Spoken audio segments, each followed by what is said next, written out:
Donald Trump said that he would veto a bill to do the same thing.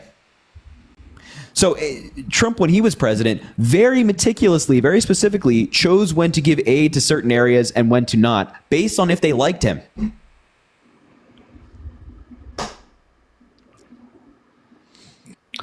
You think it's good?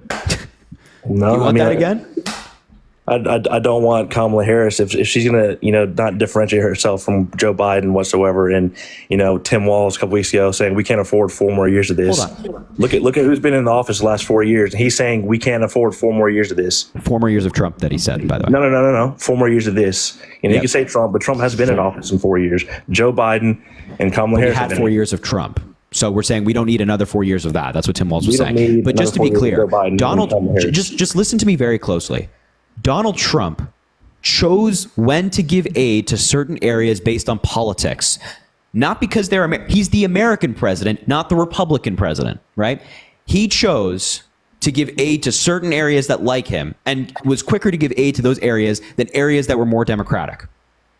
That has never been an issue in the Biden administration. You're telling me that you would rather someone who gives aid based on politics versus somebody who just gives aid no matter the state that requests it? Listen, if it's true, I'll do my due diligence and research it. Then it's absolutely not right. But I'm not just gonna go for face and say that you're right. I believe you and look it up. If you can show me right now, then sure. I'll be like, yeah, but it's not right. Yeah. This is actually so here's an article from Politico.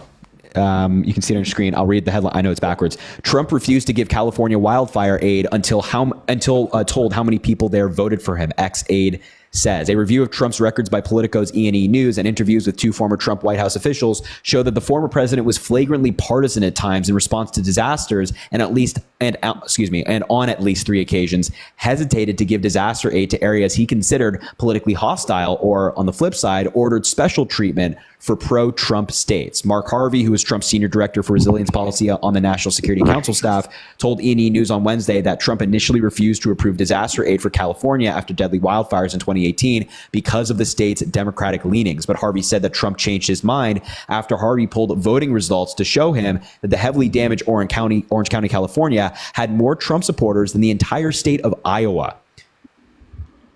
That's just one example of 3. And this is a Politico article reading directly from. Well, I see that. Yeah, I'll have to read that once I get off here so I can see more. Like I said, I'm not, for no means am I a MAGA like 100%, but my own personal things and, how I've been the last 4, 5, 6, 7, 8 years, I definitely am more conservative, and I would rather have Donald Trump in office than Kamala Harris. It's fine to be more conservative. Liz Cheney is a lifelong conservative, but she's endorsing Kamala Harris because Donald Trump couldn't care less about the people, couldn't care less about our democracy. So you and I can disagree. You can be like, I don't think that the Democrats really care about democracy. It can be said that way because Kamala Harris wasn't voted for by the people. She was put in the front of the line. Well, if you have a problem with that, then you definitely have a problem with Donald Trump trying to overturn the election in 2020, right? He lost the election. I'll say that. He lost the election. I'll leave it at that. Trying to overturn it. He lost the election. To your point earlier about J.D. Vance, he brushed the question over. He could have very easily said, Donald Trump lost the election. We're looking ahead to the future. Boom, done, shut it down. So, that's what I'll say on that. He lost the election. But Trump tried to overturn that election. He tried to, I'm aware that he tried to call, Governor Kemp to, find more votes. I know it's a very famous little snippet or quote from him and other Republican governors. I do know that things were a little bit sketchy. I think just with the mail-in ballots, I had a mail-in ballot sent to my parents' home in a different state that I don't live in. I haven't lived there in 8 years. Yeah, and then you just don't turn in that ballot. But again, where there's and I had a friend of mine, a very close friend. They got a ballot for the grandpa who died like 15 years ago, or not 15. It was some period of time ago. But there were some irregularities, but not to that not to that extreme, I would say. First of all, so these things can happen, but you just don't turn in those ballots. That's all. You just don't turn them in.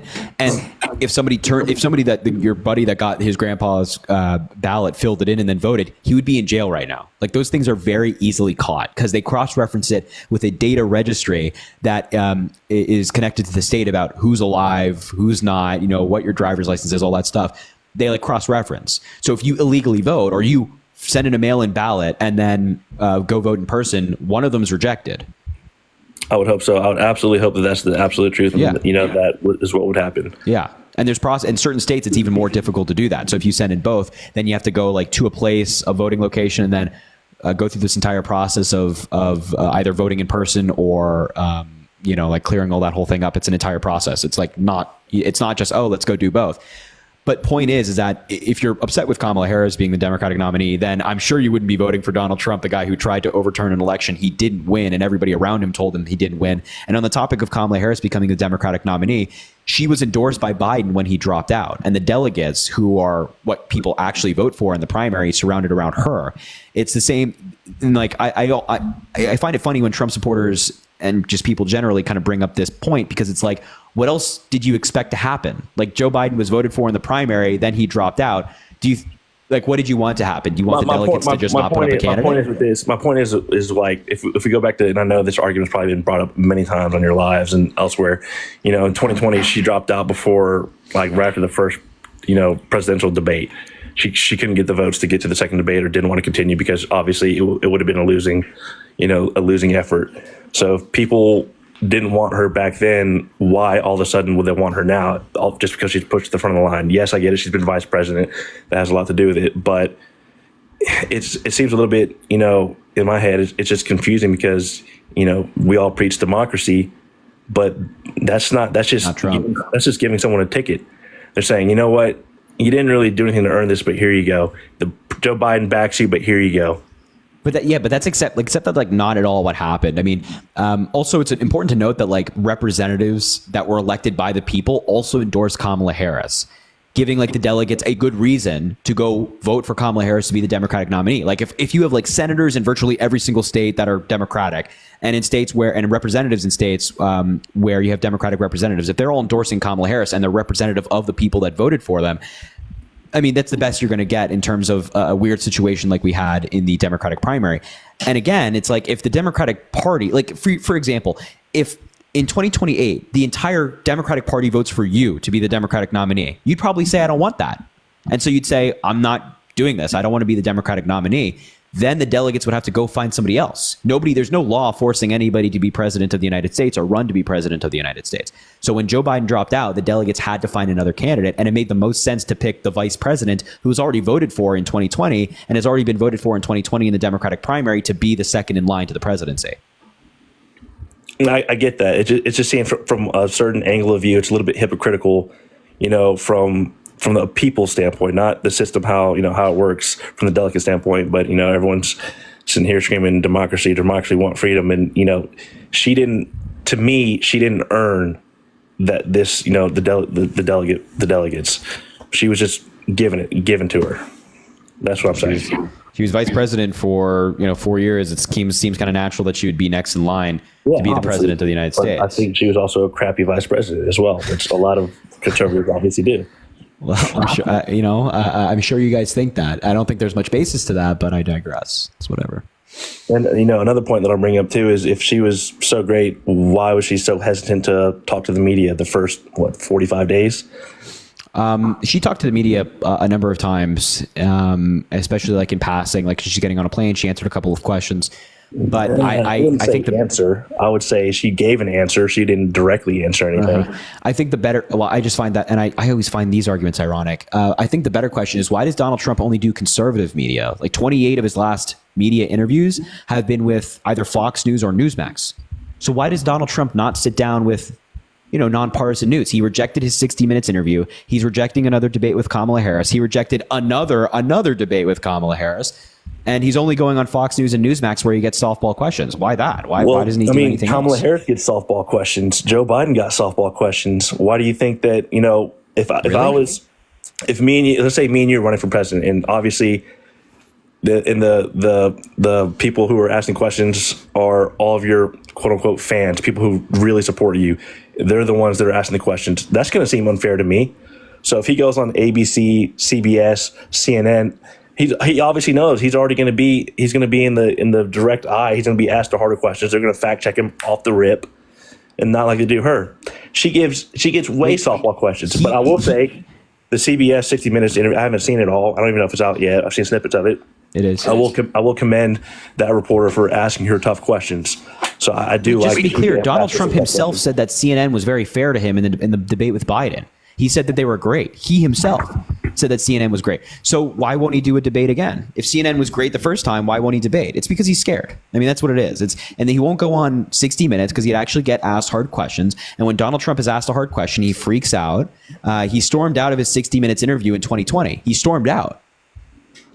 So of course, like, Trump is only doing interviews with people that like him because he's scared. And he won't do debates with Kamala Harris because he's scared. Kamala Harris recently signaled being open to a Fox News debate, and Donald Trump is still saying he won't do that.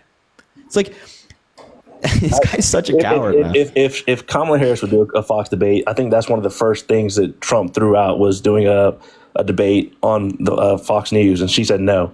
She said, Actually, Brett Baer, who's I'm a host at sticking- Fox News, came out and said that Donald Trump was the one holding it up. I'm sticking with the ABC debate or whatever. But, and I saw someone else comment this just now too. I think Kamala is scared as well. That's why she didn't talk to the media for the first 40 days, because when she does talk, at least when I'm seeing a lot of people see, she doesn't ever answer the question. She did a very good job with the debate. I will say that. The debate against Donald Trump, I was like, this is not good. Kamala Harris, she did a very good job at the debate. She spoke more clearly than I've ever heard her speak before in my life. Well, I feel like it's kind of hard to say that if you're not watching her actual interviews. You say you haven't watched do a 60 watch her Minutes interview, interviews. you've seen snippets. But I didn't know it was out yet, so I've been busy. But believe me, I definitely want to watch the whole interview. It's so fucking insane to me. I'm sorry to cut you off. It's so insane to me that with both Biden and Harris, people have been like, oh, they don't speak well. They don't speak to my liking. Have you heard Donald Trump speak? I've heard Donald Trump speak. Yes, I have. But And do you recall when when he was president, there was a hurricane hitting the United States? He said it was going to be the wettest from the standpoint of water. I get that. What the fuck? Yeah, it's stupid. Joe Biden says stupid shit because he's old. Donald Trump says very stupid things too. But you and a lot of these other people like to operate like Kamala Harris doesn't ever. I won't say misspeak because it's not true, but she does not answer questions. I totally disagree. I mean, she goes all the way around the block, and then she might get checked on it every once in a while, or they just go on to a different question. I totally disagree. I think she answers. I think that you just haven't watched enough of Kamala Harris's interviews, because she answers all of these questions. And what a lot of Republican accounts will do on social media, maybe that's where you're primarily getting this stuff. I don't follow any Republican accounts on social media. Well, whatever it is, wherever you're seeing these clips, a lot of, I say, conservative leaning accounts will selectively edit clips to make it seem like she doesn't answer a question. So, for example, when it comes to the economy, she often references her roots. She'll start the question by saying, I grew up middle class. I know what it's like to see bills on your table that need paying, and you don't know if you're going to be able to do it. And then she goes on to talk about what she wants to do about the economy. But Republicans will just cut it after she talks about her personal experience to say that she didn't answer the question. But in reality, she's giving a thoughtful answer to a complex question. So there's a lot of misinformation when it comes to Kamala Harris, just like there was when it comes to Joe Biden and a lot of things. So I'd say, like, she does answer these questions. She does it really well. And the debate was no fluke. She does that often, but you got to watch the entire thing. And I'll disagree with that. Again, I'll give you the debate. Again, she spoke very well and eloquently at the debate. She answered questions. To me, still, I think she went around the bases a few times before she could give somewhat of an answer. But in a whole totality, I don't think she answers questions worth a damn at all. At all. Okay. Yeah. Okay. All right. Yeah. Just when Donald Trump finally answers the question about the 2020 election, honestly, then we can. Then I take her. Then we can talk about that. For now. I think it'll be a cold day in hell before that ever happens. Just like it'll be one before you ever say anything positive about a conservative. That's not true. There are plenty of conservatives I like. I like Liz Cheney. I like Adam Kinzinger. I like Joe Walsh. Before you say anything positive about Donald Trump. Okay, well, he's a uniquely bad person, but there are other Republicans I like. I don't mind. I don't hate Republicans. I don't hate Republicans. But if you're a Trump supporter, then that's a little strange. That's all. So anyway, I've said all my piece. I appreciate it, and hope you have a great night. All right, man. Appreciate it. Thanks for coming up and talking.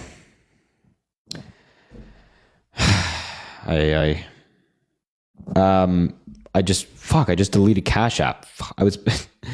I had it for some reason. I had Cash App twice on my phone. Anyway, that was kind of quite the conversation. If you are MAGA, let me know in the chat. Venmo, Cash App in the link in the bio. Make sure to drop a follow if you haven't already. Whoa, we do these lives all the time. We're going to be trying to do them every single day until the election. Trying, that is. No guarantee. But also make sure to keep double tapping the screen as well. We're at 250,000 likes, halfway or a quarter of the way there until a million. So, yeah. Wait, why can't I? Oh, man. I can't. Something crazy is going on. Sorry. Is Parker reading right now? I don't think Parker's reading. Is Parker reading? I don't know if Parker's reading. Regardless, if you're MAGA, let me know in the chat. I'll bring you up and we can talk. You can tell me. Remember, only request up if you are MAGA. We're only looking for some debates this evening. So only request up if you're MAGA. If you're a Democrat, then of course I don't need to convince you of anything. You're on the same page. But for now, if you are MAGA, we'll try to get you up here. Let's see here.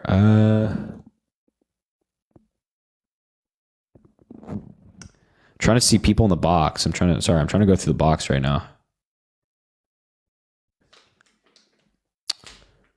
Why is it? Oh, there it goes. Okay. Sorry, the chat wasn't refreshing, so I didn't see a bunch of people. Can you take this comment on the live? Sorry. Thank you.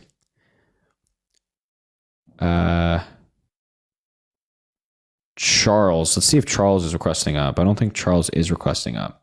Oh, there he is. Hold on. On Venmo, I got some people I want to thank really quickly. Christy, thank you for the $5 saying, thank you, Harry, for your continued drive for democracy. These MAGAs are draining. Tell me about it. I agree. McKenna, thank you for the $2. Thoughts on Dean? I like Dean. Alana, I already said that. And DMC Neil, thank you for the $75 on Venmo saying, can't wait for the blue NAMI in November. Me too, man. Can't wait for that blue wave. It better come. It better come. See it on the horizon. It's coming. It's a tsunami. That's what they call it. But I appreciate that, DMC Neil. Please show some love for DMC Neil in the chat. I need you to fill the chat with W's for him. A great guy, always supporting the lives. I appreciate it so much, DMC Neil. Thank you so much. $75 is crazy. A crazy amount of support. I thank you, buddy. And thank you for always supporting the lives. Show some love for him in the chat with a bunch of W's. And as I mentioned, Venmo, Cash App in the link in the bio if you want to support the live. And of course, drop a follow if you haven't already. All right, Charles, why you MAGA? Well, I think, wait, can you hear me? Yeah, how old are you? 19. 19? Okay. Why you MAGA? Well, I think it would be a lot more close if it was someone like Obama going in. I just feel like Kamala was really last second throw in, and I feel like she doesn't really have that much kind of like stuff behind her. Like, I don't know. You talking about like experience? Yeah. I just think she really has no idea what she's talking about. So to be clear here, Donald Trump, the guy who had, prior to being president, never worked in politics, never held a position in politics, never been elected to anything before. You don't have any problem with his qualifications when it comes to the presidency, but Kamala Harris, who's literally worked in politics her entire life, worked as a district attorney, worked as attorney general, senator, vice president, quite literally worked her way up to the national level of politics. You have concern with her qualifications for president. Well, as Trump is a business guy, he knows how to do business, and he had great connections. Went bankrupt 6 times. Well, he's also a billionaire who got given a bunch of money by his father, who controlled like multiple buildings in New York City, which are automatically worth tens of millions of dollars, hundreds of millions of dollars. It's like, yeah, I think if you're given a bunch of money and you just invest that money, you're going to make a lot of money. Well, you also look, he's one of the only presidents to walk out of the White House with not earning any money. Where you look at the Clintons walked out with hundreds of millions of dollars. They didn't walk out of the White House with hundreds of millions of dollars. These presidents have made money after the fact. So both Republican and Democrat, they'll write books, and we live in a capitalist system. So people want to read those books. So they buy the books and they bank money from people buying books. They'll give speeches where they're given money to give speeches. Again, that's capitalism. But they didn't make the Clintons did not make hundreds of millions of dollars in office. And the funny thing about Donald Trump is he actually made money from China while in office. A lot of people don't know that. Yeah, he made like over $5 million from China while in office because they would stay at his properties and indirectly funnel money to him, which is super concerning. All right. Well, also another part too, I think, inflation. Although COVID brought it up, obviously, it was still at 4% 2021, and it got up to 8% at 2022, and it's been still really high. Trump also brought it down to the lowest. It's been in a while. 2.4% right now. We actually just got the inflation report today. It's 2.4%. And it did spike, but that had nothing to do with Joe Biden and Kamala Harris. As you just mentioned, the pandemic mainly made that go up. And there were economists, even before Joe Biden took office, saying that inflation was going to be high. All right. Well, another part too, immigration going on, also mandating vaccines. Do not support that. Joe Biden did not mandate vaccines for the country. And Kamala Harris doesn't support that. And all these, like, Bill Gates is behind her. Bill Gates is all about vaccines too. I think having vaccines are good. I don't think mandating vaccines is good. Well, we don't want to mandate vaccines. Nobody was strapped down to a gurney and vaccinated. Also, Bill Gates wants to vaccinate animals, mosquitoes too. We've all heard about that. He's big on vaccines. Yeah, the goal with that is like to have them, if we can like vaccinate enough of the mosquito population, we could effectively get rid of malaria, and that would save a lot of lives. Like, funnily enough, this is actually really like a fun fact and also a really depressing fact, is that mosquitoes are like the most deadly animal in the world. Because sure. they just, so if we can like get rid of the malaria and the mosquito population, that's a good thing. That's like a really good development, especially in like third world countries where they don't have access to medication like we do. I just think he has a different purpose of that. And in a TED talk about 10 years ago, he said the population was on rise for 9 billion. And if we do a good job on vaccines, we can lower that by 10 to 15%. So I don't really think that's too good of a message.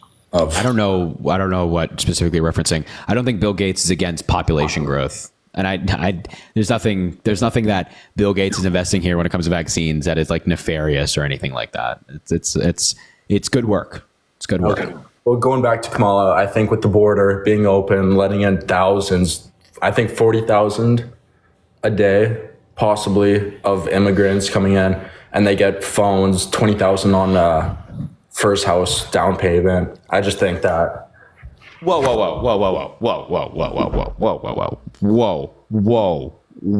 That was a lot of not true things. So Okay. the border's not open, number one.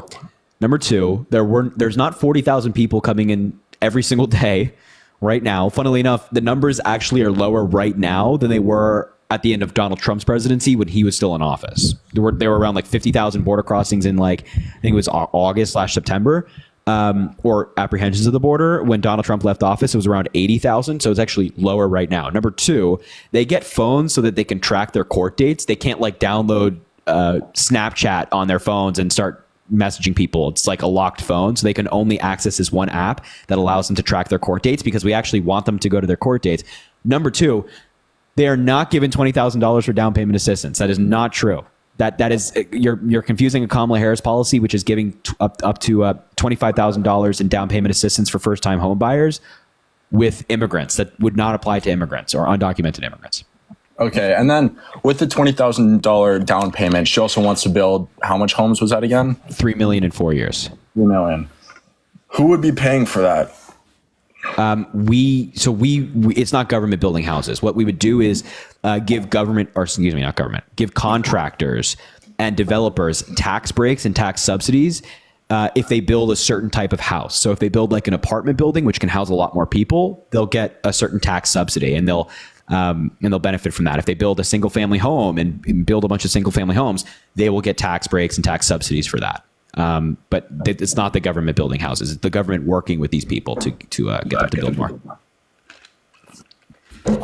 Interesting. Yeah, because I just thought it was going to come from the government and it would just be adding on to like the debt. But.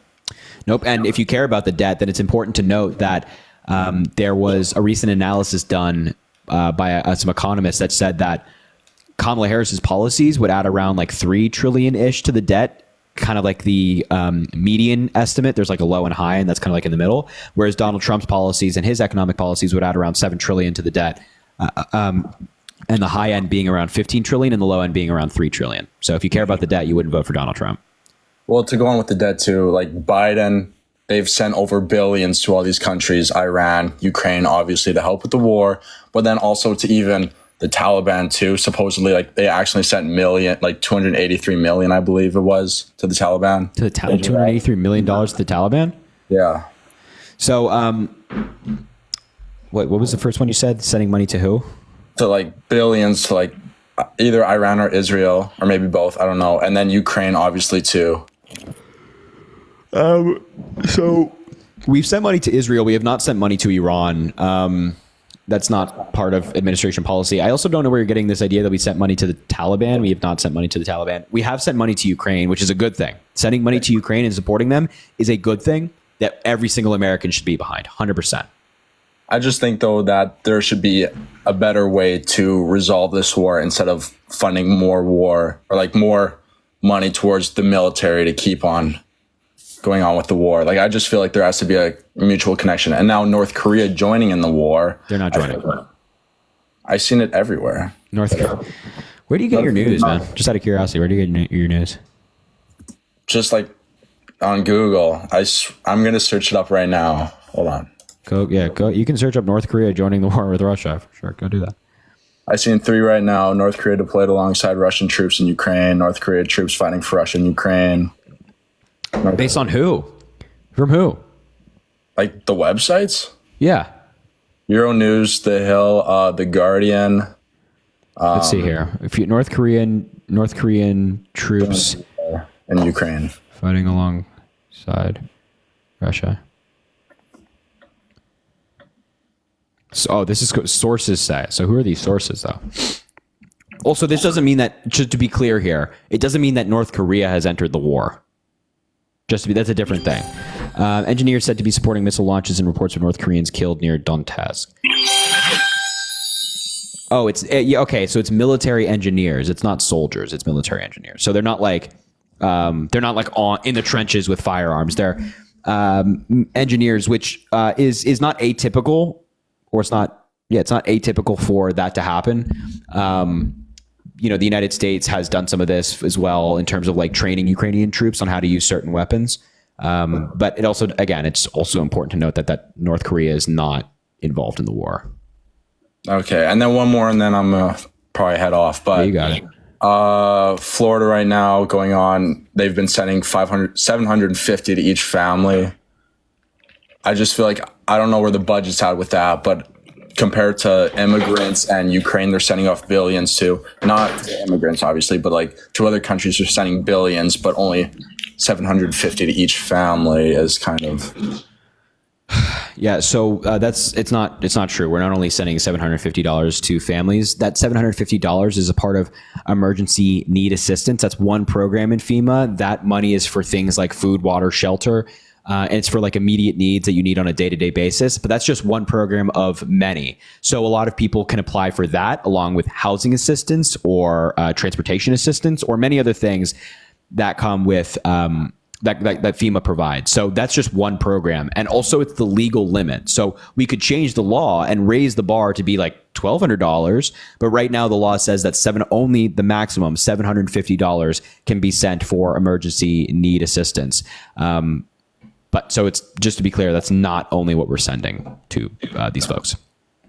All right. And then actually just one more to say off. Yeah. Recently, Kamala was on the Call Her Daddy podcast. I want to hear your thoughts on that because I feel like that's not a really good look for her being on a podcast where it's just kind of like episodes before talking about sex and all that. So I think it's great. I think the podcast that Alex Cooper built is a podcast for women that talk about women issues directed at women. And so it makes sense why Kamala Harris would go on there and talk about things that pertain to women, contraception, abortion, IVF, things like that, things that Republicans are trying to come after. And I think the interview was great. And to go on with the woman parts, do you I know there is misconception about Trump supporting abortion, but what I seen from the interview, I think he had with Kamala, where he just wants to ban 8 to 7 month abortions, like late abortions. I think Yeah. that personally is a good idea. Like, I feel like if you're that late into getting it, So I disagree, and there's one reason why. I think that third term abortions should be accessible to women in instances of where the mother's life is at risk. So I think that agree. like completely outlawing them makes that incredibly difficult. And to be clear, the overwhelming majority of women, 99.9999999% of women get abortions in their first trimester or earlier in their second trimester, right? And the people who get the abortions in the third trimester, which is less than 1%, are people who get the devastating news. They've already bought a crib, they've already designed a room, they've already come up with a name and bought blankets for their child. But they get the devastating news that the fetus is no longer viable, or that the mother's health is at risk if they continue with the pregnancy, and thus they have to get an abortion and access reproductive care. That's an instance of which I think we would both agree reproductive care should be available. So Donald Trump being like, oh, I want to go after this, it's like, it's stupid. But also, to be clear, Donald Trump has said that previously women who get abortion should be punished, and Republicans have proposed national abortion bans, and Donald Trump, of course, brags about overturning Roe v. Wade, and now 1 in 3 women live in a state where there's an abortion ban, and that's really stupid. well, I'm not a woman, so I don't really want to speak too much on this, but I feel like with stuff you have now, like Plan B, I feel like it's kind of, I don't know what to say here, but I just like, if you're kind of choosing to get an abortion when you had earlier options to. But just to be clear, like a lot of people don't know if they have accidents. So some women have like an IUD, for example. You might have intercourse with a woman and have no idea that you're pregnant. And a woman's not going to take a Plan B after every time they have intercourse with their partner, or anybody for that matter, because that's not how Plan B works at all. So they won't know that they're pregnant, and thus, like, when they find out like 8 weeks later, then you can't take a Plan B 8 weeks later. So you have to get an abortion. Okay. All right. Well, thank you for having me though on this. Yeah, no problem, Charles. You have a good one. All right. You too. Thanks, man. We need sex ed. That's what we need. Jillian, thank you for the $25. Charlie Kirk recently came to my university in Nevada, and it was awful, and it truly scares me how influential but uneducated he is. Thank you for being amazing and educated with your influence. Would you ever debate him? Yeah. Charlie, listen, I always say this. Charlie Kirk is welcome anytime to come up in this live and debate. I'll accept him immediately. No problem. No problem. He can come up here and debate. So, Jillian, I'm sorry you had to see that strange-looking man on your campus. I'm sure that was quite the jump scare. But anyway, I appreciate you being here, and I appreciate your support. Venmo, Cash App in the link in the bio if you want to support the live. Also, drop a follow if you haven't already. We do these lives all the time. Double tap the screen. Let's try to get to 400,000 likes. Just fill that entire bar. Fill that entire bar. There's a bar that's going to come up. Fill the entire red bar. It helps us. We'll probably, if everybody does that, we'll probably get to 500,000 likes in no time. Super easy. So anyway, if you are MAGA, request up or just type MAGA in the chat, and we can talk. Why are you voting for her? That's what we're talking about here, Bree. Angel Frost. Let's see if this guy. What's this guy's name? Angel Frost. Is he requesting up? Oh, there he is. Let's give him a shot. Venmo, Cash App in the link in the bio if you want to support the live. Again, drop a follow if you haven't already.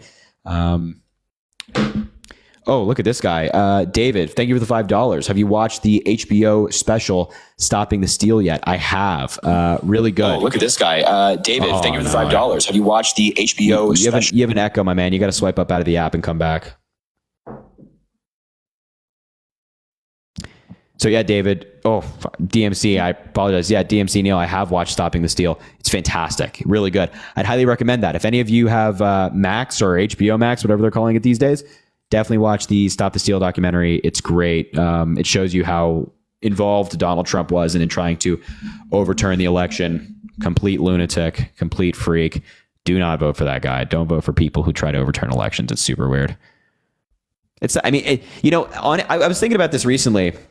It's not like the thing about it is that, like, maybe you're a Democrat. It's not extreme. What we're advocating for is not extreme. Don't vote for criminals. Don't vote for people who assault women. Don't vote for people who commit business fraud, and don't vote for people who try to overturn elections. That's not extreme. That makes sense. All right, Mike, come here, bud. You gotta come back to TikTok Live. We can't hear you if you're off the app. It's just not extreme. It's just not extreme at all. It's pretty simple. Somebody said, yeah, Dre, it's pretty simple. Exactly. Pretty simple. Just don't do that. Riley says it's pretty simple. Just don't do that.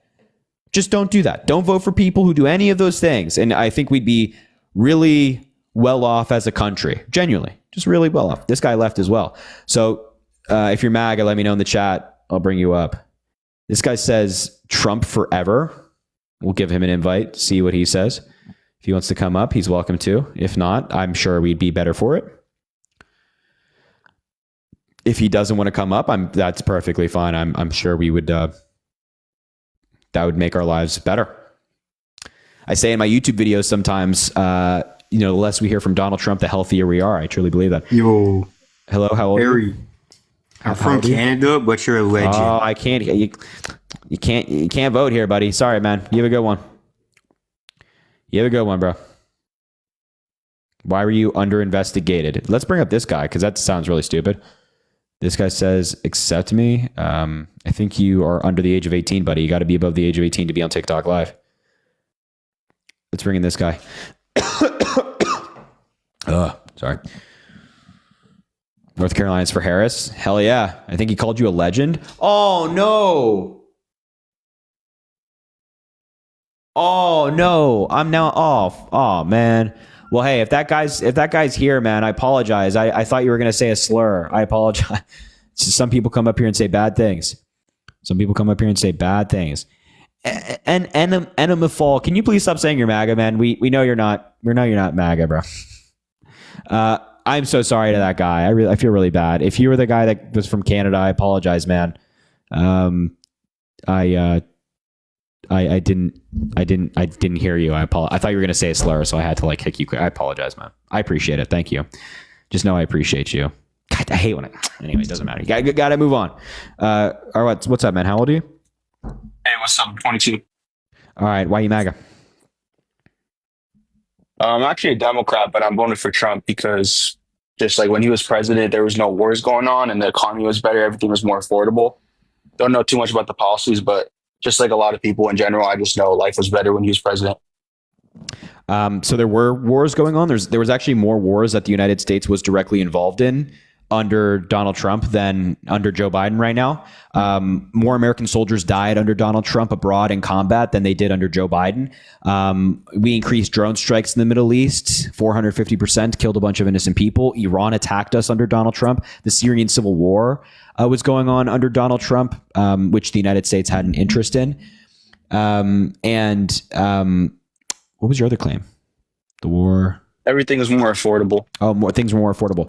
Yeah, I mean, I could probably ask you all the questions and prove that this is obviously not true, but things were more affordable, but it wasn't because of Donald Trump. Trump didn't do anything to help the economy. He actually inherited Obama's economy and took credit for Obama's economy and said that he did things for the economy, but he actually didn't. He did nothing, passed no major policy, no regulation, nothing that made the economy better. And there was no exponential growth of jobs or wages or anything of that sort. And the only reason that inflation has been high in recent years is because of the pandemic. But of course, the pandemic wasn't the fault of Joe Biden or Kamala Harris or even Donald Trump in terms of it just existing, right? Well, Trump did inherit a good economy from Obama, but he didn't make it worse. It was actually pretty good the entire 4 years that he was president. As soon as Kamala Harris got into the presidency and was the vice president, everything became much worse. He also casted the tie-breaking vote for the Inflation Reduction Act, which a lot of economists say that actually increased inflation tenfold. Wow. So the economy, Joe Biden and Kamala Harris have not done anything to make the economy worse. Can you tell me what they've done to make the economy worse? You said that they got into office, it got worse. Can you tell me what they did specifically?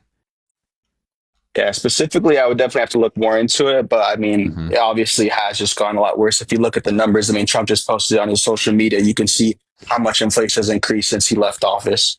Yeah, but the point is that the inflation going up is not as a result of Joe Biden and Kamala Harris. They didn't do anything to make inflation go up. Inflation went up as a result of the pandemic, and it shutting down our economy, economies around the world, economies of our trading partners, and our ports got stuffed up. There was a lot of supply chain issues.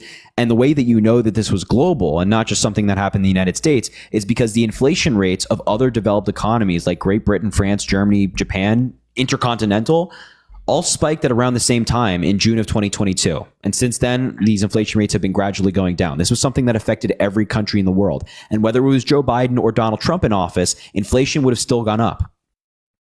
Yeah, it definitely would have still gone up, but I think it would have been, right now it would be lower if Trump were still the president. And like I said, economists did say that the Inflation Reduction Act was actually terrible for inflation and increased inflation. What economists are these? Yeah, good question. I just saw it in the news recently. I don't know the exact name. I need to look up the facts on this, honestly. But going back to just the wars, obviously, yeah, like there might have been more wars going on, but none to the scale that we have today. Like the war in Ukraine, for example, Kamala Harris met with literally Zelensky like 3 days before the war started, and the war started. So she actually just said that. I think that was in one of the recent debates, so you can look that up. Yeah, that's what Donald Trump said. That's actually been fact checked already. She didn't meet with Zelensky 3 days before the war. She met with Zelensky. She didn't meet with Putin. That was the fact check. Anyways. Oh, yeah. No, well, she met with Zelensky. She didn't meet with Zelensky 3 days before. She met with Zelensky like a couple months before. But that's also not true that she met with him 3 days before. I'm pretty sure. But you're right about the Putin thing. That's what I'm referencing. But that's also not true that she met with him 3 days before. Okay. Anyway, so yeah, so even Boris Johnson really recently said that he's actually a big supporter of like Ukrainian stuff and still giving them aid. But Boris Johnson actually just said that he also agrees with Donald Trump. If Donald Trump was still president, Putin would have not invaded Russia. That's why when Trump was actually president, Putin didn't invade a country for the first time in like 20 years, basically. He invaded another country during all the last 3 presidents' administrations, except for Trump, because Trump is actually unpredictable. People are actually scared of him because he's unpredictable. People are scared. They don't know what he's going to do, so they're afraid of pulling big, risky moves like invading another country. And I also think that the situation in Israel would have not happened either. But going back to your point, yeah, there was more wars during Trump's presidency, but not to the scale that we have today, like in Israel and Ukraine. So I don't know what quote you're getting from Boris Johnson that if Donald Trump were in office, Putin wouldn't have invaded. I'm not sure. There's a video I just saw today. Referencing. Yeah, maybe. I mean, do you have another device on you? I also don't know why. I don't know why Boris Johnson is like the arbiter of truth. He got, he's not the prime minister again for a reason. Yeah, I thought he's like, it's just interesting because he's a big supporter of Ukraine, and the fact that he's actually saying himself that the war would not happen under Trump is pretty groundbreaking. Yeah, he also claimed that Donald Trump did not intend to overthrow the Constitution during January 6th. So I'm not sure that he is the most reliable source on this. And that was in the same interview that I'm seeing here that he defended Donald Trump on Ukraine. I'm not even finding that he said that Putin wouldn't have invaded. Anyway, it doesn't matter what Boris Johnson said. Sorry, I was reading an article and multitasking. It doesn't even matter what Boris Johnson said. Like, he's not obviously the arbiter of truth, and he's more conservative. He actually agrees with Donald Trump more when it comes to policy. So it's not surprising that somebody that agrees with Donald Trump more would agree with something that Donald Trump says. But there's also no evidence to suggest that Putin would not have invaded under Donald Trump. And I always find it funny. Like, he did it. He did it. Trump was president 4 years and he did it. Yeah, and he also didn't give Crimea and the Donbass region back to Ukraine. The conflict between Ukraine and Russia started in 2014.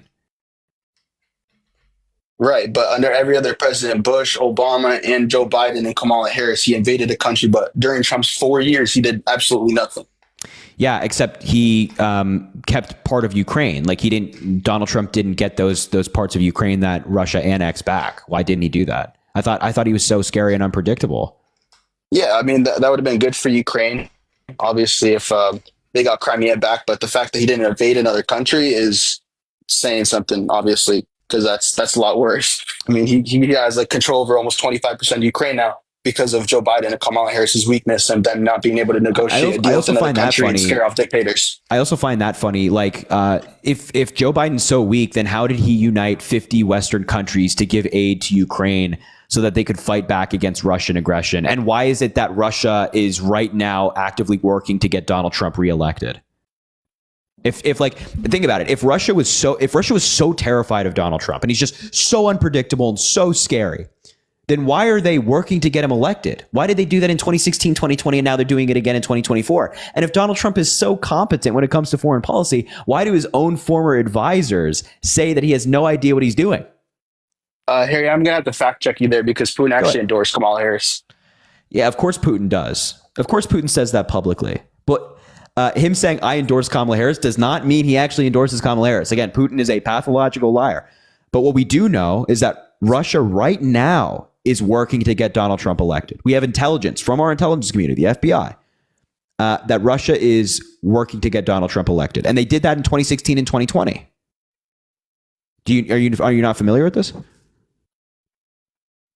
Yeah, no, I know that they probably prefer Trump. I mean, I'm sure But why? Trump is probably because he's more willing to like negotiate a deal that will end the war, whereas Kamala Harris and Joe Biden, Really? they're just looking for the war to keep really? going. Because if Russia was so scared of Donald Trump that they wanted to invade a country but didn't, why would they not try to get Kamala Harris elected? Come back. Come back. Come on. Yeah, I'm here. Repeat your question. Yeah. So if Donald Trump was so scary and unpredictable, and he prevented them from invading a country that they wanted to overtake, and Joe Biden and Kamala Harris didn't, then why would they not try to get Kamala Harris elected? Well, I think they just like Trump more because this is the stupid shit that Trump tries to get away with, but it's obvious nonsense. Like, Trump was not hard on Russia. We just learned the other day that he sent 7 sophisticated testing kits for COVID to Putin himself during the height of the pandemic, when all other Americans were dying to get their hands on tests. Donald Trump has also said that he would pull out of NATO, and that if he got reelected, he would allow Russia to do whatever the hell they want and invade NATO countries.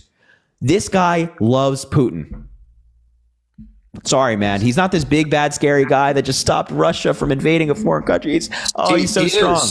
He is. He Really? wants to keep his enemies close. That's how he prevents wars. Obviously, he's diplomatic. That's why Putin didn't invade another country during his 4 years. Yeah. Is that why Iran attacked us under Donald Trump?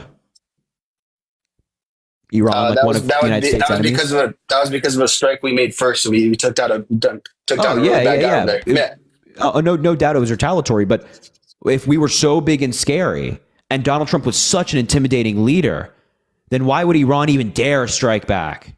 Maybe strike compared to what we did to them was very, very minor. We took out one of their main military leaders.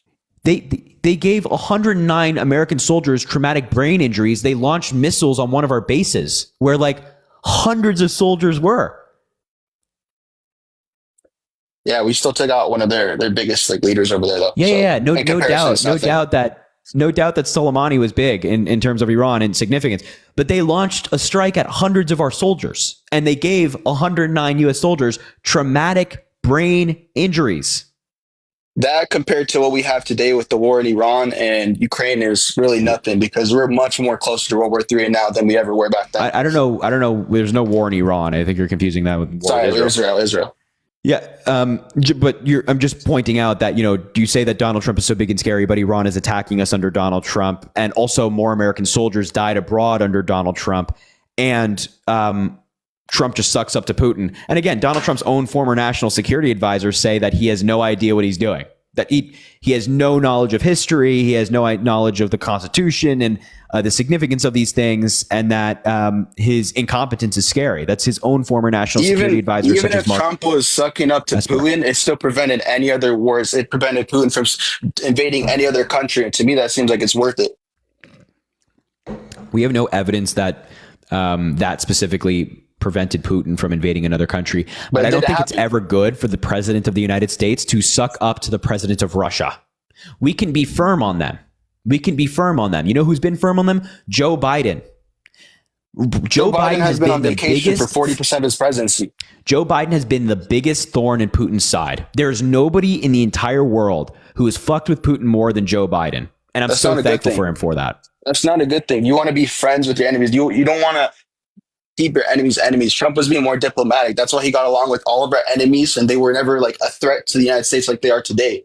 Really? Is that why Kim Jong-un was consistently threatening us with strikes, and he accelerated his missile program? Trump roasted him on Twitter, called him Rocket Man. The next thing you know, Trump's the first president of the United States to ever to walk into North Korea and shake hands with a dictator. So what? It changed. So that meeting with there was no nuclear threat under Trump's presidency. Now Kim Jong-un's launching.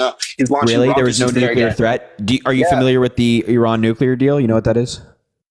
Yeah, and we were giving Iran billions of dollars so they can't have nuclear weapons, but in reality, they were still building nuclear weapons. It was in exchange for lifting. It was exchange for lifting sanctions, and we weren't giving them billions of dollars. And this deal prevented Iran from getting a nuclear weapon, and then Donald Trump pulled out of it. So you want to talk to us about denuclearization under Donald Trump? No, buddy. Iran is now closer than ever to getting a nuclear weapon because of Donald Trump's incompetence and no knowledge of what he's doing. And also, North Korea continued their missile program under Donald Trump. They didn't stop building rockets. They didn't stop threatening the United States. They continued to threaten the United States.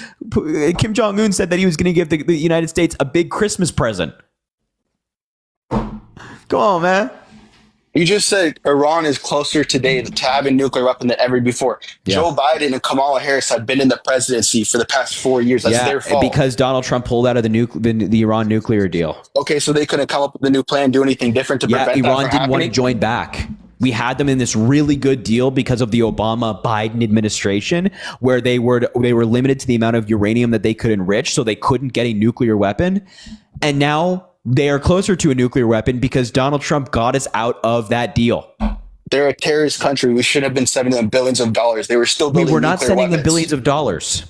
That was not part of the deal. There Okay, was what no, was the deal? the United What States were had we to send us giving them? X amount of money. What were we giving them then? It was a lifting of sanctions, and there were other countries as part of that deal that also had a lifting of sanctions on Iran. So our deal was, hey, we won't completely cripple your economy in exchange for you not having nuclear weapons. And I think Iran not having nuclear weapons is like a pretty big goal for global security. It's just like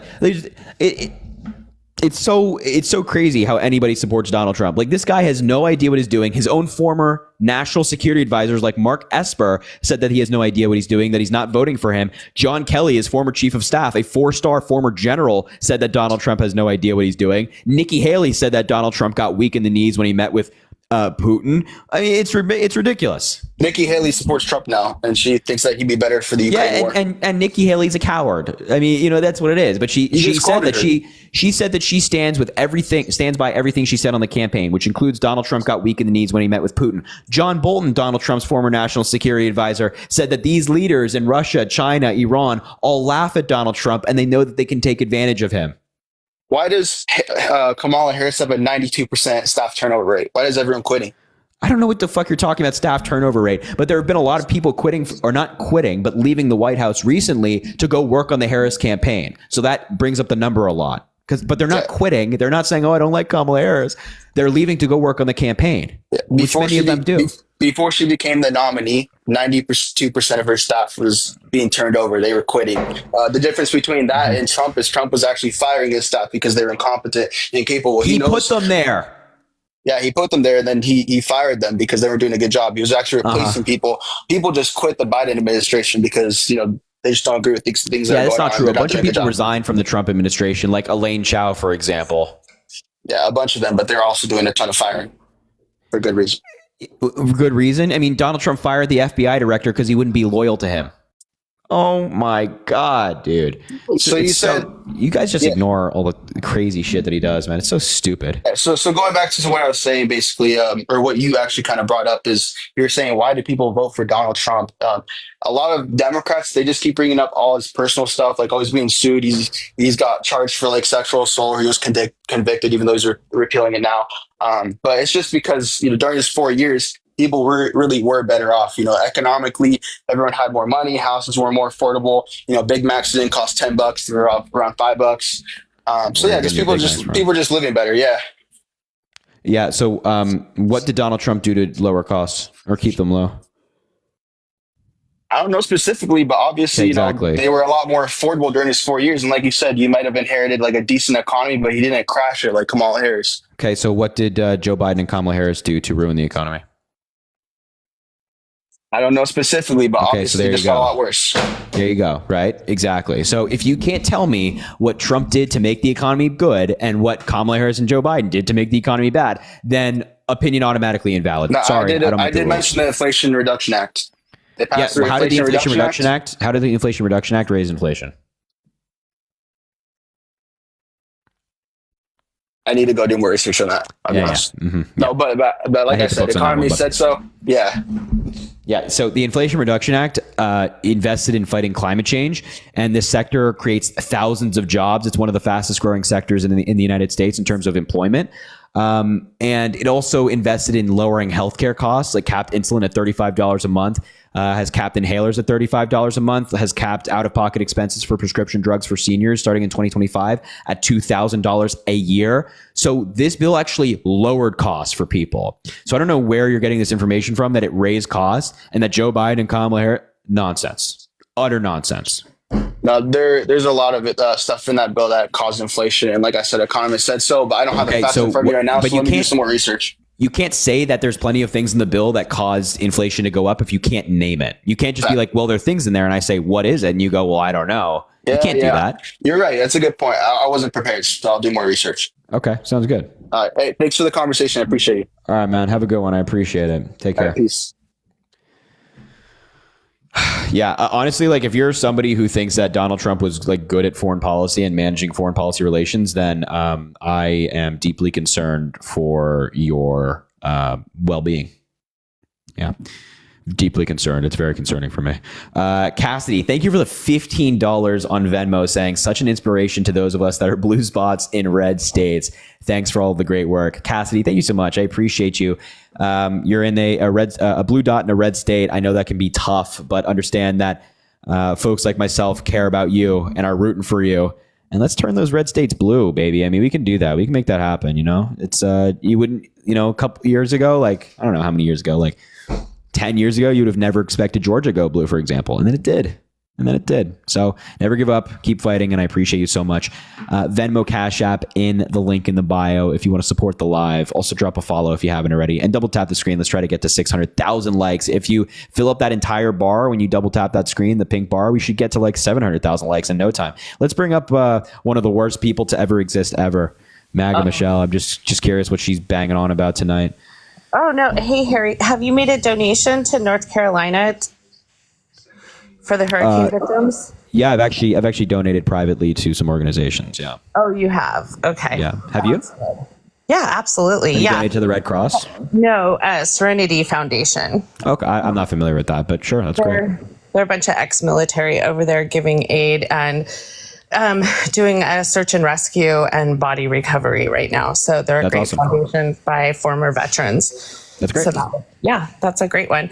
But I know that your job's getting tougher for you. I mean, your numbers are dropping and stuff. You don't have as many people coming in because you probably can't keep up with this, all of her, lies. I don't know how my job's getting tougher. I think it's still easy to dunk on people like you. You said that that on the fact check. Did you fact check Tim Walz on the Amber story that he made up about that girl? What story? The story is that her family came out with the attorneys and said that that entire story that he told about her dying from an AB was a complete lie. It was actually from the pill, and it was medical malpractice. And he made that story malpractice. up. So are you talking about Amber Nicole Thurman? Yeah, and her family. Yeah, she died as a result of not having access to reproductive care. No, she died as a result of taking the AB pill. She died as a result of having. She had an abortion with a pill, and she still had fetal matter inside of her. So she went to that's not true. And she went to a hospital in Georgia to get a traditional procedure that's very common, that's done all the time to remove all the fetal matter that was dangerous to her. He lied about the whole it took them 20 hours to operate on her because the abortion law was very vague. I'm just gonna talk louder than you. The abortion law was very vague in Georgia that makes it almost impossible for doctors to operate, and thus she lost her life because of it. For your political gain is what you're doing. The family came out and said that everything he said was an absolute complete lie. And now you're sitting here and you're going to defend that. We have documents on this. We have documents on this. He lied, and in Minnesota, you can Can you show me where her family came out and said? Yes, can you show me where her family came out and said that was not true? Hey, Michelle, can you pull me? Yeah, show me where the family said that it was not true. Yeah, and then what? Then will you take your live down and not? No. Show me where the family was like, yeah, Tim Walz lied about it. If I can show that to you, go ahead. Then what are you going to do? Are you going to like stop spilling that story and saying that? No. Please. provide us to where the family was like, yeah, Tim Walz lied about it? The attorney did an interview on Ted Cruz's show. Oh my God. The attorney did. Oh my God. That represents the family. Oh my God, bro. All right, Yep, one of our great senators. That was your first Republican mistake. side. You cited Ted fucking Cruz.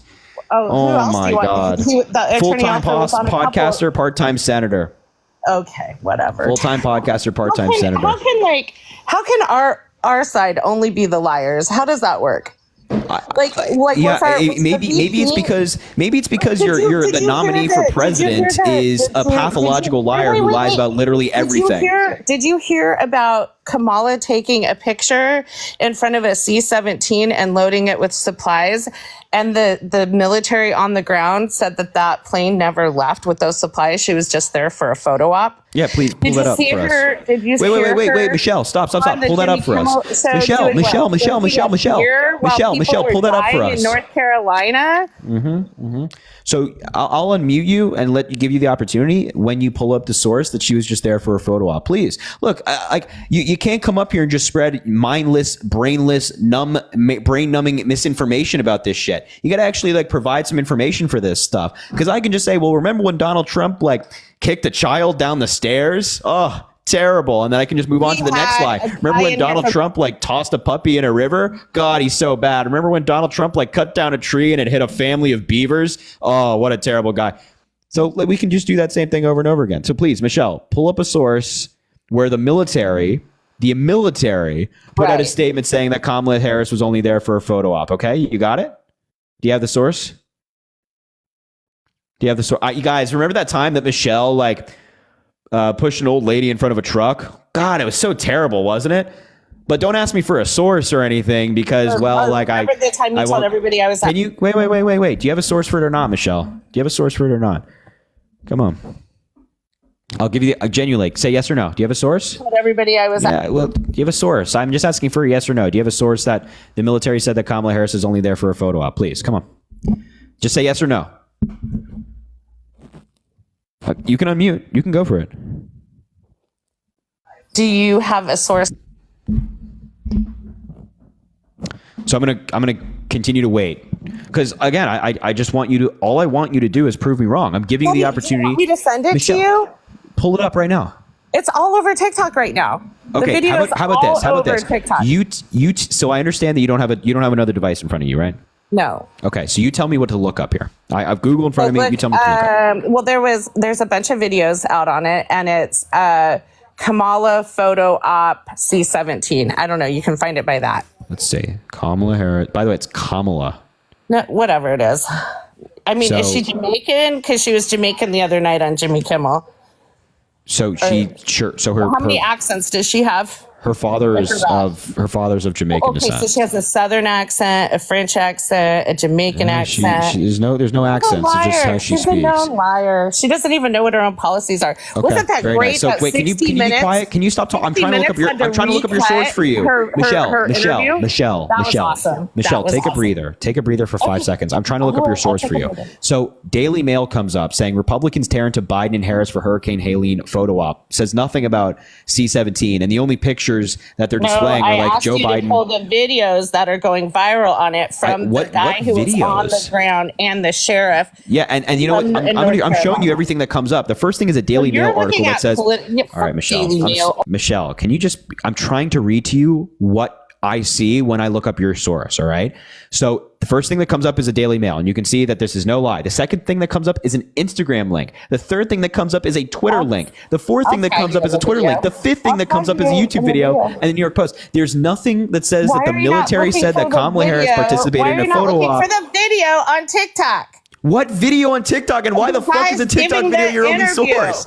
If this was widespread, a real guy on the ground. Not a left wing whack job. You said the military. You said the military said it was a photo op. He was on the ground loading the planes. He's in the National Guard, and he did an interview, and it's all over TikTok. Let's and see. He is yes. Go ahead and look it up. Everybody in here can go find it. Kamala for you. Harris C-17. Maybe just look that up on TikTok. C-17 photo. Okay, let's look it up. Yep. So So just to be this dude is your source? Is this the guy you're referencing? No, that's one guy talking. Yeah. Sorry, all the fingerprints on it looks gross. So it's He's this. very well decorated. I wouldn't bash that guy. He's former military. You Well, might just wanna just to be clear here, just because watch someone the is video. former. Play the video. Yeah, I mean, I'm trying to. First of all, You don't I'm want trying to to because it's verify gonna that make this you is look you. bad. I'm trying to verify that this is the source you want me to play. I'm not going to just play a random Sure, video. yeah, Is this, do it. yeah, this is the one. Yeah. I started getting a lot of messages like to my Instagram from like actual like aircraft commanders, like squadron commanders. No kidding. I had a squadron commander from North Carolina Oh my God. So reach out to me. He's They a had to very go to decorated C-17 full military supplies. officer. You can look wait, him up. I just want to be clear. You won't so, play it. You won't play it. No. because it's gonna I just prove paused. your I paused the point. video. Relax, There's- Michelle. I there's a paused the video. former SEAL Relax, up there Mi- talking, and Michelle, you won't relax. I take paused what the a video. military Michelle, guy the video's is paused. The saying video's who's paused. on The video's ground. paused. Relax. Play the whole Relax. thing. Okay, I'm gonna mute you just for a second because the video's paused. It's right here. I'm just pausing it just to make a point that your source for Kamala Harris having a photo op with a C-17 plane is a dude on a podcast saying that he got messages and not showing any of those messages. Former Green Beret. Former Green Beret. Fucking God. Oh wait, that means okay. So Here, when play it. when Colonel Vidman, We won't play it. wait, when Colonel Vidman, We won't play it. wait, when Colonel Vidman made claims about Donald Trump and how he abused power and how he had to try to pressure people to shut down investigations, he was military. So do you believe his word?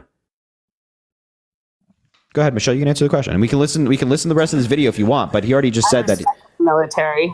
Okay, but do you take Colonel Vidman's word when it comes to allegations that he made against Donald Trump? I'm not aware of that particular thing. That's not what we're talking about right now. But you don't want to play this because it's going to make your candidate No, look bad. I'm happy. I just said the video is paused. I then still play have it. the video's right here. Play it, Harry. but- Both sides can't. be Sure, wrong. we can play it. Sure, we can play it. Squadron commanders. No kidding. I had a squadron commander from North Carolina reach out to me. They had to load a C-17 full of supplies just to take a photo op for Kamala, and they never sent the bird. Wait a minute, what? They loaded an entire C-17 full of supplies for the hurricane victims just for Kamala to go there, take a photo, take a video, and they never sent the C-17. Is that are we good? Do you want to? Yeah, no. I mean, that stuff is happening on the ground So out just to there. be, but I just And want to be people clear. are being denied Here's their the thing, FEMA. Michelle. Here's the Meanwhile, thing, Michelle. Meanwhile, we send money to Lebanon. Meanwhile, we send money to Ukraine. So did Donald and we're not Trump. taking Donald care Trump has of sent our money to own Lebanon. people. We're not taking care of our own people, Harry. You're on So the wrong side of this. You're on the wrong side of this. Donald Trump also You sent see money those to babies Lebanon. float But I just down want the to be river and there's clear no here, help Michelle. there for 'em. I just want to be clear here, How Michelle, can you because not be very if, compassionate about the people from Can I- North Carolina? can I finish a sentence? You You literally just- had somebody telling you that Okay. the people in North Carolina have been left behind, just like the people in Maui were. And if you want to talk to me about Maui, we can go there all day. I lived there for 15 years, and Happy to Obama talk never about showed Maui. up there. happy They to talk didn't about do Maui, shit Michelle, for 'em. but They're I just still want to point suffering out. over there. I'm- FEMA Harry, I came in just and wanna- gave them a bologna sandwich and a bottled water. They're not doing shit for North Carolina. Donald Trump You're was on so the helpful wrong when he was side of this. tossing Maybe when he you was should tossing do paper some towels at the research, people of Puerto and Rico. maybe you would be shocked at what they're not Michelle, doing. Michelle, And can you maybe stop talking would for 1 switch second? your Can you- vote okay. Because you'd see what they're doing to. Okay, Michelle, I just want to point out that if my source to you was a guy on a podcast saying he got text messages about Donald Trump doing something, test you would that laugh over at my political. face. No, You would I laugh at wouldn't. my face if my source was just a guy on a podcast to a saying lot of that podcasts. Donald Trump was doing something and that they got messages saying that somebody saw Donald Trump doing something. You would laugh at me. You say that's not a source, and you'd be right. You'd be right to say that's not a source. So when you're saying a random guy on a podcast is getting messages from people saying that Kamala Harris did X, Y, and Z, there's no reason to believe that. There's no reason to believe one guy saying that, oh, he got messages that Kamala Harris did something for a photo op, and we have to take this guy's one word. You are so biased because if this was against Donald Trump, if the roles were reversed and there was a liberal who used to serve in the military on a podcast saying that he got messages that Donald Trump did something terrible, you'd be like, no, that's not true. I'm not going to buy into that. But now because it's Kamala Harris, you say, oh, well, she's a terrible person. It's remarkable. it's true? You have to recognize, Michelle, you have to What if recognize it's your true? own. Michelle, you have to recognize your own bias at some point. You too. You have You to as recognize well. your own bias at some You point. as well. You as well. What sure, if it's true? sure. What if it's true that North Carolina is suffering and FEMA's not doing their job? What if that's I true? have yet. Would I'm you yet to change see your vote? comprehensive. I'm yet to see comprehensive evidence of that because we have the senator from North Carolina, Tom Tillis, who's a Republican, saying that FEMA's been about the great. We have the people governor on of the North ground Carolina in saying North that FEMA's been Carolina? great. We have local state representatives What and about the Congress people saying that people North in Carolina's been North great. Carolina? And we also have Republicans in other states like Anna Paulina Luna, a huge MAGA Republican in Florida, saying that Biden has granted every request that they've asked for, that he's answered the phone any time of day when they need it. So I'm struggling also to came struggling out to and showed understand all the that money in that all these FEMA other states they've been Listen, great and they've Anna been praised by Paulina has Republicans, also- that also suddenly in broken- North Carolina Biden's just like, oh I yeah, love no. that you're using Anna Paulina because she's also the one who has came out and has been showing all the money that FEMA has spent on the illegals, dollar for dollar, showing how wait, much that they have FEMA spent and how they've depleted. So depleted wait, FEMA. she's part And of if you don't believe Congress. that- She's Right, part of and she's Congress. Congress proving- appropriated money for these migrants. In 2022, they came out and they said that they were going to do that. They allotted $347 million from FEMA. Mayorkas approved that. They moved that money. Congress appropriates the money. Anna Paulina wasn't in. It's in not 20 Mayorkas. It's not Mayorkas who appropriates the money. Congress appropriates the money for this They migrant program. misused the money, and they're coming back to Congress, and they said they Oh. are broke. There's no wait. What's your evidence that they misused the money? Mayorkas, did he not? They used it on illegal aliens. Where's your They've been evidence? Misappropriating that money. Where's your evidence? Oh, it's gonna come. Where's your evidence? You watch. It's coming out. And Anna Paulina is on. I love that you reference her because she's You been can't just pulling say it's out coming all the out, documents. Michelle. Michelle, She's you been can't just keep bringing it- saying it's coming out. She's been pulling up all of this stuff. Michelle, you Even can't Ron just- Paul came out the other day, they're gonna do a full Michelle, please. investigation on this. Michelle, you There's can't gonna just be say a full investigation on that's this. great. Investigate all you want. You can't And just they're say gonna that it's find coming out as your You and I evidence. both know, Harry, you got a really tough job right now to actually defend. I don't have to- these I don't pieces have to of defend shit the convicted that have felon and given sexual illegal abuser. aliens money and are not taking care of North Carolina. Didn't Wait, you take know, care of Maui. you know what's funny? They haven't You know done what's, shit. wait, Michelle. If you're an illegal alien and you come here and you break Michelle, the can I law, say something? you're Can I gonna say get something really important? $3,000, and those people aren't even getting their $750. You should be ashamed of yourself. Michelle, for can I say defending something that. really important You really should quickly? be ashamed of Okay, yourself. I heard you the Americans first time. are dying. Little Can you- babies can you- walking can you around just in let the me say something street super quickly? right now Okay. without their parents, and you're defending this So is this a woman. no? Can I not And speak? you're defending Biden. Michelle, Yeah. just listen super quickly. Okay, The go funny ahead. thing is, you're saying that the Biden administration has taken Yes. money from Yes. disaster relief Yes. funds and Yes. given it to undocumented migrants or Yes. given it to a program that pertains to undocumented migrants. The funny thing Yes. is that there's no evidence that the Biden administration There did was- this. However, you know who did do this? Oh, Donald here Trump. We go. Here we Donald go. Trump. Donald Here we Trump. go. Wait, here we go. What? You guys Yeah, always here we go. gaslight Here we us. go. Whatever, Trump took whatever you FEMA guys money. do, you blame on gave Trump. to- That's your. We're way beyond that now. We know better than that. Come on, Harry. Do better. Do better. Oh, did your DNC little like if it comes from MSNBC or CBS or Not any of MSNBC. we can't have those, or political or daily. We can't do that. No, Biden didn't take FEMA relief money to use on migrants, but Trump did. he did? The fact check, But he the didn't fact check from the defeat it. Washington He didn't Post. defeat it. The fact What check did from the Biden Washington say? Post. He said, Let me we read don't you. have any money. The Americans are going to have to pay for what's going on in North Carolina. The other They don't day, have to pay any asked money him back. about the storm, and he said, "What storm? I didn't know we had any storms." He doesn't know what the hell he's doing. What the fuck are you talking about? Now you're just making. Now listen up, Michelle. No, I'm not. Listen up, Michelle. Ready? Do you watch I'm gonna- interviews? Do you watch C-SPAN? Do you watch I any do of the watch debates? C-SPAN. I posted so- a clip from C-SPAN today, actually. Okay, so they had let me read you reporter, something. Ready? Jacqueline from Fox News was asking him, "What about the storms?" And he said, "What storms?" Literally had no clue. So This guy has no that's clue. just not but true. you Can said I- he was competent. You said he was competent. Yeah, and did you there was no listen way to his that press they were gonna conference today about replace it. Hurricane Milton? No, you didn't. Yeah, they- Let Yes, me I read you did. something really quickly. Let me just read. It's going to be super quick. So this is from that article talking about how Biden didn't take FEMA relief money to use on migrants, but Trump did. So how does this work? How does the Trump campaign link this to migrants? A Trump campaign spokesperson pointed to FEMA's Shelter and Services Program, which gives grants to local governments and nonprofits to take care of undocumented migrants. article. Congress boosted the budget from $360 million in fiscal year 2023 to $650 in fiscal year 2024. The program's why don't we have 2023 any annual report. money, Harry? Michelle, let me finish it. Why are please. we out of money? No, Michelle, please stop talking. Just let me finish this. The program's 2023 annual report says it provides shelter such as hotel, motel services, food, and transportation, including plane tickets up to $700 a person. As we said, Congress appropriated this money just as it did disaster funds. There's no evidence that any money from the disaster fund was used to help migrants.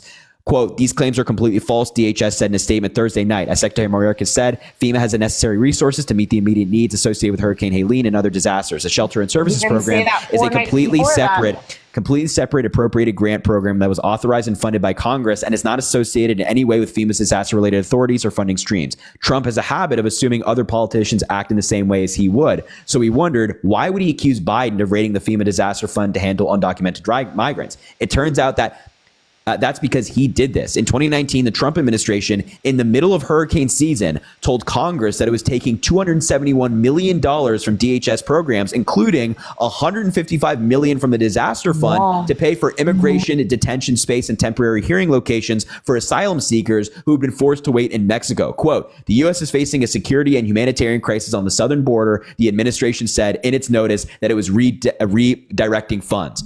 So this whole lie that you're making up, that Joe Biden misappropriated funds from FEMA to migrants, Donald Trump actually did it. Before this article, he said that they were out of money. And then he came back and did a press conference 4 days later to do damage control because it didn't land well. And her polls went in the shitter. Donald Trump did exactly what you're accusing. Donald Trump did exactly what you're accusing Joe Biden of doing. Nope. Donald Trump did. What do you mean? No No. MAGA person believes that. What do you mean? No, you can't just. You Who can't was your just say. source of that article? Political. The Washington Post. Yeah. Okay. There you go. So you can't just write off a source just because you don't like the information in it. There's plenty of sources that you write off about anything. Like you will never. What about the 60 Minutes interview with her and the one that aired live, and then they went in and covered it up for her? Oh my because God. she was such a train wreck. Michelle, you must live, and I mean this in the most sincere that's and not most a true respectful way story? possible. No, you Michelle, don't. you That must wasn't live true? the most sad life possible, where you think that everybody's coming after you, everybody's coming after Donald Trump, everything's a don't. conspiracy, everybody's covering up for Democrats. It's all like all this nonsense, how and do you everything explain that this? bad about Donald Trump is false, and everything good about Trump How do is you good not and think true. that some of this? How can we be so wrong on the right? How? Because I don't know what Everything it that we is. believe I don't know what is it is about wrong. you, but Nothing- you just have a very a strong tendency to just buy into conspiracy. I don't know why you do it. That's not true. That's not true. I used to be a 100% Democrat, is true, Harry. Michelle. Harry, Michelle, I used it's to be one- a Democrat. and that doesn't mean anything, because Yes, it Donald does. Trump used to It's be a be- Democrat, and he's also Right. has a huge tendency for conspiracy. You just like, and I'm not even trying to insult you right now. I mean this sincerely. I Like, love it that most of our conspiracies have come true, right? Like what? Like what? Well, for example, there has been so many things that have been uncovered that he was right about. Like Okay. what? And that man did not put us in any active wars. And for you to say Biden's the greatest president when that Afghanistan withdrawal was the most horrible day for any military initiated by Donald person that Trump. has ever served. No, he had Yes, it certain was. rules and they didn't follow them. He would have never left the airport. He never would have left that on the ground. what and they rules had were to not? do it What over specific rules time. were not followed? Okay, listen, we're gonna talk about Because you don't know, Michelle. Because yes, I do know. Okay, so what rules specifically yes, were not I followed? do know. I have Okay, family that what was that rules served. specifically were not followed? Listen, he knew that those orders were going to come in and to take that sniper out that had carried in that bomb that killed those 13 Marines and those 242 civilians. This He is knew utter ahead of time, nonsense, and man. they've testified under oath in front of the Arms Forces Committee. Blinken and they all knew, and he didn't listen to what they advised him to do, and he did his own thing, and he got not those true. young men killed. Yes, Michelle, it is true. Michelle, what rules You were don't not even followed? know their names. Michelle, you don't what even know rules- their names. what Say those rules were not 13 followed? Marines' names. What rules were And not then he followed? checks his watch when they bring him into the airport. What rules Disgusting. were not and you want to followed, say Michelle? That's the greatest Michelle, you president can't ever followed? answer the question. You shouldn't bring up stuff that you can't answer. What rules were First not off, followed? we never should have done the withdrawal that way. Okay, we should have gradually moved out. Yeah, that We was should have Donald brought Trump's- Over, no, That was we Donald should Trump have doing. brought- Listen, Hey, listen, you said that the 100,000 people that we left behind that were Afghani people that helped American soldiers over there, we should have withdrawn them in an orderly manner. We should have pulled our equipment out of there. We should have maintained the Bogman Airport base over there. So if we ever do go to war, we still have access to that. He gave them everything. He left the equipment over there. That wasn't a withdrawal. That was we a didn't surrender. leave the equipment over there. Yeah, this is Yes, this we is just did. not true. Oh This is my I God. want to make make it clear They're that marching it everything down you're the criticizing goddamn right now, streets bragging about it. Michelle, everything that you're criticizing right now is Donald Trump's plan. No. Really? Sir, Because it wasn't. that's what Donald Trump's own former national security advisors, including No. H.R. McMaster, He said. was not going to withdraw that way. He was not So gonna wait, withdraw Michelle, that you way. said that you know. So you said like you can't name their names. You know Can you what, name though? their names for me? Our VP didn't know that we had soldiers in an Michelle, active Michelle, combat you were- zone right now, and Michelle, you said she was Michelle, please stay on a topic. It's so difficult to have a conversation Was with you that if you what keep she? bouncing all over the Was places. that what she didn't lie Michelle, about? We don't have you active said- members in combat. Like, is that what that dipshit said? God, you're so tiring. It's so hard to talk to somebody who You just love it bounces when all I over come the up place. here. You No, love it. you Other than bounce talking. you bounce all over the place. I'm So you asking said you, did first you of all, know that we have I'm still soldiers asking in you active what combat? rules were specifically not Was she followed. fact checked on that? Was she So fact checked on that? I'm happy to talk about that, but what rules were not No, let's talk followed in about that? that. Let's talk about that. Wait, you Because I said don't that want to rules. talk about You said that that rules were withdrawal. not followed, Michelle. What rules were not followed? the agreement that Trump had made. He withdrew that Okay. a long time ago because when he went because of the sanctions and he withdrew that before he came out of office. And his goal was to bring those troops That's not home. true. Yes, That's it not is. true. Wait, where's the evidence that Donald Trump withdrew the Afghanistan agreement with the Taliban before he left I believe office? it happened in November of 20. So you tell me what to look up. You tell me what to look up to prove your case. I don't know. Because it doesn't exist. Sit down. Fuck, dude. It doesn't exist. Listen. You want to blame Trump, but Biden was in charge and did the withdrawal. Wait, watch. So you pivot to go to, I'm going to find out how Trump did it. But who was in office? Who was the commander in chief?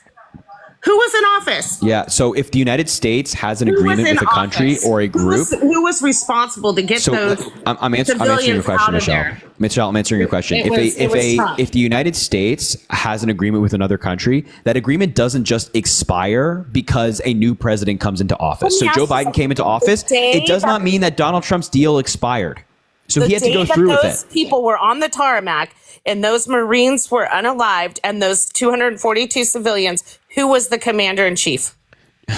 That Joe Biden was president when this withdrawal took place, but again, the deal No, that didn't day, expire who was in because charge? Joe Biden was in office, and it Harry, doesn't expire because Harry, Donald Trump left office. But Harry, Michelle, that day, who I was in charge? always find it really gross when people I like find it yourself gross that 13 Yeah. Marines were And I find it terrible as well, but I find it gross how people like yourself bring up the 13 Marines and the 13 heroes without talking about the 65 that died under Donald Trump. You don't bring up those people. Why don't you bring up those people, Michelle? Why don't you bring up the 45 Americans who died in Afghanistan under Donald Trump? He had 4 years to get out of 247 Afghanistan. civilians and all the people that were left behind. No, Michelle. Way Why more under Why don't Biden. you talk How about the many of those 65 Afghan American soldiers who died under Donald Trump? Why don't you talk about those How about people? all those military dogs that were Michelle, killed answer the under question. Biden? Michelle, answer the question. Why don't you talk about the 65 American soldiers who died under Donald Trump? More people died that day That's than under all of Trump's 4 years. not true. Yes, it is. 242 civilians. Look at all the Afghanians that were murdered, and all the kids, and all the dogs. Donald Trump killed thousands with his drone strikes. Innocent civilians. So what are you talking about? Also, why don't you How talk many about did the 65 Obama American kill? soldiers who died How under many Donald were Trump? unalived under Obama? Why don't you? I'm happy to many talk are about unalived Obama. under- I'm happy to talk under about Biden? Obama. But to be clear, You Donald wanna Trump pivot. increased drone strikes You wanna 450% from what pivot because Obama was that doing. was the worst day in history Michelle, in the why United don't you States talk about the when we 65 American soldiers who surrendered died under to Donald Trump? Afghanistan? Michelle, When we surrendered. Michelle, You Michelle, don't talk Michelle, about that day Michelle, because you know it's the Michelle, shittiest day. Michelle. Why don't you talk about the 65 American soldiers who died under Donald Trump? It's answer the question, Michelle. Because I talked to you about the 13 American soldiers who died. They're heroes. Heroes. Why don't you talk about the 65 that died under Donald Trump? Okay, and I know one of them that died, and her name was Shannon Kent, and she died and was killed by ISIS on January 19th, 2019. And they took out And why don't you talk ISIS. about these people? And they took out ISIS, and we honor her all the time. And Why her don't you talk husband about is them? running for Congress in Hold honor on. of her Why name. don't you talk about them? And Because he- 45 of these Americans he- died in Afghanistan. Donald he Trump will could have stand for Donald initiated. Trump any day. Hold on. And he Donald wasn't Trump could have checking his initiated a watch deal when to she get out of flew in Afghanistan Dover. on day one of his presidency. He didn't. He waited 4 years and then signed an agreement with the Taliban. Why don't you talk about the 65 American soldiers who died under Donald Trump? Why do you only talk about 13 that died under Biden in a terrible tragedy? Most of them passed by completing their missions. Their mission was What? to take out ISIS, and they were successful with that. Look it up. That's Look it a up. really fucking shitty reason to justify American soldiers dying, that they died If you go to completing their war- mission. What the If you fuck? go to war, you have the potential to die, and they have taken an oath to serve the So Constitution. wait, why don't you hold that They- same they standard know with the that that 13 is- Americans? Wait, why don't you hold that same standard with the 13 Americans? That was a fuck up.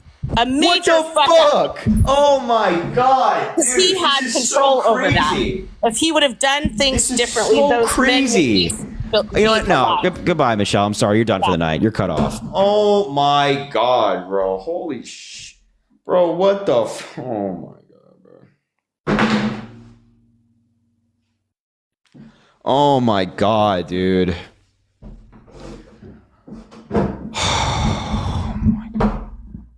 Yo, Heather, thank you for the $4, making this mom proud, putting MAGA in their place. We try, Heather. I appreciate you. Margaret, thank you for the $25. OMG, thank you, Harry. You're awesome. North Carolina voter. I'm so glad to hear that, Margaret.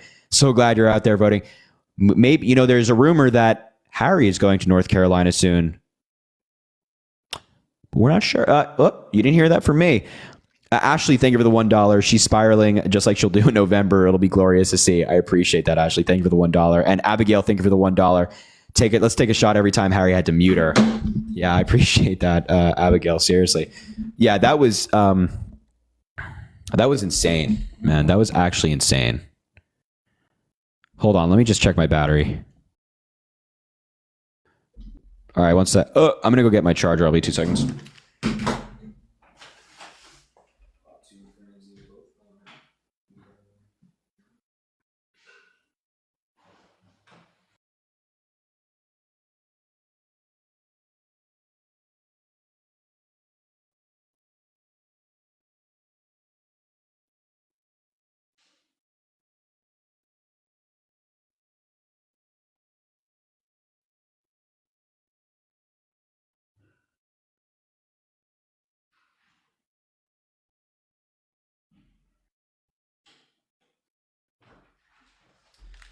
God damn, man. That conversation took I think that conversation aged us all by 10 years, man. I mean, golly, if you're watching this, I can only imagine the frustration at home. I'm screaming at her. I'm frustrated. I can only imagine what it's like being on the other. Oh, why is it doing this? Can you stop getting so bright? What the? All right, here we go. I'm going to talk shit about her later on Snapchat. That's for sure. I'm going to go post on my story. I don't know, do something like that. All right, if you're MAGA, let me know in the chat. I'll bring you up and we'll talk. Singapore real? What? How do you deal with crazy MAGA people? Dude, I don't even know. It's genuinely very tough. Misty Randy. Oh, I feel like I was trying to talk to this person. Venmo Cash App in the link in the bio if you want to support the live. Jeanette, thank you for the $10. Maybe Jeanette, for the $10. You have the patience of a saint. I appreciate you so much. Thank you for the $10. Mary Jo, thank you for the $5. Do not let MAGA Michelle up ever again. Trust me. I feel that. I feel that a lot. All right, if you're MAGA, let me know in the chat. Latinos for Trump, says Brandon. Sorry, I misread your name, Brandon. This person is not here. Matthew, thank you for the $10. Republican conspiracy theories, so tiring, no sources. Yeah. And thank you for the another $10. Catherine, thank you for the $100 on Cash App, saying for putting up with an exhausting Michelle. Catherine, thank you so much for the $100 on Cash App. That is crazy. I appreciate that so much. Make sure to show some love for Catherine in the chat. Fill up the chat with W's. She's fantastic. She's always supporting the live. She's such an amazing person. Thank you, Catherine. Show some love for Catherine in the chat. I want the entire chat to be filled with W's, man. Just spam W. Show Catherine some love. She's fantastic. $100 is incredibly generous. I want the entire chat right now filled with W's. If you're not spamming W's, what are you doing? What are you doing? I appreciate it so much, Catherine. Thank you for the $100. You're amazing, and I always appreciate you. Venmo Cash App in the link in the bio if you want to support the live. Drop a follow if you haven't already. We do these lives all the time. And try to double tap the screen. We're getting close to 1 million, so make sure to keep double tapping the screen and fill up the bar. All right, Braden, talk to me. Why are you MAGA, man? Let's see. Well, I think Kamala Harris, she doesn't seem very clear on most of her policies, and I think the economy is the main thing for me with Trump. Okay. Why is the economy the main thing with you when it comes to Trump? Well, under Biden Harris, 80% of all U.S. currency currently in circulation was printed during his campaign, or not his campaign, his presidency. Let's see. Kamala Harris wants to put more infrastructure into green energy, which obviously, as we know, is not very sustainable. And What? he wants to promote more homegrown manufacturing in America, which I think will promote jobs, help the economy. Is that why? Is that why Donald Trump outsourced more jobs than under Obama? I'm not too sure about that. I just looked through all their policies and read through them pretty much. Also, where did you get the statistic that 80% of the dollars that were printed, that are in circulation, were printed in the last 2 years? You can look it up. Let's just check up on Google. 80%, not 2 years, 2020 to 2023, I think of it. Yeah, I'm looking this up right now. The only thing that came up is techstartups.com. I'm seeing no other source though. Let me look at this.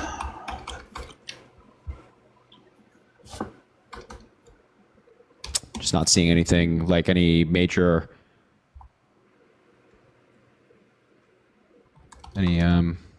source on this. I'm not sure where I see this. I'm pretty sure it was government.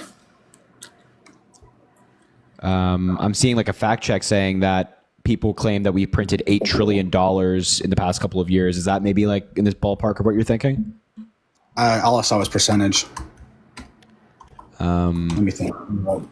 You might have got I'm me just on reading that. like a US Today fact check. The Federal Reserve does have a balance sheet of $9 trillion, but it hasn't added $8 trillion anytime recently. That number isn't close to accurate in terms of physical cash, of which there's about currently $2 trillion in circulation, according to a spokesperson for the Department of the Treasury's Bureau of Engraving and Printing. So I'm not actually seeing anything that says. Yeah, I'm not seeing anything on that. Huh. Yeah, you probably got me on there. I was looking at it, but Yeah, I don't know. The other thing is he's more supportive of oil, which I know is not very good for the climate. But she also promotes more green energy, which I just don't think would end up benefiting in any way. What's wrong with green energy? Like, don't you think investing in more sources of energy is good for us and makes us more energy independent? I think it is, but I think the way that they're going about it obviously hasn't been working very well. And I think What do you mean?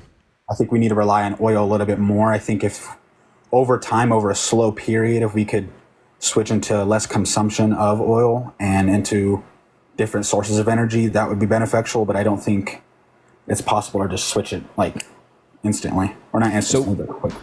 Well, I don't think they're not of the view that we want to switch it instantly as well. We understand, and that it's going to be a steady climb, and it continued to be a steady climb. I think in 2023, renewable energy accounted for 20% of the country's energy, which is great, right? Having another energy source along with fossil fuels is great. It gives America access to more energy, and that number continues to grow. And so far, that renewable energy has been pretty damn reliable. So I think that the right thing to do is continue to drill oil, which we're doing right now, and also invest in renewable energy, which we're also doing right now. And that happens under a Harris administration.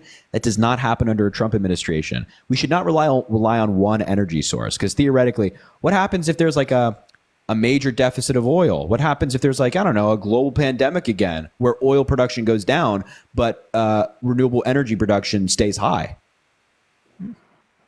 Sounds like maybe that may be I agree with that. But that's what I was looking at. I didn't think that because she supported in the same investments that Biden did in green energy. Yeah, good. Good. I also think she's not very clear with her policies, and she also flat out said that she's in support of, or she wouldn't have changed anything in the Biden administration. Yeah, I mean, in terms of what Biden has done, like I don't know anything major that she should have changed either. This has been one of the most, if not the most successful administration in modern American history in terms of accomplishments. So like we've invested a massive amounts in manufacturing. We've invested huge amounts in infrastructure. We've invested in huge amounts in fighting climate change, in lowering healthcare costs, and expanding healthcare to veterans. It's like all of these things are really great things. And I don't know why you'd want Kamala Harris to not want to do those things. Like, what would you have done differently? What do you think she should have said? Well, I think I would have liked it if she would have had her own kind of approach to it. I mean, in 2020, she tried to run. She couldn't even win her state. I mean, she was very unpopular. It just feels very fake on how she's the leading candidate for the Democratic Party right now, because she's a very right-leaning Democrat, I would say. Kamala Harris is a right-leaning Democrat? Yeah, I mean, look at her career in prosecution. Like, she was very, very conservative on minor charges related to marijuana. Well, no, that's also a misconception about about Kamala Harris. She didn't send anybody to jail for just using the green drug. Most of the people sent to jail or convicted of crimes relating to that were people that had additional charges added on, which included distribution and trafficking. So it's like drug traffickers essentially is who she was going after. And also, Democrats are not against prosecuting people. We are the party of law and order. The Republicans are not. Oh yeah, I agree. I'm not like a complete Republican. I'm kind of a little bit centered, but You should vote for Kamala Harris then. If you're in the center, like, I totally respect that, by the way, like being moderate, like in the that's perfectly fine. But if you're in the center, just to be clear, like let's just say this is the center. Let's just say the microphone's the center, right? You have Kamala Harris, who's like, left of the center. She's like a liberal, like a Democrat. Then you have Donald Trump, who's all the way off screen. So if you're in the center, just to be clear, Kamala Harris aligns more with you. She's a capitalist. She believes in the rule of law. She believes in manufacturing. She believes in helping veterans. She believes in democracy and allowing people to choose their leaders. Donald Trump, not quite. I don't know. My main worry is the economy. What is her plan on fixing that? Yeah, I mean, so it's important to note that the president themselves doesn't have a lot of control over the economy. The economy is more controlled by the Federal Reserve than anything. But in terms of like, how do we boost the economy? How do we make it better? That approach in Kamala Harris's eyes is investing in the middle class, investing in hardworking Americans who wake up every day. They're just trying to put a roof over their head and food on their table, right? And that includes things like increasing the standard tax deduction for small businesses from $5,000 to $50,000. Often that financial burden is what stops people from starting small businesses. So if we can kind of eliminate that and give people the opportunity to start a small business, not only does that let them pursue their dreams and become entrepreneurs, but it also boosts the economy, allows these people to hire people to work at these companies that they're starting. That's kind of like a great effect as a result of Kamala Harris's policies. She also wants to cut taxes for the middle class. So if you are a hardworking American out there, you're waking up every day to go to work, she wants to give you a tax cut. She wants to raise taxes on people like Elon Musk. Donald Trump is the opposite. He wants to give a tax cut to the wealthy because apparently Mark Zuckerberg needs another island, Jeff Bezos needs another yacht, and Elon Musk needs another beach house for some reason, according to Donald Trump. So, and then also to be clear, like Kamala Harris also wants to give a down payment assistance to first-time home buyers, which greatly helps people. Data is so clear on this that when you own a home, you are significantly more likely to be financially stable in your life, right?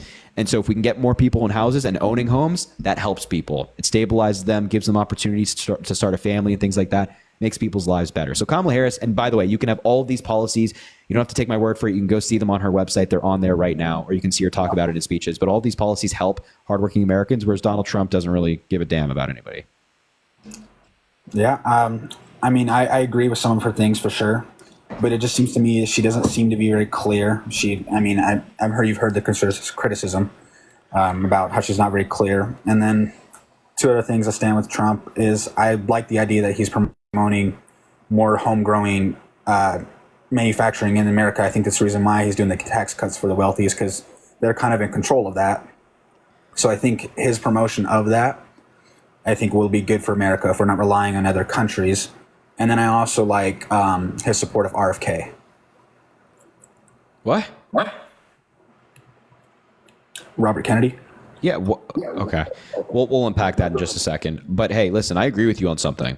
You said you care about manufacturing, homegrown manufacturing, making things here in the United States. Couldn't agree more. That's why I support Kamala Harris and Joe Biden. And this graph shows exactly why. This is from the Treasury, by the way. You can see treasury.gov. This graph shows manufacturing construction spending. You can see that in Donald Trump's presidency from 2016 to around 2021, the beginning of 2021, manufacturing spending was pretty stable. Even in some years, it actually went down. But then President Biden got into office, and look at how much it's gone up. I mean, look at that. It is completely spiked under the Biden administration. Manufacturing here in the United States, building things here in the United States. There's a manufacturing boom happening right now. 800,000 manufacturing jobs have been created under the Biden-Harris administration. So if you're like, you know what, I think we should be making things here in America. I'm sick of getting things from overseas. I think we should be making them here with American workers. We totally agree. We're on the same page. And that's why you should be voting for Kamala Harris. Oh, I mean, I didn't know that. I didn't really check on that. I just read through the policy.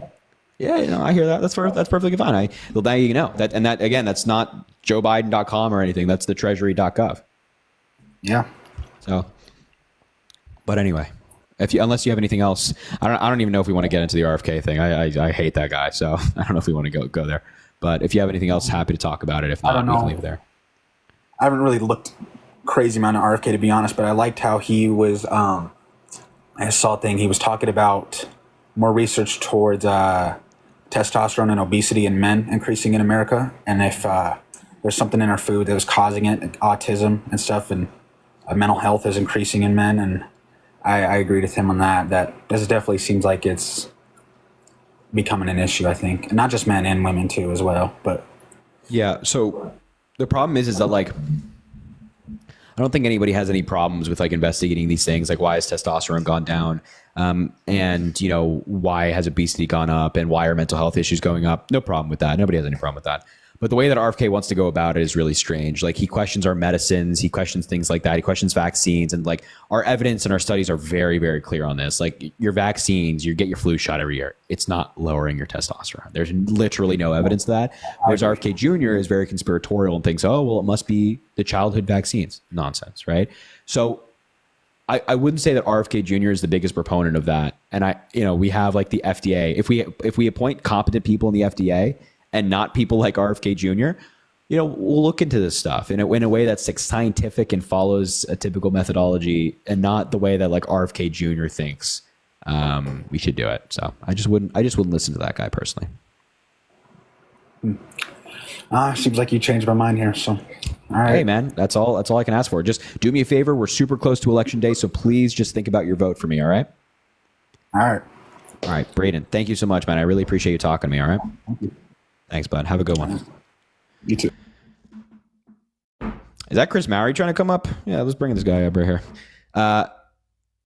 Fuck yeah. That guy I like that guy, genuinely. Raul, thank you for the $5. Oh, wait. Megan, thank you for the $5. Active duty military family, excited to support Kamala. I love that. First of all, shout out to your family. Love active duty military families. And thank you so much, Megan, for the $5. You're incredibly kind. I appreciate you being here. And thank you for your support of Kamala Harris. Raul, thank you for the $5 for putting up with MAGA misery. Put that on a t-shirt. I mean, MAGA misery. It's what we've been feeling for 8 years. 8 years straight of MAGA misery. That's right. Olive, thank you for the $20.24 for 2024. I voted early for Harris/Walz in Wyoming. Let's go. Give it up for Olive for voting early. We love that. We love voting early. Olive, thank you so much. And by the way, hey, there might be early voting in your states. If you live in Pennsylvania, early voting is open right now. Please go return your ballot. Go vote. Yep. Go vote. Go vote in Pennsylvania. It takes 5 minutes. Go vote for Kamala Harris in Pennsylvania, please. And finally, Linda, thank you. Oh my God, Linda, thank you for the $50 on Venmo saying good person bonus. Linda, if I'm getting a $50 bonus for being a good person, then you deserve an $100 bonus for being a good person. I mean, geez, Louise, Linda, I appreciate you so much. Thank you for the $50. That's incredibly kind. Please show some love for Linda in the chat. Please fill it with W's. That's incredibly kind. I appreciate that so much. You're amazing. Thank you, thank you, thank you. What's up, Law of the Wild? Good to see you. This guy says I'm voting for Kamala on the 19th from Nevada. Amazing. I love that.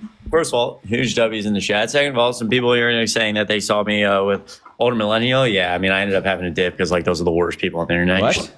Yeah, dude, I don't know. I hopped in some live to like debate about basically like Trump with like, you know, some people. And I was like talking about it. And then the dude, like the host, like who like he posted a bunch of videos about Dean, switched the topic to Dean. And then older millennial came up and like they all just started pressing me about Dean. And then I was like, yeah, so older millennial here like says disabled people should be thrown off mountains. And like literally is like one of the like a terrible human being who like never apologizes for anything he does. And like they were all just screaming and wouldn't listen. So I was like, all right. And then I left. Yeah, that sounds about. That's I mean, probably a they good choice. just kept being like, "Wow, you won't condone anything Dean did." I was like, you know what, bro? I've said my piece here like a million times. Please, I'm like done. Like you're not listening, Tyler. God, these guys are such losers. I know, but anyway, did you flip that dude? Isn't that? Hopefully, Bro, Harry's the guy. Can I get some W's in the chat for Harry Sisson? hopefully, man. Is that only $5 and said, Chris, you're so beautiful. Yo, thank you, Harry J. Sisson in the chat. What? Someone said, Chris, shut up. I only like Harry. Well, no, man. Yeah, get mad. Stephanie, thank you for the $5 saying she was annoying as F. Yeah, MAGA Michelle was here, Chris. Terrible. Olivia, thank you for the $4 saying thank you for everything. I know it's not easy. Olivia, I appreciate you so much. Thank you for being here. Thank you for your support. It's incredibly kind. And it is, but it's, it's fun with you guys watching. April, thank you for the $10. This is for making MAGA Michelle address the 65 soldiers. Thank you, April. Took me like 20 minutes to get her to actually say something about it. All right. G James, hello, bro. How's it going? It's going good, man. How old are you? I'm 21. All right, man. Why you MAGA? Well, it comes down to a few fundamental differences. I don't necessarily think that either party is going to be the end of the world. I'm mainly concerned with the economy, and through prior years, our economy continues to grow. So I think my differences in ideology with you are kind of just, we have two separate ways of getting to where we want to be. One way is not necessarily a bad way, but I think that my way or Donald Trump's plan is better. So what exactly is Donald Trump's plan? So he wants to place tariffs 10 to 20%, and I think that would be a great idea. And before you make the face, allow me to explain myself. Okay. So yeah. there's a few reasons why I think it'll be a good idea. First off, I believe that when you do that 10 to 20%, this would greatly increase government revenue, because we get about $4 trillion a year in imports. So 10 to 20% of that, obviously that would go down a little bit, but even if it goes down, Wait, who 20%, pays for the tariffs though? What do you mean who pays for the tariffs? Like Other when we put a countries? tariff on China, who pays the tariff? So China pays majority, and then Ouch. some would go down to the consumer, and then Ouch. what happens though is, so here, allow me to continue. So this is in opposition to Kamala Harris's plan, right? Because she wants to increase the corporate tax rate. The corporate tax rate, I would argue, you spend a lot more money on corporate goods than you would on imported goods. So that's the reason why I think that would be better. So can I, let me, so first of all, U.S. businesses are the one who's pay the tariff, right? The people importing, not the people exporting. What? So when we place, when we place tariffs on Chinese products, like Chinese tariffs, U.S. businesses now pay a higher tax rate to get things from China. The importers pay the tariff. Yeah, so that's what's going to drive the infrastructure growth in America. Okay, but you do acknowledge that you just said that China pays for it.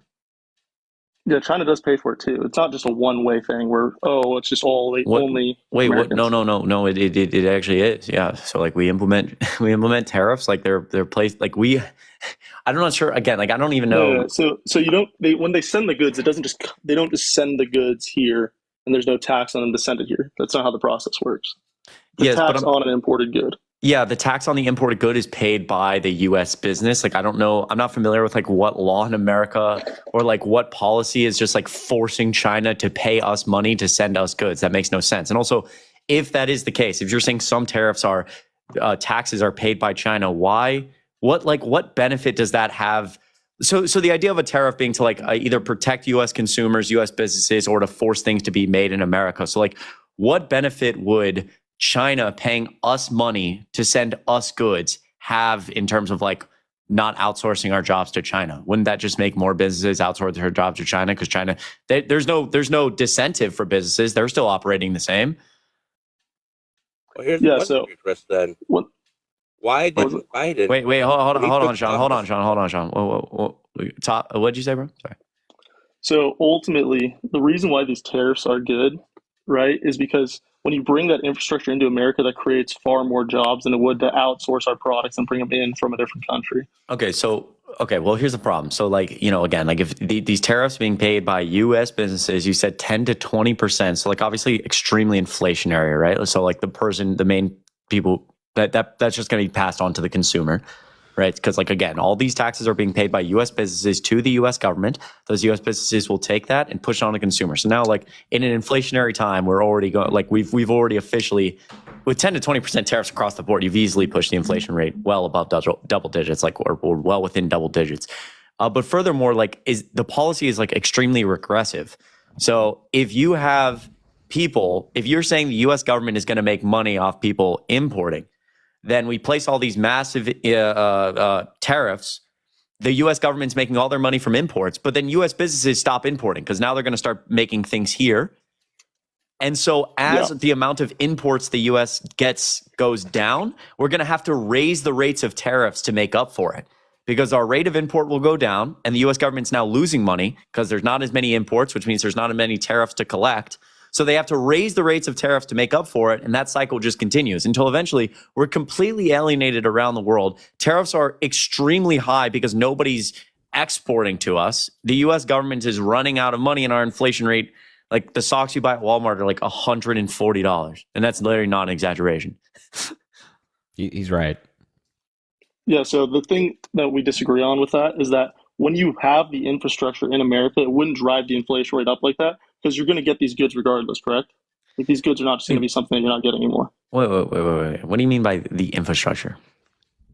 Like the manufacturing and the infrastructure that would get increased in America. I mean, sure, but it still doesn't take away the fact that it'd be way more expensive.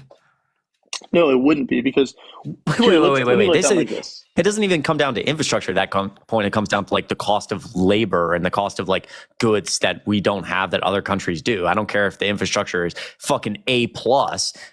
We're obviously like, our wage laws are much stricter, and we don't have certain resources that our other countries have. So it'd be more expensive regardless. Yeah, certain resources like labor. Is that what you're saying? I mean, because labor is something that China has way more than us. That's why they're able to send these goods to us. That's what I'm saying, is when we're just using their labor, we're not increasing our economic growth. We're just keeping importing stuff from other countries. Okay. If we get more jobs to America through these tariffs, then that's just only going to cause an economic boom. But here's the thing. Oh, wait. Let me say this real quick. So what happens when income goes up? A lot of things, like in reference to what? In the economy, income goes up. So what goes up with it? There's more spending, GDP growth. Yeah. So consumption would go up, right? People would spend more money. Yeah. And when consumption goes up, what happens? GDP rises, more job growth. Yeah. There's more production, right? Okay. And what does more production do? It adds employment, and this cycle just continues, and it leads to growth. That's how the economy works fundamentally. Okay, sure. But like, again, like we already see the U.S. Bro, Sean, dude, your mic is shattering. I'm gonna need you to take out the like $5 microphone you got from fucking GameStop. So real quick, so like again, like I do want to point out that like the U.S. dollar is stronger objectively than it's ever has been, like or it has been in decades. Certainly, like we're spending more transactions. Like we're seeing like I don't know what the exact percentage is, but a pretty high amount. I would argue that the U.S. dollar is not the strongest it's been in the last few decades. Definitely not. I think purely just based on like the amount of payments the U.S. dollar is being used in worldwide, would like disagree with that claim. Also, like I think like just the pure worth of the dollar is like significantly more valuable than like things like the Chinese yen, which is like really taking a hit over the last 3 or 4 years compared to the US dollar. And all of this comes back to the fact that like our GDP grew faster than any other nation on the planet last year. It's on track this year to double any other G7 nation. We're investing tons of money into our economy to create job growth through the Harris administration, like things like infrastructure and climate, like a massive amount of money in infrastructure, a massive amount of money in climate change, a huge investment in manufacturing and computer chips. We've seen more investment in manufacturing in the electrical field than literally ever before in American history. And that's according to the U.S. Department of Treasury. I'm more than happy to pull that up. More spending, I should say, on like creating these construction areas. So like, again, I think like that's a much more sustainable way to like grow the U.S. economy and work with China in like a diplomatic way, as opposed to like, again, like sure, if you want to make the argument that like you see job growth in America from the fact that we have 10 to 20% tariffs, but you've absolutely, like every economist would agree, and there's been tons of polls about this recently because Donald Trump has made these absurd claims about tariffs, they surveyed every single economist at the University of Chicago. Every single one said that Donald Trump's policies were extremely negative and had almost no benefit, because you're going to tank the value of the US dollar. Like overnight, if you put a 10 to 20% tariff on things, the inflation rate in America is going to be so unbelievably high. The US dollar is going to be worthless. Yeah, but the thing is that's in the short run. In the short run, yes, that would have an effect. But in the long run, no, come on, bro. No, come on, bro. You have to listen to this seriously, because in the short run, yes, there would be an increase in price, and it would not be some drastic increase. It'd be a 10 to 20% increase, right? That would be very drastic. That would be extremely drastic. You have to think about it in the long run. So in the supply and demand of wage and labor, right? Once that gets back into equilibrium, it's going to be far more than it would have been before. Okay, but here's the problem. You're not like. I feel like there's sorry, I didn't mean to cut you off, but like, again, a problem like you're not assessing here is like, not only have the prices increased, but like, again, like you're talking about throwing the U.S. economy into like total and complete turmoil. So you're talking about like an inflation rate. That is not total and complete turmoil. Dude, a 10 to 20% tariff, and I'm more than happy to pull up the facts on this, is going to increase on everything. There's $4 trillion imported throughout the year in imported goods, right? Okay. $4 trillion. So in the short run, $4 trillion spread throughout the whole year, throughout all of America, that would be a very small number. And then once you increase the production in America, we would just make way more money for our country doing that. There would be a way bigger boom. Again, we do fundamentally agree that U.S. businesses are paying this tariff, right? This tax. Yeah. Okay, so U.S. businesses pay this tax. I think like in the idea that our inflation rate is going to increase drastically. That's if they want to pay the tax. That's if they choose to pay the tax. Wait. They can increase their infrastructure on their own. That's why. Right. Yeah, I'm sure massive corporations who are like importing all their goods will be like, you know what? We'll take a 20% decline in our total revenue and a massive decline in our profit and just deal with it. No, I highly doubt that. Right. Well, it's the same thing as an 8% tax rate on corporations themselves. That's on everything. No, it's okay. Hold on. 8% interest on everything, not just their imported goods. Hold on. Let me say a few things. Are you saying that these corporations import all their goods? No. But obviously a massive amount of things are in the United States that we buy or import. Yeah, massive amounts of things are in the United States. But wait. Can I go back? Hold on. Corporations would be far more drastic than just 10 to 20%. That's absurd. That is. It's not absurd. I think. Let me speak. Let me speak. I think the thing you're not grasping here is how drastic 10 to 20% total tariff on everything is. So like, I think that like you would agree that the inflation would at least be, and I can pull up like the exact numbers around this, but like, again, we're talking about an inflation rate of like easily going toward double digits. There's no way you can disagree with that. An inflation rate towards double digits? No, I disagree with that. Wow. Okay. So what do you think inflation is going to be if we have a 20% tariff on everything? On everything is a crazy statement. It would be on imported goods, and that's $4 trillion. We produce far more than that. So hold on. So on everything, you only place tariffs on imported goods. That's a definition of a tariff. That's exactly what I just said. Yeah, so like not every good is an imported good. Yes, but oh my God, but most goods. Jesus Christ. Not most goods. What percentage of goods does America import as opposed to create here? You know the GDP off the top of your head? Do I know the U.S. GDP? Yeah, like US 35 trillion, something like that. 35 trillion, so 4 something like that, 34 maybe? 4 trillion is the amount we import, so it'd be whatever. Okay, wait, but you're talking about our total GDP in relation to just purely producing products. That's a way better way to look at that. Wait, hold on. What's the definition of GDP? Gross domestic product. I just said it. Yeah, so like what is that? What does 35 trillion mean? 35 trillion means we've produced $35 trillion worth of product in America. No. See, that is your fundamental misunderstanding. The GDP. Hold on. First of all, let me pull these numbers up. So I have look. That's how much it costed us to produce those products. No, wrong. Yes. Hold on. Percentages of goods imported. Because this is like a way better stat to pull up. Jesus Christ, guys, double tap the screen. I wanted to say something before I got to this. So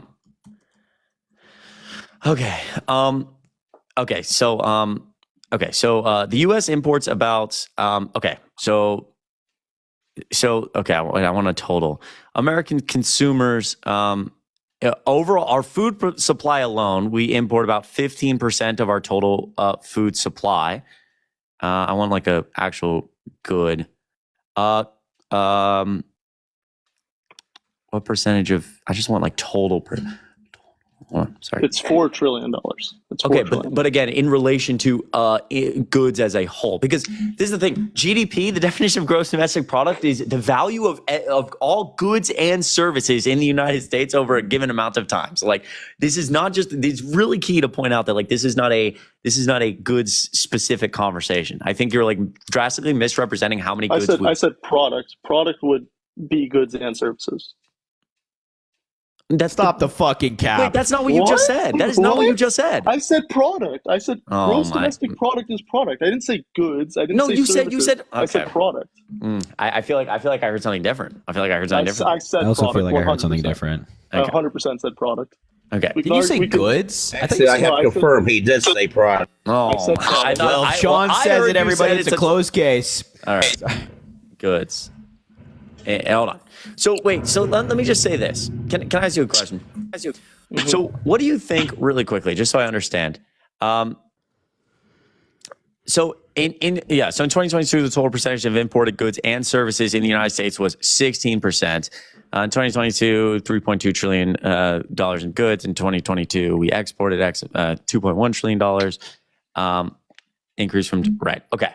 So again, like I don't know what you think that the inflation rates would be. Like, what do you think inflation would like? And I know this is like really an impossible question to answer, but like, how drastically do you think inflation would increase?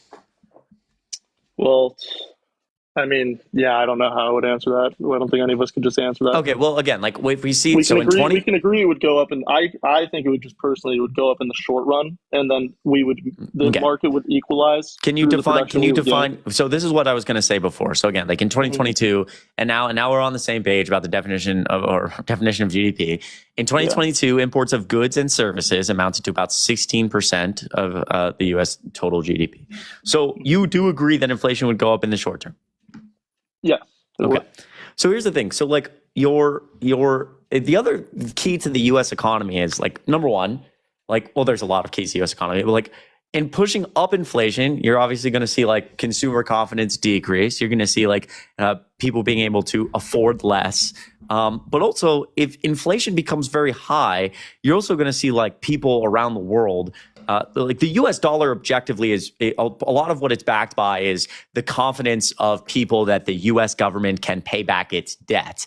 And I would argue that like if you're going to quote unquote in the short term push up the inflation, when by the way we're still I have a general idea, by the way. Okay, so let me just by the way, the last 4 years it's been a straight I just want to point this out. It's been a panic in America. We're still in an inflationary period, but everybody's been panicking about this potential massive recession, as at points we teetered at like 8, 9, 10% inflation and an unemployment rate that was quite high. It was a big panic about a massive recession coming. So you're suggesting that in the short term, I guess stoke the fears of that again. People stop being able to afford things, and then I'm concerned about like the world's general confidence of the U.S. dollar. I think people stopping being able to afford things is a wild claim. I think that's a wild exaggeration on what it would do, but you can continue. All right, bro. Yeah, so I think like people would have less confidence in like significantly less confidence in the U.S. dollar. And again, none of this like fucking makes any sense because if you're making it out as easy as if you're making it out to be so simple, A, I'm surprised that every economist in the world disagrees with you. B, I'm surprised that nobody's decided. I mean, you can look at the macroeconomics book. Not every economist in the world. Yeah, sure. I'd really challenge you to go find like economists that are. I mean, it's basic supply and demand, but you can look for it yourself. I think the question stands. So wait, can I ask a question? Why did every single economist at the University of Chicago who's polled about this exact issue in Donald Trump's tariffs say it was extremely negative? Because when you go to a Democratic city and ask them about it, it's going to be University of Chicago. It's going to be biased. Nice, I mean, so I don't think you have like I really argue here you don't have like a basic understanding of the economy. Like again, it makes that you don't have a basic understanding of the economy. We can go back and forth. That's why you just said that the University of Chicago is just biased because it happens to be in Chicago. Nice. Like these professors come from around the country. They're incredibly smart people. They work at one of the best schools in the United States. And you just say that they're biased just because it's Trump's policy and the school that they work is in Chicago. That's incredibly dumb. Like if you just look up, I would not argue that a professor is such a valid source on the Yeah, so, process, okay, because right. if they So I were wanna point valid out- about it, they would be doing Wait, just to be something. clear, But they- these professors are like experts in their fields. Yeah, they're right. So I don't want to point out, Experts in Especially if you work at If you look Chicago up- if you University. look up- They wanted to do I just something want to that's point out. important. I just want to point out two things. If you look up the general consensus with economists around tariffs, the idea is like generally negative, right? Like I would be very hard pressed to find economists who think that like these widespread tariffs you're referring to, like literally on everything, all imported goods, are good. I would be really hard pressed for you to find an economist who agrees with that, right? We're placing tariffs, like the Biden administration is placing tariffs on like Chinese EVs, right? That's very specific. We don't want Chinese EVs in America. Now it costs a ton to get them into America, so they won't ruin our markets. Also, at the beginning of this conversation, you told me that China was paying the majority of these tariffs, and you didn't even know the definition of fucking tariff. So I do want to point that out. I think that's kind of relevant. I mean, I pretty much told you, but it's but irrelevant. The also, like, professors are wrong, Chris. You can keep saying random things about it, but Yeah, so, I like- very clearly made my point. You can bash it all you want. I provided my points, and all you just said was, All right. "Well, someone that has nothing to do with me whatsoever disagrees with you." So there you go. That's what you said. That's not what he Okay, said so at again, all. like I mean, essentially. Not essentially what he said all either. right, so Yeah, but we can agree to disagree. here, hold up. Here we go. Really quickly. Let me just, I just want to like find this math and then we'll talk to Sean up here. Give me 1 second. I want to find an estimate for this. Y'all should listen to the song I was showing earlier. Aperol Spritz. It's a good song. Just came out like Here we go. an hour ago. Um, I'm filibustering while Chris finds this graph. It's a really good song. Thanks, man. Also, you should add me and Chris on Snapchat. My username on Snapchat is harry.sisson02. Chris is, I believe, Chris D. Mowry, I think, on Snapchat. And we post over there as well. So you guys, if you have a Snapchat, you should go add us over there. It's fun. It's far more like personal and day-to-day stuff. And you should also subscribe to me on YouTube and follow on Instagram, Twitter, TikTok, all that good stuff. And of course, Chris's Twitch link is in his bio. His Twitch streams are super fun. So you should go. so I think also like, appreciate you. I appreciate you. So again, like I do think it's important to mention, like, again, U.S. businesses are paying this tax. I also do want to point out we didn't talk at all about like how it affects our relations with people like China and other countries who like we're now at like trade. We would have active trade wars with, like, we would, there would be less willingness to I guess work together. And again, like China would immediately be levying tariffs against our goods. And so again, like it just becomes like a massive trade war, and it just isolates the U.S. generally on a world stage. I would also question, like, I don't even know what the fuck Donald Trump's plan on tariffs is, because you say 10 to 20%. I've heard Donald Trump say that maybe he wants to replace income tax with tariffs, which would be like, that'd be like, are we talking about like, actually, I think the math was like almost a 500% tariff, because you have to make up the money we get from income tax. So that's like a multiple 100%. Someone did the math on this, like literally like 260%, 500%, some absurd number that we'd have to implement all across the board on tariffs to make up that money. And then you say 10 to 20%. And then sometimes Donald Trump says 200%. So I don't fucking know. Goldman Sachs. 10 to 20% that's what he said. So He also said 200% on John Deere. referring to what? Wait, what? Nice. He said that we're gonna On John Deere? Yeah, John Deere, the company. It's just the company, yeah. He's like, You mean the we're gonna company push- just plans to buy stream to Mexico? Well, What? wait, real quick. I wanted to ask Chris, did you ever find that source that you spent like a minute looking up before you said all that? Yeah. Well, I'm getting there because I'm like, again, I'm talking. Man, look at this fucking guy. It's pretty hard to find, huh? It's pretty hard No, to find it's that actually source. not. I have like 4 different things pulled up here. I just wanted to like give some context before I speak, because I wanted to understand. So here's the thing. When I pull up data about like Goldman Sachs says the inflation rate would increase this much, I'd also just contest that we don't know what Donald Trump's plan is, because you made up in your head 20%. But why You can look it up for yourself right Okay, now. but no, it's not about looking it up. I have a question. When I watch Donald Trump's speeches, I've now seen him say twice that he talks about how he could replace income tax totally with tariffs. So is that not his policy position? Because generally, as a voter, if I was undecided, I would be confused about what his tariff position is.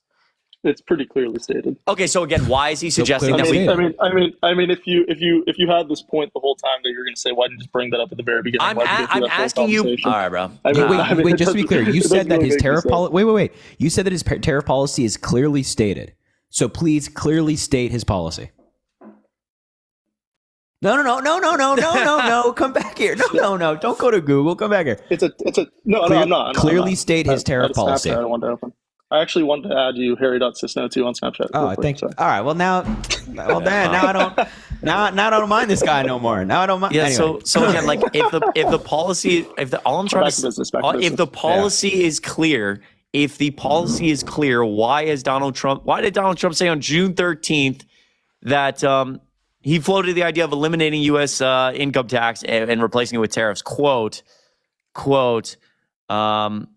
Donald Trump. Let me find the exact quote here because I know you're gonna freak out if I fucking don't. No. You don't need to. I got you. So it was in June. So I would say that was like kind of an outdated policy that he probably had. He probably got flack. He probably got flack. Wait, in June he had an outdated policy? No, dude. June compared to now, he has like a very publicly known policy on this. June is like prime. This is late June or mid June, prime campaign season. He's changed it since then. I could say the same thing about Kamala Harris. No. So it sounds like you would agree that again his policy is not clear because June is the middle. June is six fucking months before the election, and he doesn't have a clear policy on his tariffs. You said he floated the idea. Oh my! All right, bro. I'm done with this conversation. By the way, by the way, Economist said that Goldman Sachs said that in the Goldman Sachs, I think, said in the first year of I don't know, but that's part of the reason I brought that up is because like you're running like analysis on tax plan that like I don't know like what Trump's tax plan is, but they said hold on, give me like 2 seconds. This would be a okay, so followed by 16. Oh, by the way, speaking of liberal like randos, 16 Nobel Prize winning economists penned a letter in June warning that they are, quote, deeply concerned about the risks of a second Trump administration for the U.S. economy.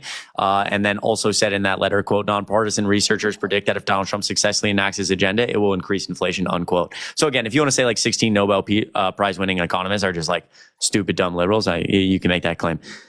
In this article that I'm reading, Goldman Sachs said 1.5% in the first year. I'd like to know. Yeah, that's what I was probably going to say. I was going to say 2%, but earlier when I said I have a general idea, I was going to say that, but I never got to it. Well, yeah. So I think like that doing that would even like 1.5% on like these like again I don't know that we like even agree about what his tariff policy is because Donald Trump makes no goddamn sense why he shouldn't be president. But there's actually an interview he had on Dave Ramsey if you want to go watch it. That's dope. He also did an interview like less than 6 months ago where he said he floated the idea of replacing him with income tax. But you said quote he just floated that. This one was from like a week ago, so you can go watch. Yeah, well, I think like this is fucking absurd for you to be voting for the guy that 6 months ago didn't have a coherent policy plan. Well, I mean, Joe Biden said like he doesn't support gay marriage. That was only, but he's like 8 years old. That was only a few years ago for him. Wait, for the record, Joe Biden is the first major. This guy genuinely has like a GameStop microphone. This guy, he has a GameStop microphone. He like found it on the floor at the GameStop in the corner. This guy up here, Sean was hairy when he was like 15, walked into GameStop with like 800 Xbox games in his hand. They were all how's this for clarity? Hey, buddy, I actually never mind. How many Xbox games did you trade in for the mic? What was the original funding of the United States government before the Federal Reserve Act? Here we go. We have a freak up here who says that we should go back to the gold. Wait, can we just take a breather for a second? This is the reason why we need Donald Trump's economy to work because Sean needs a new mic. That's actually funny, bro. That's actually funny, bro. This guy ain't so bad, man. Sean, if you're gonna be a gold standard freak, dude, I don't think we need to have this conversation. Actually, I'm talking on a phone mic, and I'm talking on a regular mic. All right, well, please tell me you don't believe. Please tell me. Can I just guess? Are you about to say that the U.S. dollar right now is backed by nothing? Actually, it's backed by energy, because isn't it referred to as the petrodollar in the U.S. exchange? Okay, yeah, okay, sure. So it's back. So anyway, wait. What were you originally going to say in the whole? What were you? Wait. I don't want to do this stuff no more, dude. I don't want to do these lives no more, bro. Wait, can you tell me what you were originally going to say about like the gold standard, please? Actually, I asked what was the original way the federal government was paid for. We established this before the Federal Reserve Act of 1913. Paid for by GameStop, Mike. Sorry. No, actually, it was paid for by tariffs on importation. Okay. And the only reason they brought in the tax system in 1932 was originally to tax the top 1% earners in the nation to pay for the war. Wait, are you saying taxes started in 1913 or 1932? 1932. You're saying taxes started then? That's when the income tax started. The income to pay tax for the war. The income tax, not just taxes generally, though.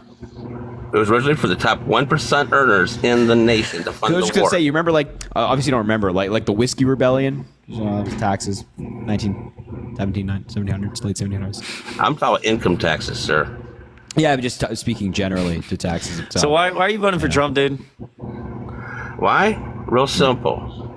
When you look at the policies he's put in place beforehand, when he originally did the 35% cap on insulin, which was revoked by Biden when he first took office, when he signed 32 executive orders and turned back everything that Trump had done through executive order. Now, admittedly, Trump should have gone through legislation to do the operation instead of through executive orders, because, as we know, every future president has the right to repeal an executive order from a preceding president. All right, bro. So the 3 executive orders he signed didn't go into effect. They're also different. Like most of them, like the main one was around like funding, capping insulin at federally funded health centers. 1 out of every 8 Americans uses a federally funded health center, and it also like got pretty backlogged because people in Congress and some people in Trump's world were like very concerned about the administrative cost that you'd be dealing to federally funded health centers when you force them to like cap, or the administrative work when you force them to like cap insulin at $35. So. Or cap insulin at whatever cost. But again, like his policy not only was like different, but also like never went into effect. So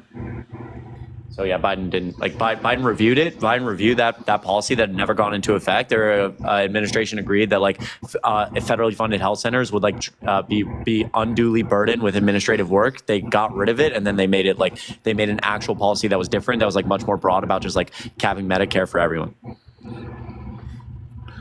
Okay. I'll give you that. But here, let's go into another little subject here matter. Would you consider the New York State Supreme Court as a good source? Yes. Sure. Are you aware of the current appeals case going on in that for Donald Trump? This business fraud case, yep. And are you aware that the justices within that case are considering having to install guardrails on the Attorney General's office for the misuse of law against Trump in this case, because of the fact that it should have been handled in a commercial courtroom, not a civil courtroom. Oh, sorry, that was like really close to the microphone. Yeah, that's not true. There's been a lot of misinformation surrounding. I've got it right here, sir. No, I'm just listen. There's a lot of misinformation surrounding this case and the arguments that were in front of the appeals court and Trump's lawyers' arguments. The judges on the appeals court were somewhat skeptical of the state's argument that surrounding the case, but they're not saying that they're throwing out the case generally, and they're only reviewing a certain part of the case. They're not reviewing the full case. Actually, I could talk about this, but I feel like Law of the Wild, if he's here, might be better to talk about. I don't know if he's here right now. Also, but Sean, bro, like no hate. I do appreciate being up here. Like, wasn't trying to be a dick, but when other people are talking, if it's possible for you to mute your mic, that would be amazing. No hate. I had a bad 3.5 millimeter connection. What? You know the connection wire that runs between the phone and a soundboard? A 3.5 millimeter cable? Yeah. I had a bad cable, so I actually disconnected that system. Oh, okay. All right, well, maybe it's just like the back. Maybe there's like a fan in the back on it or something. Yeah. It's fine. It's fine. And the funny part of the whole thing, would you consider a Yale law professor a good source on legal information? Sure. What does the Yale law professor say? The law professor said that the exact same thing that I heard, word for word, verbatim, from the state Supreme Court as I watched the proceedings as they were happening. In fact, I have them pulled up on YouTube right now from the national desk, almost 1 hour of it. That the way they pretzel looped the law to try to make the law fit the situation had never been done before. In fact, in U.S. history, the methodology that was used has never been used in the court system at all, because of the fact that normally with situations like this, it is handled between the two sophisticated entities, which would be Deutsche Bank and the Trump Organization.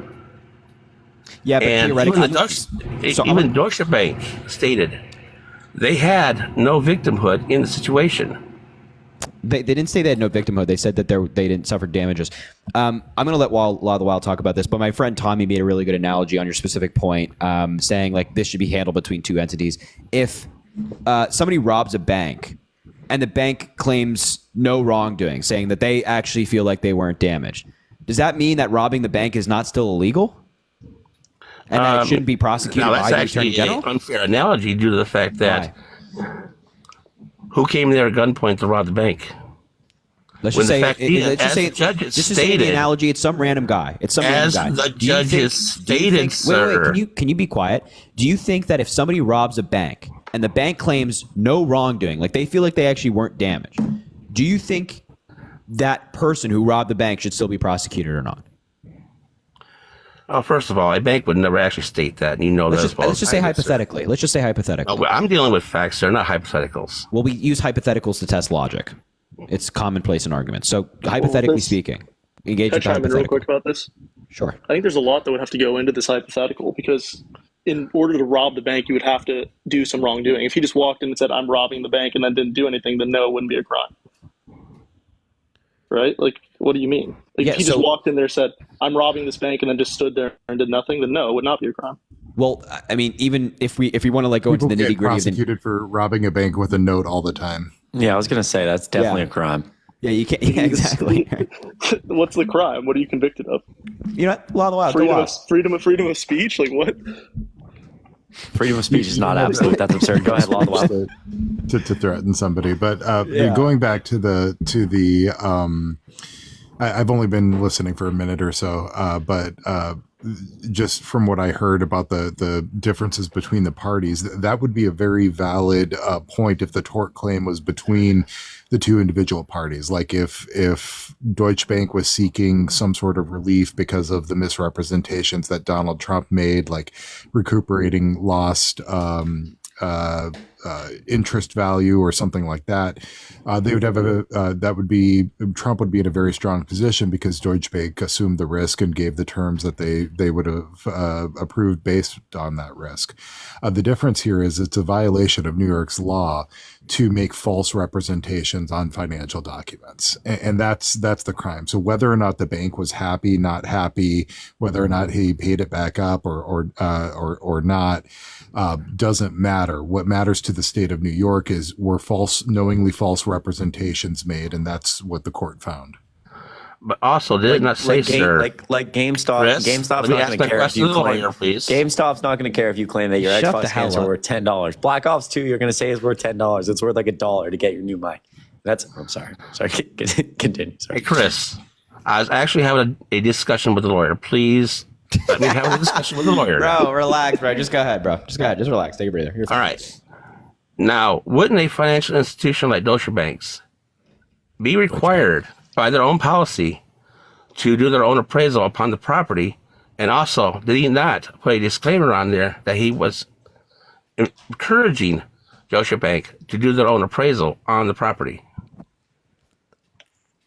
Right, but what I'm saying is none of that matters. Is Deutsche Bank did an assessment of Donald Trump's net worth. They assessed it to be worth like $2.6 billion.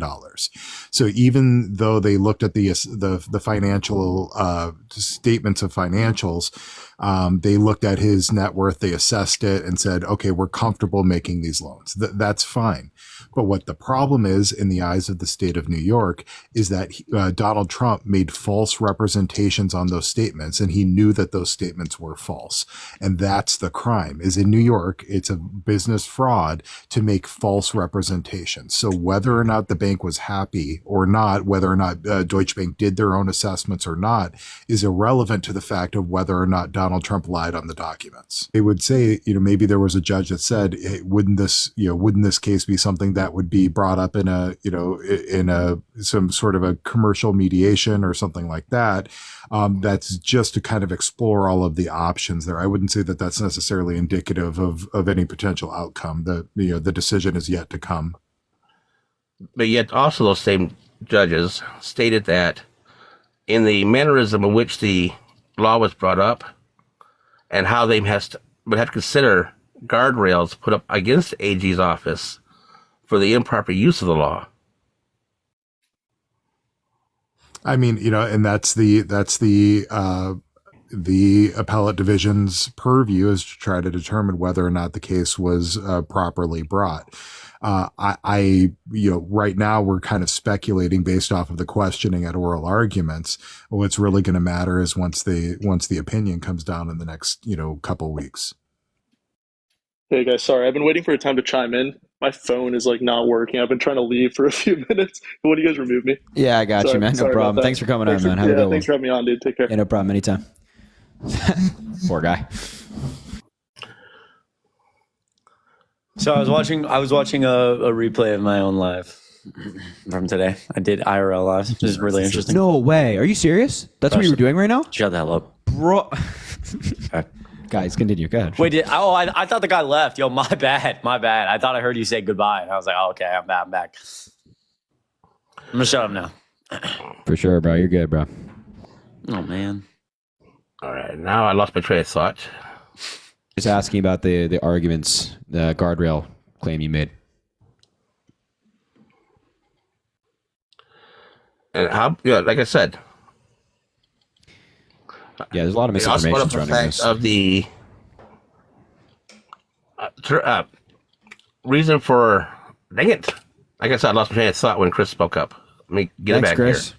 God, He's Chris good. just sucks, man. Well, Sean, and I'll throw you a little bit of a bone here. I've always said that I thought that the judgment was going to be reduced and probably substantially reduced after reading Engoron's opinion, because I thought that the way that he calculated the disgorgement, it was double dipping in some sorts, because he would penalize them the profits made off of a property, but also penalize them for the interest difference based on the loans, to improve or buy those properties. So I do think that there is going to be a substantial reduction. I don't think it's going to be tossed out. This practice and this law has been prosecuted at least 800 times that I could see on Westlaw from at the appellate level, and probably significantly more times on cases that weren't brought up on appeals.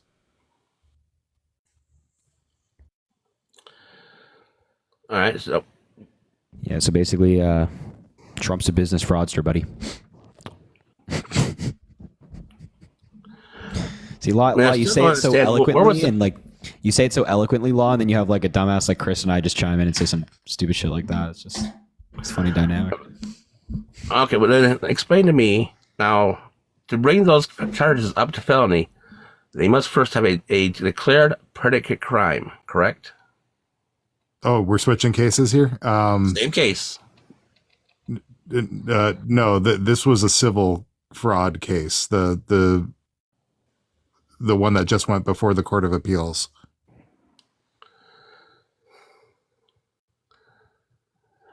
To bring those fraud charges, because originally each one was a misdemeanor charge in that fraud case. Yeah, no. So when you say misdemeanor, we're talking in the criminal realm now. So you're talking about the 34 convictions. This is a different case.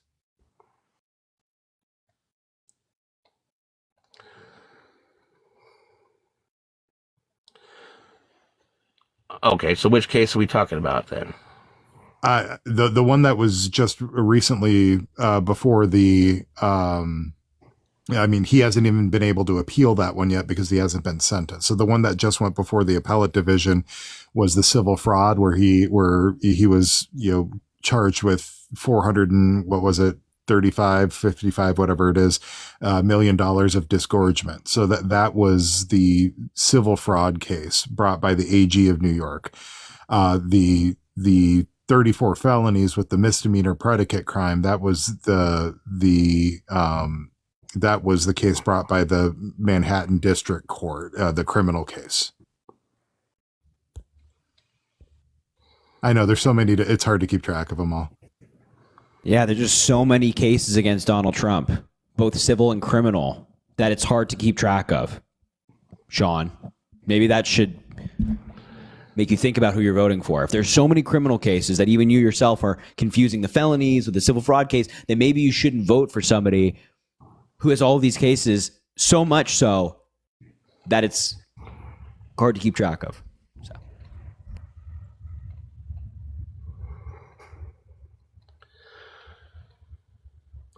So you're saying that we can talk about that case. I just want to make sure you understand they're completely different cases. Now, the way I understood it, the case that was handled by Marchand, correct? That was the criminal case brought by Alvin Bragg. And it was dealing with the same subject matter of the fraud case that he was sued on by the AG. So the civil suit that cost $500 million, that was brought by Letitia James, the Attorney General. It was a civil suit, and that case was before Judge Engoron in the New York Supreme Court. The criminal case was the Stormy Daniels hush money payments, the election interference case. Completely separate cases.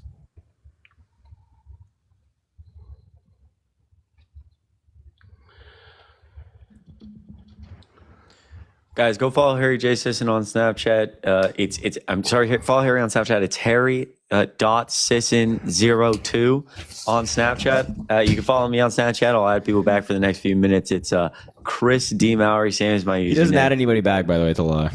It's like a scam to get you. Sorry, I'm joking. Sean, do you have any more questions, man? No, actually, I'll step down for right now, but all right, Sean. I will be back. All right, man. Well, hi. Thanks for coming up. I appreciate it. Thanks. As a Mashallah. Yeah. You're going to pull me out of another live. At least give me a challenge, Harry. Come on. Wow. Sorry, you can go back to that live now, Law. Man, stroke that thing, Kajo. Sorry. What's up, Law? How are you doing, man? I'm living the dream, Chris. How about you? I'm good, man. I'm good. I did living the dream too, man. That's all you can ask for. I'm not gonna lie. Okay, I did. So I went to my university, or I'll graduate from there eventually. The Kennesaw State, and I did live debates. I had a table, and I was live while I was doing them, and they actually went pretty well. But also, I lost. I didn't talk to that many people. I lost a little bit of confidence. Really nice people. I'm not trying to talk shit about any of the people. Really great people, but. Are you voting for Harris? Yes, I'm voting for Harris. They obviously didn't talk at the table. When did January 6th happen? I'm like, oh, fuck, dude. Maybe I had some guy come up and said he was voting for Trump just because he's funny. And he was such a dick. And he said he thought it was funny that Trump was sexually abusing women. And I was like, yo, say your name, your major for me in the camera. Yo, appreciate you, bro. At Kennesaw State. So hopefully that guy gets, Anyways, that was my day. Law of the Wild, I heard some big things about you recently, man. Oh, really? Yep. I heard, yeah. So I heard you. I don't know. I was trying to make something up.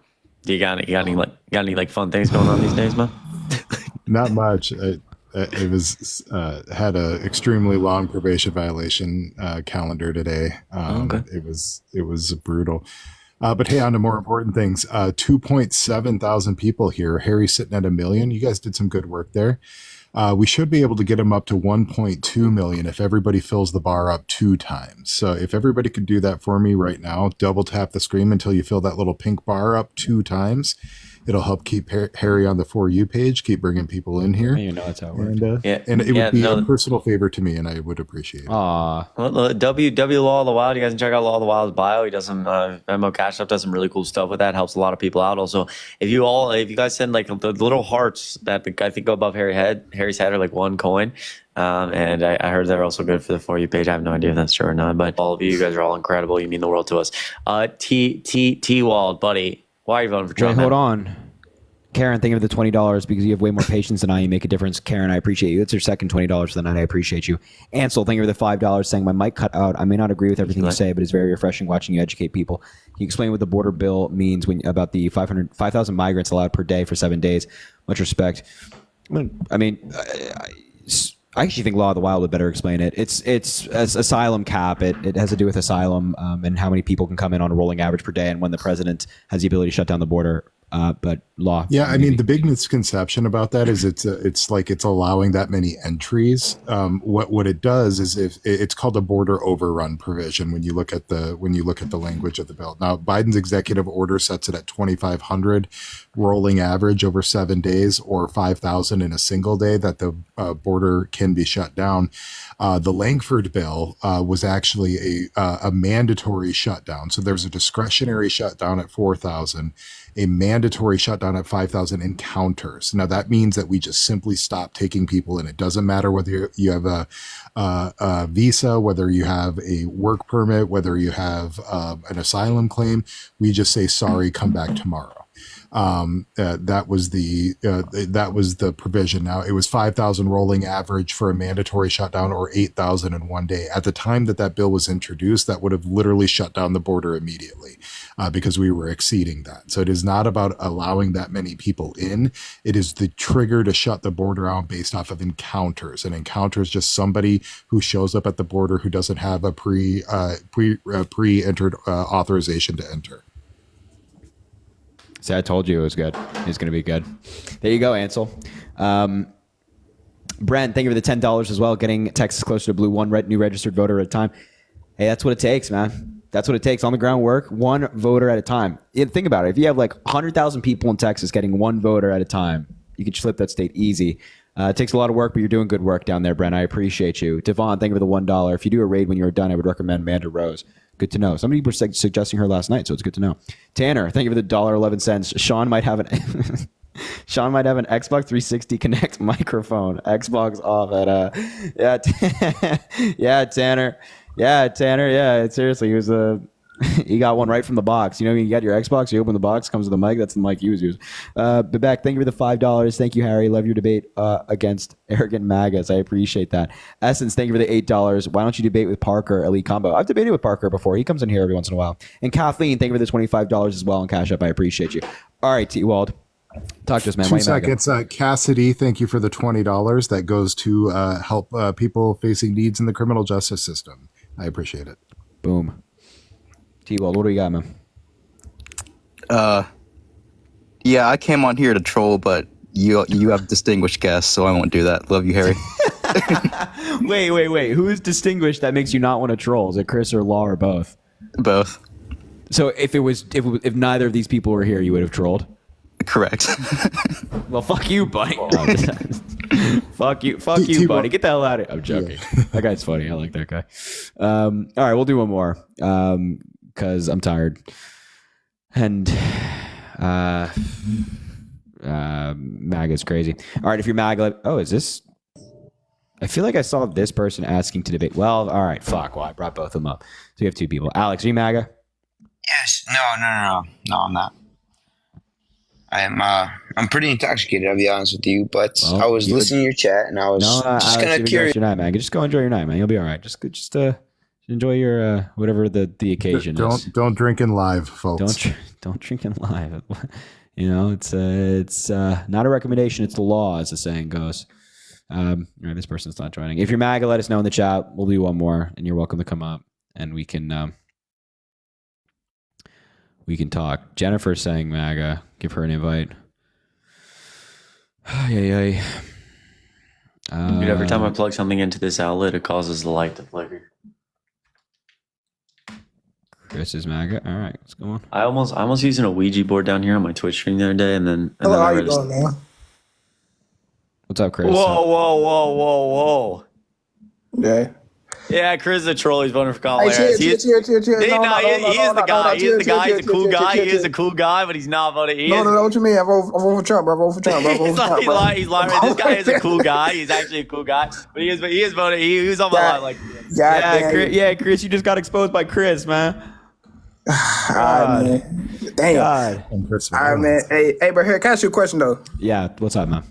How was it meeting? I want to ask you, man. How was it meeting Obama, man? Amazing. Like truly one of the most interesting, intelligent and kind people I've ever met. He was just awesome.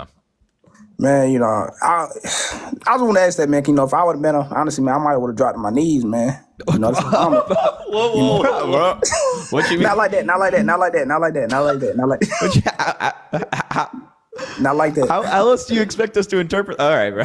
But look, hey, y'all have a good rest of y'all stream, though, man. All He right, called me. Chris. I couldn't even troll. Yo, appreciate you, Chris. Thanks for appreciate it. voting Go for on, man. All Thanks right. for voting for Harris, man. Thanks, man. Appreciate you, man. For sure, y'all. Chris. Appreciate you. All right, Gravel. Are you MAGA, bro? Yeah, man. Trump 2024, Arizona, 48 years old. You guys are going to get smoked. Harris. Did you buy, just out of curiosity, when you bought your Trump body pillow, did you get the life size version or the mini version? No. I'm telling you, you guys are going to get smoked. I mean, well, that doesn't answer my question. Did you get the life size version? You know what? Gen Z, which is you. I represent all of Gen Z. Well, you guys are pretty much Gen Z. It's over. Pretty much? It's or over. are Gen Z? It's the difference. No, I'm saying it's pretty much over. You guys are done. You're toast. Gen Z's done. Oh, well, no, I'm saying Gen Z, vote for Kamala. Yeah. Kamala. Whatever, dude. I don't give a shit. Well, you should. It's over. You should give more of a shit. Like it's very simple. Kamala. Or Why are you going to vote for her? Yeah, so I'll explain that in a second. But Kamala, or you can call her Madam President, because that'll be like 25 days. One or the other. Yeah, okay. Whatever, dude. Well, 25 days you call her Madam President or less. Again, it's not whatever, right? I think Donald Trump does this as like a sign of respect to just women, African Americans, or minority people in general, African American women. Kamala. You put like a little bit of respect to Kamala Harris, considering you sleep with like a Trump body pillow. You give all the respect to that guy. Just a little bit, just a tad. All right, so I'll call her VP Harris. How about that? That works. Sure, I like that. that. Yeah, it's fine. That works. But you Harris supporters are toast. She tanked it. She had she was on The View, and she said, "Yeah, I agree with everything. I wouldn't change anything." So let's just out of curiosity, like what in the Biden administration, what major thing in the Biden administration would you have changed? One, the Afghanistan withdrawal. Two, Pause. Wait, let's go one by one. I promise we'll go one by one. So you would have changed the Afghanistan withdrawal. So you're saying that the withdrawal was messy and the way we went about it was bad, right? I absolutely do. And do you think that do you think the deal we made with Afghanistan to get out of Afghanistan was bad? Are you talking about the Doha agreement? Which I'm just asking generally, like, do you think that the agreement was bad? Are you talking about the Doha agreement? I'm asking you a question. Do you think that our agreement with the Taliban to get out of Afghanistan was bad? I'm asking you a question, Harry. I know you're asking me a question. I'm going to answer your question after you answer mine. So, just Gravel. Do you think that the deal to get out of Afghanistan was bad? Well, do you think we should have gotten our folks out of there? I'm happy. We're obviously talking about this, so I'm going to answer everything you're asking right now, but I'm just kind of clarifying where you stand. Because I can't argue against, you're just like, you're slamming Afghanistan. I got to understand where you stand on this without so I can make an argument against you. So do you think our deal to get out of Afghanistan was bad? No, I'm asking you. Do you think Biden had a time to change it? Do you think that? Can you just engage in a normal conversation by any chance? Like, it's yes, not that I absolutely can. Okay, great. I'm glad to hear that. Do you think that our deal to get out of Afghanistan was bad? What do you mean? Question, man. Yes. What do you mean? Was it bad? No, I'm not going to answer. Did you think it was a bad deal? Do you want to debate? Do you and Chris want to debate this? Yes, we're going to debate this in a second. Wait, I'm not asking you to solve Albert Einstein's equations here. I'm asking you a really simple question. This is not quantum physics. I'm asking you a very simple question. Do you think that? Wait, Gravel, I'm asking you a simple question. You're responding with a question. So I'm happy to answer your questions. We're going to debate this, I can assure you. But do you think our deal to get out of Afghanistan was bad? Based on what Biden did? Yes. I didn't say anybody's name. I said, do you think the deal to get out of Afghanistan was bad? See, this is what you guys do. Gravel. It's not rocket science. This is not rocket science. Do you think our deal to get out of Afghanistan was bad? Should we still be there? That's not the question I'm asking. Do you think that? I don't even have to repeat this. You know my question. Do you think that getting out of the deal to get out of Afghanistan was bad? See, it's a loaded question, though, bro. And this is what you do. This is not a debate. This is not a debate. You're right. The only person holding us up from getting into the substance of the conversation is you. I'm asking you a simple question. Do you think the deal to get out of Afghanistan was bad or not? Yes or no? Yes, it's bad. No, it wasn't. No. Okay, why do you think it wasn't bad? Like, what was good about it? Because it. Okay, so getting out of Afghanistan, that was a conditions-based withdrawal. Do you have any? And Biden fucked it up. Okay, how did Biden mess it up? Because he wanted everybody out by September 11th, just like Obama did in Iraq in 2011. But wait, that doesn't speak to how it's bad or not. You're just saying Biden wanted people out by that. No, this is what the Democrats do, though. You guys, the Democrats don't. What did Biden do wrong? What you said. So your view is that the deal is good, right? The deal is good. So how did Biden deviate from the deal that made his withdrawal bad in your view?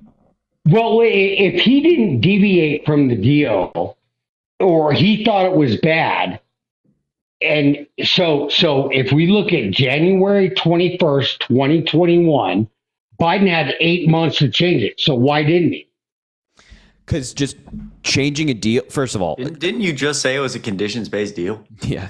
First of all. Yeah. So why didn't Biden change it? So why didn't Biden change the conditions that you say are good under Trump? I didn't say they were good. You said the deal was good. Under Trump it was. But so Biden sticks to the. You're upset because Biden didn't change the conditions of the deal that you say was already good. Well, he was the president of the United States. You're not answering his question. You're saying that the deal was good, and you're mad that Biden stuck to the deal. Yes or no? Yes or no? Wait. Was Biden the president? Wait. Did Biden? So you said that the deal was good, and you said that Biden stuck to the deal, and you're upset that Biden didn't change the deal that you said is good. I'm saying that Trump had a conditions-based withdrawal, and if Biden agreed with it, which he had about 7 to 8 months or so, if he didn't think it was good, why didn't he change it? That's also not true. We were in the process of withdrawing when Biden got into office. Matter of fact, like a week before Biden took off. Really, Harry? Have you ever served? No, I've never served in the military, but we have statements from the Department of Defense. What about you? No, Chris, what about you?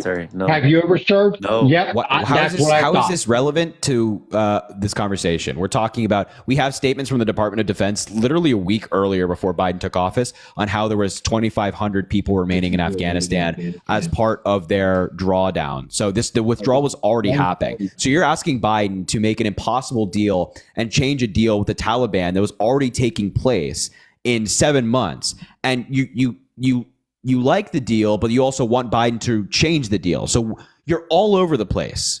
You're all over the place. No, I'm not. No, you're putting words in my mouth. Trump had a deal. Trump had a deal to get us out of combat. So my question to you is, if that was not a good deal, why did Biden not change it? So wait, you think the deal is good?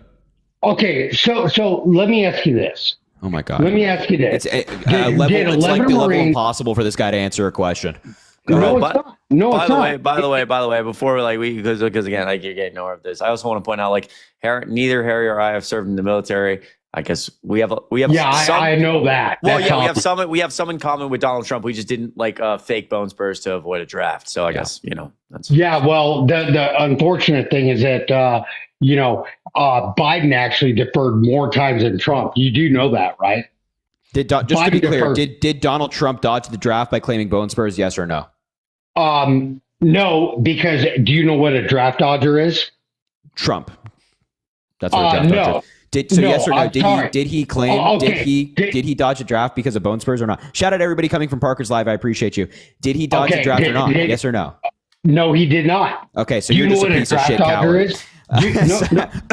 Sorry, okay. fuck. Oh, my bad. Yeah. My bad. All right. So did Biden? Sorry. Yo, can I ask you a question? I don't even know. Can I just literally, I don't know anything about what you're talking about, but I'm going to apply a little bit of logic. I know you don't know anything. Yeah. I'm So talking about in you're terms talking of utter nonsense. Can you shut up, please? Thank you. So in terms of like Biden apparently dodging the draft, when was this? When did he defer from the draft? 6 times for education and then asthma. Yeah, wait. He actually deferred. Wait. Deferred. Wait. What years were this? What years was this? You can actually go and look. No, I mean you made the claim. It's just like interesting because I also assume that Biden has served in the. But you guys don't know this. No, you guys don't know this. Wait. Biden started serving in the Senate when he was 30. So was this after he started serving in the Senate? Do you guys know when the draft ended? Okay. Oh my God, you're the most fucking annoying human being I've ever met on this You can't on this platform. Oh, what's up, Parker? And that's I was looking down, dude. That's saying What's something. up, everyone? I thought 3v1 wasn't enough, so I'm like, let's make it 4v1. Let's make it 4v1. It's an impossible conversation happening here, Parker. It's been terrible. So what's going on here? So Why we're is it talking about the impossible? Afghanistan withdrawal right now, and he says that Donald Trump did not dodge the draft. Whoa. Oh, so Donald Trump didn't say that he had bone spurs? Yes, he did. Did Biden say he had asthma? Oh wait, so now Donald Trump has dodged the draft. You acknowledge that he did? No, I'm saying that Asthma isn't a reason to dodge the draft. So him saying he has God. asthma wouldn't change that. All right. So did Biden defer? Did I don't Biden think defer? no, Biden Yes did or not no? dodge the draft. Did Biden defer or not? Did he dodge the draft? Yes or no? Yeah. Wait, dodging the draft. Are you talking about Trump or Biden? Wait, Biden. getting a deferral and dodging the draft are two different things. Literally. Okay. So, all right. So both of them deferred. They had education deferments. Biden deferred. Trump claimed he had bone spurs. Yeah. So and, again, and this is, Biden claimed he had asthma. yeah. So this is the thing. So this is the thing. So again, like looking at like Biden's deferments. You know what? Like, I'll can I fucking speak, smoke you bro? guys. I'm trying to help. I'm trying to See, like. this is the angry portion of the debate. He knows he's losing, and he starts. Yeah, I'm screaming. trying to make this I like know super I'm not simple. losing. I'm It's not possible, losing. It's possible to defer the draft. It's possible to have a deferment, and that doesn't make you a draft dodger, right? So the whole point is that Biden or Trump's own doctor. Who said this? Like his daughter basically said that. Oh yeah, like they knew that. My father knew that Trump didn't actually have bone spurs. He just said it anyway, so he could avoid the draft. Whereas Biden, actually, like two of his deferments were because he was at the University of Delaware, and then later as a law student at Syracuse University. And then after a medical exam that he took, that the Army took in '68, he received a classification which meant he could only be drafted in a quote national emergency. So again, like. Those are legitimate deferments, and then one that the Army made themselves, as opposed to Trump, who actively lied about bone spurs. How do you know that? Do you have his medical records? You have a fact check right in front of us. Bro. We're probably reading the same one. Bro. Yeah, all He right. doesn't believe the fact checkers. Those are fake fact checkers, liberal Oh, fact yeah. checkers. Of course, yeah, the fake fact checkers, huh? I had some All dude right. up there So earlier. you're telling me that Biden didn't defer, but Trump That's did. no, oh my God. No, they're saying there was deferment for Biden, right? But that's different from dodging the draft, whereas Donald Trump explicitly dodged the draft. Oh, really? Did he get a draft Yes. card? Did he get a draft card? Did he get a draft card? Yeah. Do you know what a draft card is, Parker? Dude, What's wrong with this Can I guy? ask you one more question? Actually, no. Please inform Can I me. ask you one more question? When you got into this, Yeah. when you got into this live, you like announce yourself like you were like fucking like being drafted for the NBA. You're like my Grant, Arizona, 48 years old. Like, bro, this is an NBA 2K, bro. But how old are you again? One more time. Bro said Adam Silver needs to announce Yeah, me. he said Grant, 48, Arizona State University. I'm sorry, bro. You gotta have a little more. So would you three agree? You soy boys agree? Bro, that- so this is my whole point. How old are you, bro? How old are you? Honestly. You cannot be acting like this as a 48-year-old Soy boys man. is crazy. You can't be acting like this as a 48-year-old Dude, you can't be above the age of like 16 and use soy boy unironically, bro. You gotta like go back to the drawing board, man. You gotta rework the play. dude. Drawing board Yeah, is okay, needed. bro. All right. Would you agree that both Trump and Biden deferred? Would you at least agree with that? Fucking Yeah, so both Trump and Biden got educational deferments. But Biden didn't dodge the draft because of bone spurs, whereas Trump got educational deferments and dodged the draft because of bone spurs. So it's like, golly. Okay. By the way, Okay. How did? And Biden did the same thing with asthma. he had it. There was a medical examination where he got an exemption based off of his asthma, which is one of the reasons why someone can be deferred. Like you can be deferred for having depression from a draft. But you Right? can't be deferred for having bone spurs. But he never had Is that bone correct? spurs. That's the whole point. That's the whole goddamn fucking point. Biden had asthma. How Biden do you had know asthma that? as evaluated by a Because doctor. Donald Trump never had bone spurs. That's the whole goddamn point. We know that. Well, how do you know that though? We know How that. do you know that? Oh my God. Chris is explaining that to you right now. We know that All because right, so I'll explain it the to you. family How of do the you- doctor, Grant, we know that because the family of the doctor that wrote the examination that Trump had bone spurs came out and said that he was lying to help Trump dodge a draft. That's how we know. His Okay, own daughter. so how do you so we just assume then that Eyebrow. Biden had asthma. Eyebrow. Is that correct? Why do you, can we just Do you move have on to any something else? evidence 'Cause, of the like, this is contrary? impossible. This is Do you have any impossible. evidence of the contrary? Well, that's what his draft card says. Can I ask you a question, bro? That doesn't answer. Do you have evidence to the contrary that Biden didn't have asthma and he was lying, and that his whole medical examination he went through was false? Yes, I do. Okay, what's that evidence? Just look up asthma, look up Biden asthma, and go from there. Whoa, Wow. Source. Wow, that What a source is fucking source. incredible. What a fucking source. Biden What a asthma. source. Wow. Biden, what? Oh, sorry. Wow. Biden fucking asthma. I'm retired, idiot. Okay, so wait, I can't see you. It's too dark in the Okay, room. can you turn on the light? Bro, why you gotta do it? God, this is too far, bro. Like that, Arizona, baby.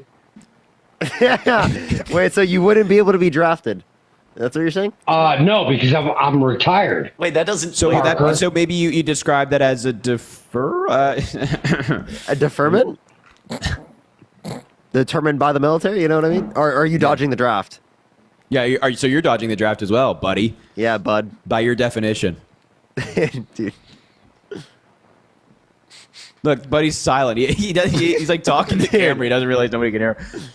It's great. Oh man, we live in a society, dude. We live in a society. We live in a society, yeah. We live in a society. A society. Dude, we live in a fucking society, dude. He can't figure out how to get his mic unmuted, by the way. I'm curious when Trump's bone spurs developed, because he played basketball while he attended New York Military Academy. It's So tough.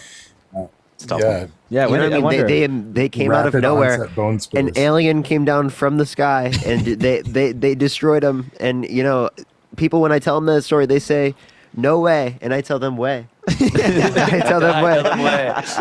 Yeah. Yo, wait. Yo, Gravel. Let me ask you a question. No way. Be honest Way. right now. Be completely honest.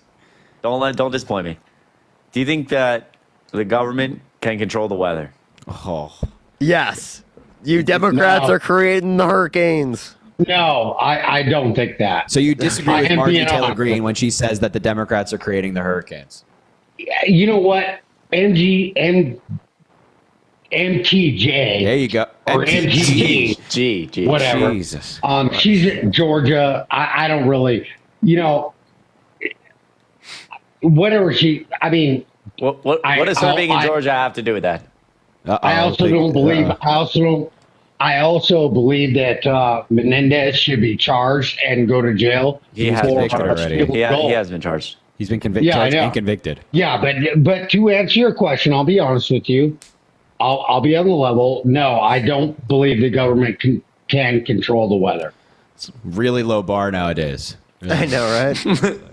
No, I don't believe Guys, that I Joe don't Biden has a think- hurricane guys, machine. see, Well, it's can I good. tell you know, I was having this conversation in Georgia. People are like, why won't anyone do something about like Brian Kemp? Like, no one seems to care. I'm like, because the fucking bar is in the ground. If you're like anyone in society nowadays and you're like, yeah, sexual abuse is bad, everyone's like, well, I mean, they're a good Republican, so it's fine. I'll just let them slide.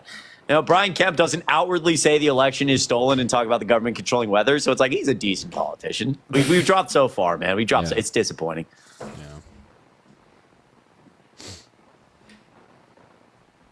You know what? Here's what's weird is that Biden was sitting on the beach. Kamala was, Not or true. VP Harris was, There you go.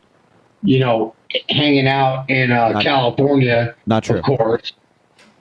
What Not do you true. mean not true? No, You're I'm saying talking, that this happened I'm recently, talking, right? I'm talking about during Khalid. And Yeah, then that's also all of a that's sudden, completely false. So this was also fact checked. There was like some article on some, I think it was like Fox News or something, where this originated from. Then they used a picture of Biden sitting on the beach that took place earlier in the summer. So Biden was in Delaware. He went to the beach one day, just like Donald Trump spent a quarter of his presidency golfing. Biden went to the beach one day, and they used that photo to say that he was sitting on the beach during Hurricane Helene. I don't know why Biden would be sitting on the beach in like late September, but Yeah, dude, he was on the beach while the hurricane was hitting. You know what I mean? yeah, right, yeah. For some reason, What a this hurricane G. machine, you know. Oh, didn't hit all him. right, all right. So then, where was he?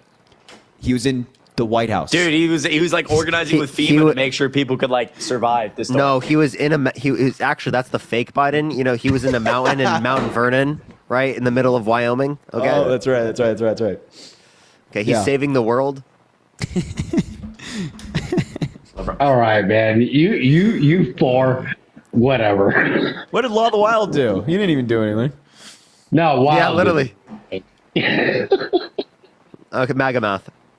You guys may as well get used to Trump. Yeah. What? What do you mean used to Trump? He's been around for like I mean, 9 fucking years. What is your I'm plan? too used to Trump, and that's the issue. Yeah, we have MAGA trauma, man. It's like trying to get rid of Yeah, that. yeah, he's been normalized in our society. All right. So what is your plan after this when Trump wins? What is your bro? I don't know. What's your plan right now? Considering, you know, never mind. I'm gonna debate people, Yeah, I wanna and chime in on keep, this real quick. keep fighting for a better world. So, like, if you thought that like Trump winning would be bad for these guys, that's ridiculous. These guys would make $1 million between the three of them because they've got 4 more years of just endless content to make. It's ridiculous. Like Trump winning would be a blessing just in that sense for these guys. Oh, thank you. Yeah, All but right, like we care more about the people. Actually, you have a point. They probably will make a lot of money, and you know the young ones. I mean, good on you. You know, you're making money just talking smack and whatnot. But I actually think you guys want Trump to win, so you can keep your. Yeah, you know, like I Parker think spends like 7 hours on live every day. Chris and I make videos every day and debate and stuff like that. Just because we want Trump to win, that makes perfect Yeah, sense. 7 hours a day, Yeah. convincing people to not vote for Donald Trump. Definitely wants Trump to win. Yeah, for yeah, sure. yo, sense. Law of the That Wild makes just sense to gave me. you. Here's the thing. Here's what's funny is that like Law of the Wild gave you an actual like logical conversation that like conservatives could make the argument for. But you've never thought about it in your life, and then you just like piggybacked it off at the last second. You're like, actually, I think they want Trump I to just win. totally inceptioned that. I'm sorry. No, hey, bro, Well, I mean, we already know. We already know Trump's going to win. What I'm trying to get at is that. Gravel, can I ask you a Imagine question? being that Can I ask you a delusional. question right now and be fully transparent? Not even Charlie Kirk's that delusional, by the way. How many members of Congress are there? Oh, jeez. What is it? 435. Nailed it. So House of Reps got it. Yeah, House of Reps, yeah. Yeah, and 100 senators. Okay. Can you name the 3 branches of government, just out of curiosity? Executive, legislative, and judicial. Shout out to Gravel right here. I think his vote's You guys are playing with the big dog here. Dude, imagine saying that because of the 2 questions we just asked you. Jesus Christ, those were like 3rd grade questions. Like, dude. Wait, how many? Gravel, let's ask Wait, this. no, that's how low the bar is. By the way, the bar is literally in hell, dude. It's literally in hell. It's like, yeah, the big dog right here. Give me a break. Hey, Gravel, how many amendments are there in the Constitution? 26. Law of the Wild, is that true? 27. He's close. 27, buddy. Okay, 27. Sorry, missed it by one. Barack with the big Can I dogs, ask you, can I everybody. ask you a serious question now for a second? Like, just back to this. Like, what do you think about Donald Trump trying to like overturn an election he didn't win? He didn't try to do that. Oh wow.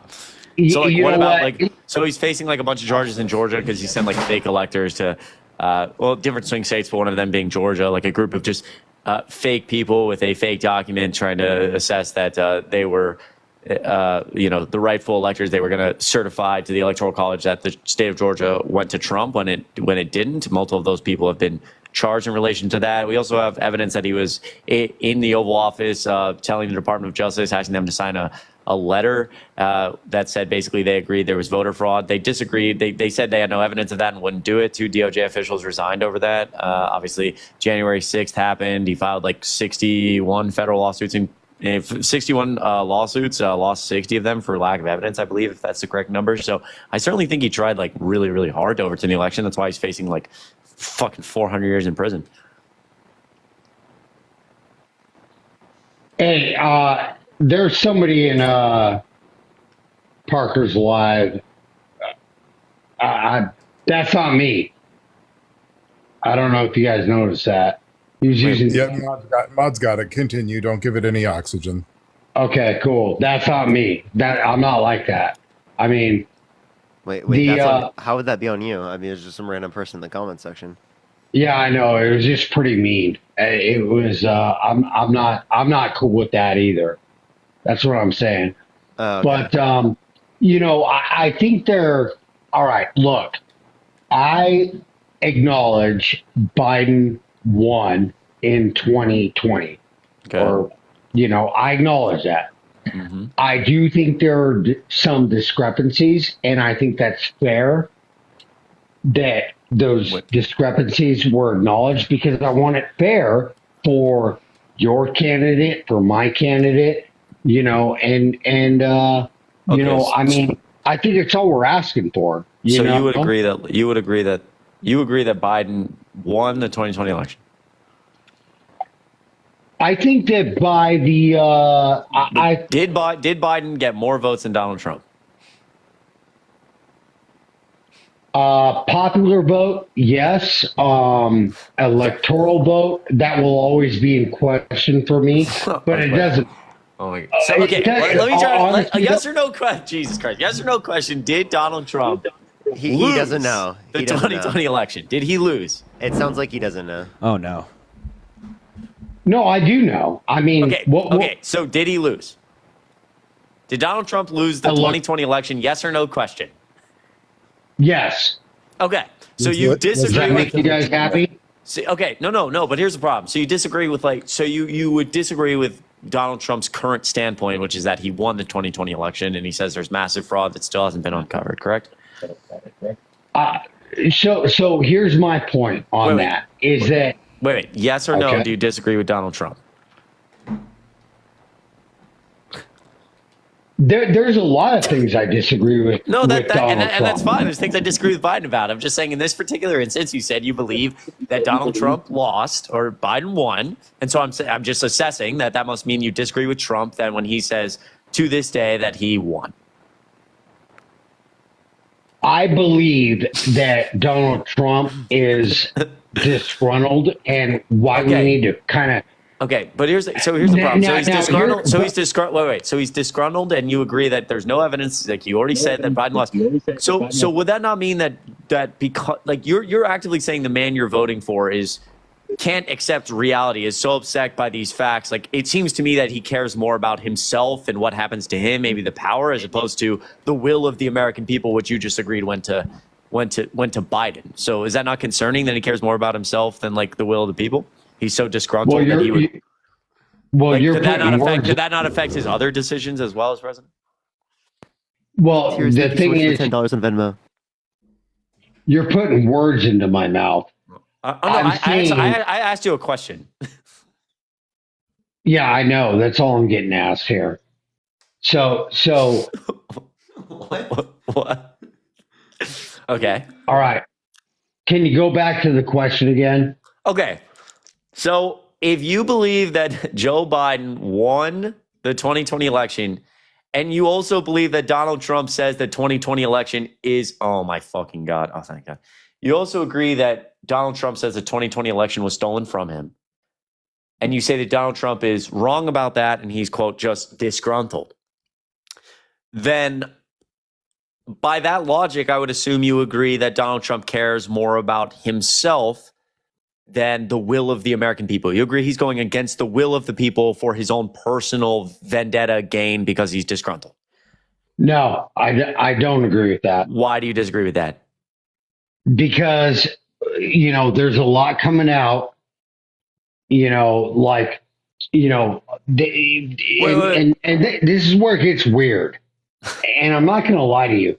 I mean, the whole bid thing and whatnot. Hold on. So back up. Because, and we can talk about some of those things, but your original claim was that he lost the 2020 election. And now you're saying that there's stuff to come out, which would suggest you believe that maybe he won the 2020 election.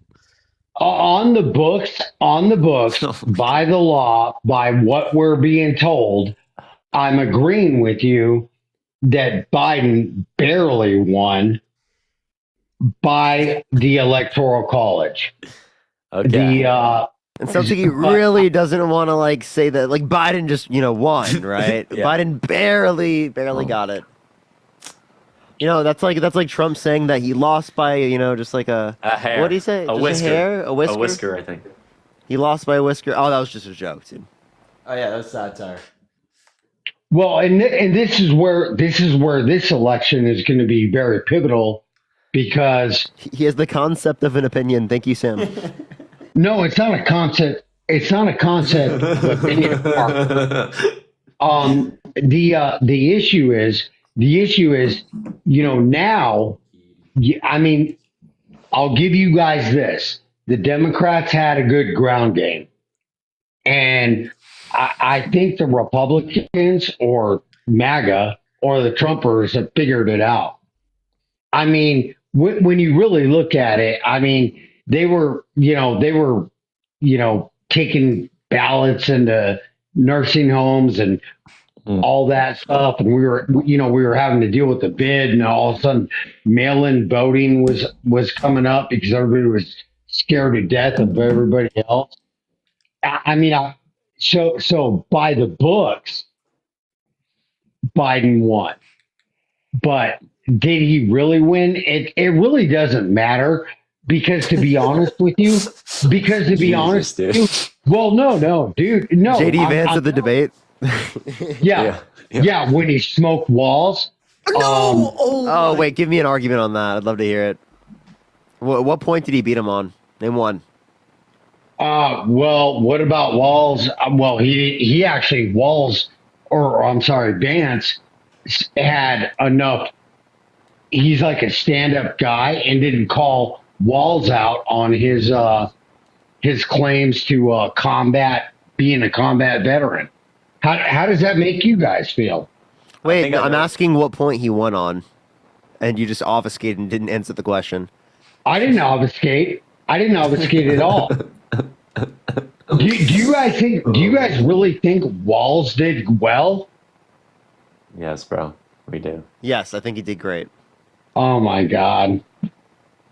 Are you serious? Yes, totally positive. So all right. So who told you that Walls did well? Bro, we all watched the debate. We watched every fucking second of it. And? Oh my God. Yeah, we think he did well. No one told us to say that. Okay. Yeah, the DNC directly told me to say that. I didn't, you know what? That's from I the didn't DNC. accuse you of that, Parker. I didn't accuse you of that, Parker. I don't care. I just felt like saying it. The DNC told me to do it. They give me $1 trillion a day from Taylor Swift. They pump adrenochromes into me sometimes after the lives till I get my help the blood pressure and stuff. Yeah, that's how I say so. Look so baby faced. I'm actually like 5,000 years old. Yeah. Sam, thank you for the dollar. Yeah, no, that's what people tell me. They're like, Chris, you're 16. I'm actually one of the original humans, right? That's right. Adam and Eve. I was with them. Yeah, that's right, Parker. They tell me all the time, Us like, humans, dude, we used to live that long. You know, it was because of adrenochrome. that's Okay? right. They tell me, yeah, they tell me there's side effects. Because like, the other was like, oh, Chris, you like 16. My real ID never works. I'm like, no, I'm 22, dude. But when they started pumping the adrenochromes, like I went bad. There's like some side effects. I've been asking if I can just grow a little bit of facial hair. They won't let me. They said it'll like reverse the effects too much. So, So is it your claim that you guys were born in like 5000 BC or something? yeah, that's Parker's claim. Yes. Well, that would indicate I'm 7,000 actually. You know. I mean, my parents, they were around well before that. So I'm actually directly handmade by God. So. Oh, you are. Yeah. I'm Did actually God Adam. tell you- did I'm God actually tell you Adam. that? God told me not to tell you, and he told me to lie about the age. But like, I actually am Adam. Okay, buddy. Oh my I mean, God. how else could I have a TikTok platform? I've got to be the original Adam. You know what I mean? Hey, you know what? I give all you guys props. I mean, you're out there making money and you're doing your hustle. I get it. I don't think we do this. This has nothing to do with that, dude. I literally have been doing this for years. I didn't make any money off of this for years, and it's a hobby of mine. I randomly blew up in the app. Like that's just I'm some random kid from Iowa. Yeah. Right? There was no platform to make money off of when I started. How did you start out, Parker? Like, did you just like? Yeah, I literally just made random TikTok videos. Like that, there was no creator fund, nothing. And then I started doing lives, like as supplemental. And I would do lives in front of like 4 or 5 people for like literally months. And then over time it grew to like 15 people, and that was like for months. And then like it just like started blowing up over time. I started getting like 50 people. Yeah, I don't think any of us, actually, any of the three of us, me, Parker, or Harry, like do this for money. Like I randomly started posting on TikTok after like posting like very similar like that's not the only like incentive. Obviously, like yeah, I make money. Like this is my job for me. But like at the same time, it's like the original like intention wasn't that. I agree. I'm not like grifting. Susan, No, thank you for the $5 don't for the think- adrenochrome. Thank you so much. You guys believe in what you believe in, and I think it's cool you're making. The money aside, I don't really care about that. I mean, you got your beliefs, I got mine. Trump's gonna win, and you guys are gonna carry on. And I applaud you for that. I mean, all Harry, Parker. That other Law, I'm not sure about you, Chris. Same thing. Nice. You know what? And Nice.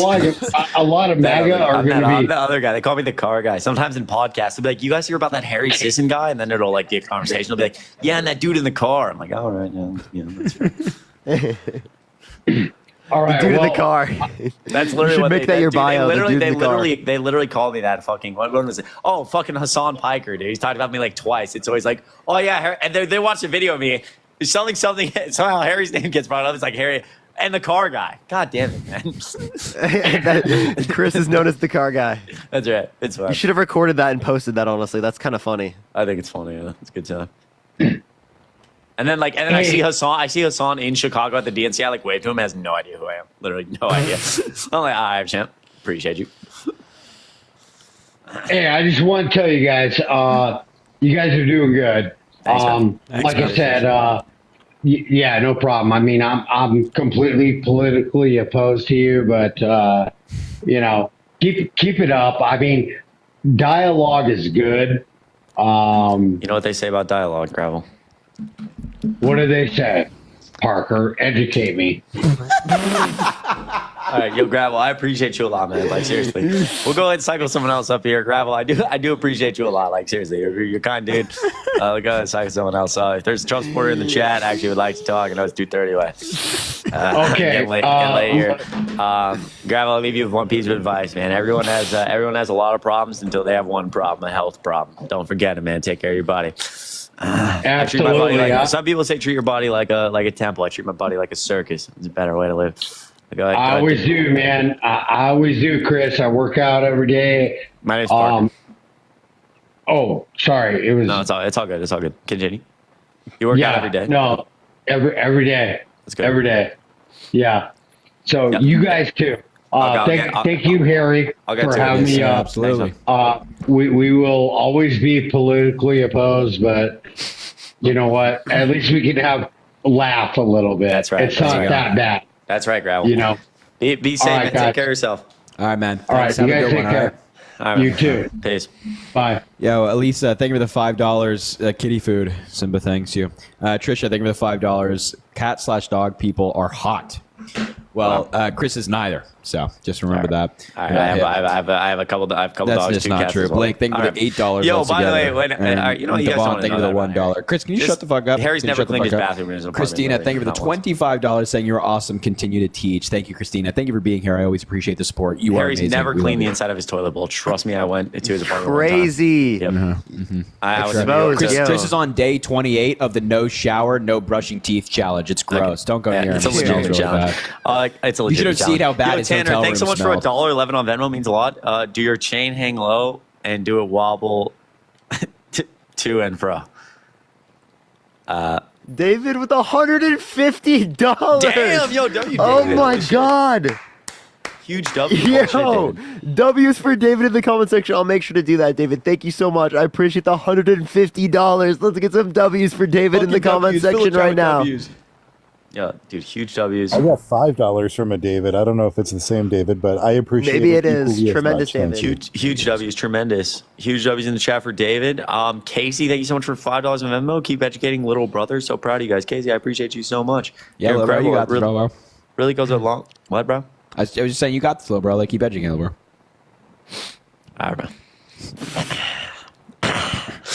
Brent, thank you so much for $10 on Venmo. You're always such a big supporter. It truly goes a long way. I do not take it for granted. Sam, thank you so much for $2. It means a lot. It's good to see you. You said, quote, I went by your source and looked up Biden asthma. No, literally. Like, I had to say it. I appreciate you so much for being here. It truly means the world. And lastly, Stevie Lynn, thanks so much for $25 on Venmo. Can I get huge W's in the chat for your last video? Thank you. I sent you a DM if you could read it. I will check it out. I really, really appreciate you watching the video, Stevie. It means so much to me. And truly, I don't take any of that for granted. Thank you guys so much. Appreciate And Aubrey, thank you so much for the $20. Thank you so much for Please Tell Me You Love Cats. Yes, miniature cats are the fucking cutest. Parker Have told you ever me- seen like a miniature kitten? Oh my God. Parker FaceTimed me on his way home today. He was like driving home from somewhere, and he literally got out of his car, kicked a kitten as hard as he could, and he said it was funny. Dude, Parker, Crazy, what the fuck, dude. Parker? This is crazy. He's actually like just making shit up now. Yeah, Chris on the phone call, right? He literally, you know what they were saying out in Springfield? That was Chris, okay? That was Chris, actually. Okay, everyone? It was Chris. Yeah, I actually Brad, backed thank you for that up. $10. I backed that up, actually. I just saw Chris in Detroit. Dude was going wild. Stevie, It I was see you weird, down bro. there. I really appreciate you. You And saw again, me in like, Detroit. Chris actually what, bro? stinks, dude. You He's on don't day want to 28 talk on about the Detroit, bro. show. You literally spent. I can say this. I don't think there's a problem. So, guys, I don't think you understand, and I've told several people this, and we'll get to. By the we'll way, get to- I just want to, before you say this, I'm just prefacing this by this is absolutely a lie. I don't even know what he's going to say. but it's a I'm lie. actually telling the truth. It's about All right, go like ahead. it's about how like people say that like off camera or like we like don't care as much about politics. I was going to tell a story of you like in the.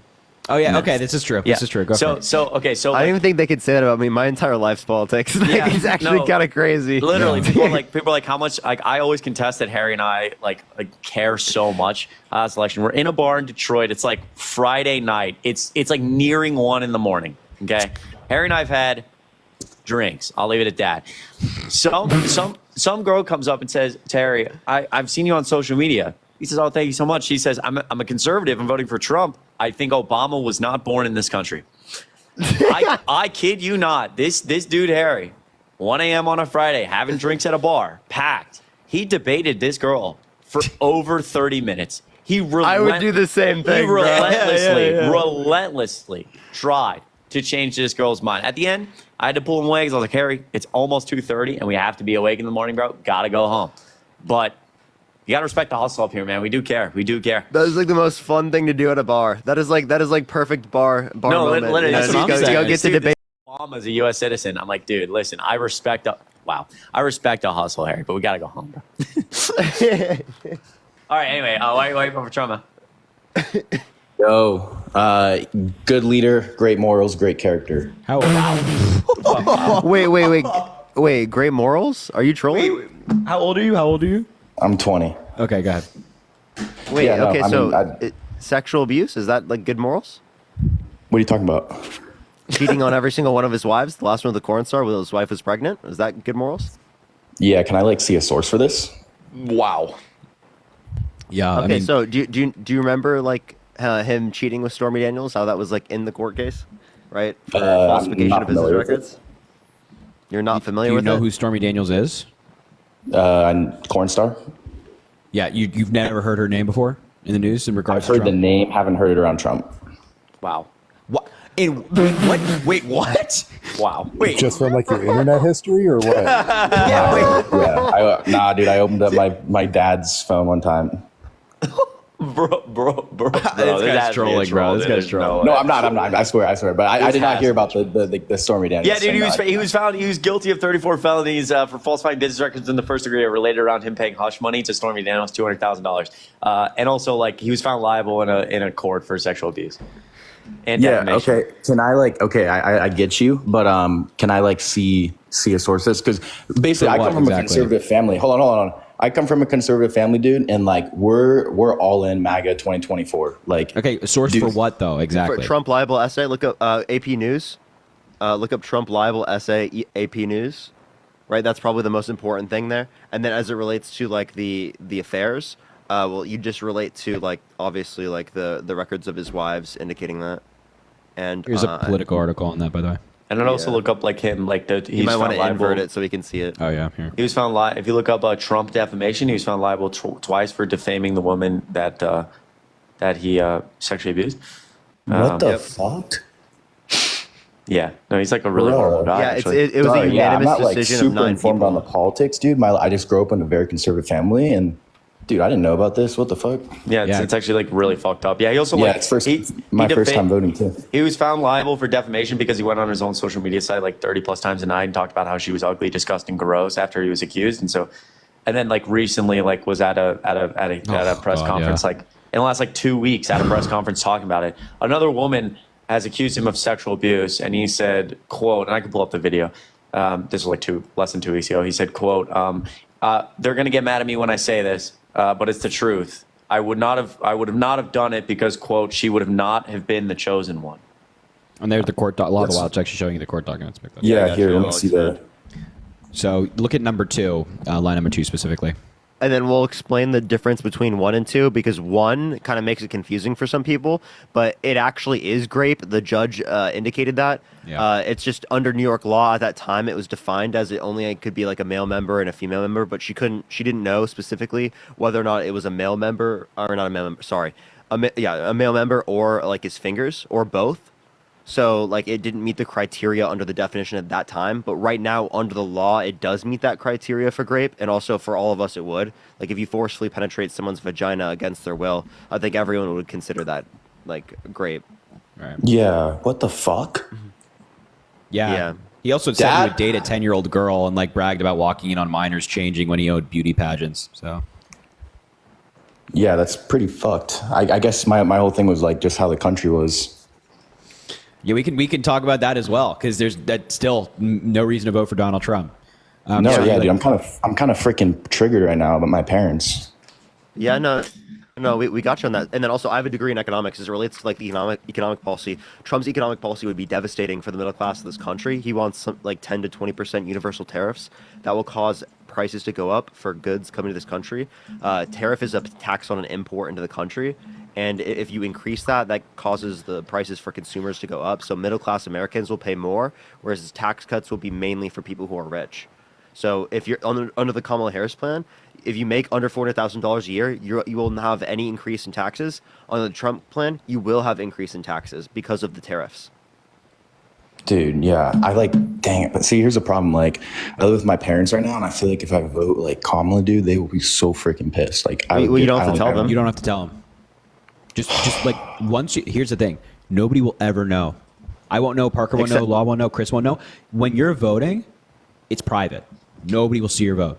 So you can tell your parents if you're like, you know what? Yeah, I actually am really uncomfortable with the idea of the president being somebody who assaults women and brags about assaulting women and has talked about dating 10-year-old girls. Then use your voice, man. Go in there and you don't have to tell we anybody. have like my dad. He basically they put MAGA flags in my room. You're lying, dude. Are you serious? No, like he put one, because he bought a bunch, but he put one in my room as well. That's what I'm saying. What state are you voting in? If you don't mind me asking, if you don't want to say, that's Arizona. fine. All right, listen, Okay, man. It yeah, is yeah, of the yeah. utmost Here we go. importance that you should use your voice however you feel necessary, and if that's not Kamala Harris, it's not Kamala Harris. But I do agree that you can tell them you voted for Trump, but you can go into the ballot box and vote for somebody else. Yeah, I mean, do what's going to keep you safe. And again, they're not going to know your vote, so you'll be able to be safe, even if it is the case that they are pressuring you to vote for Trump. Yeah. No, yeah. One last question though. What about immigration? What's Kamala's plan? Yeah, so she wanted to influence to get past the bipartisan border bill, which Trump actually called people in Congress to not vote for that border bill. It was the largest border bill in the past 20 to 30 years. It would have increased the amount of immigration judges to make the asylum process faster. It would have increased the amount of border agents. It would have gave funding to build the wall, what Trump wanted to do. It would have capped how many people coming to the country, 2,500 weekly for daily average.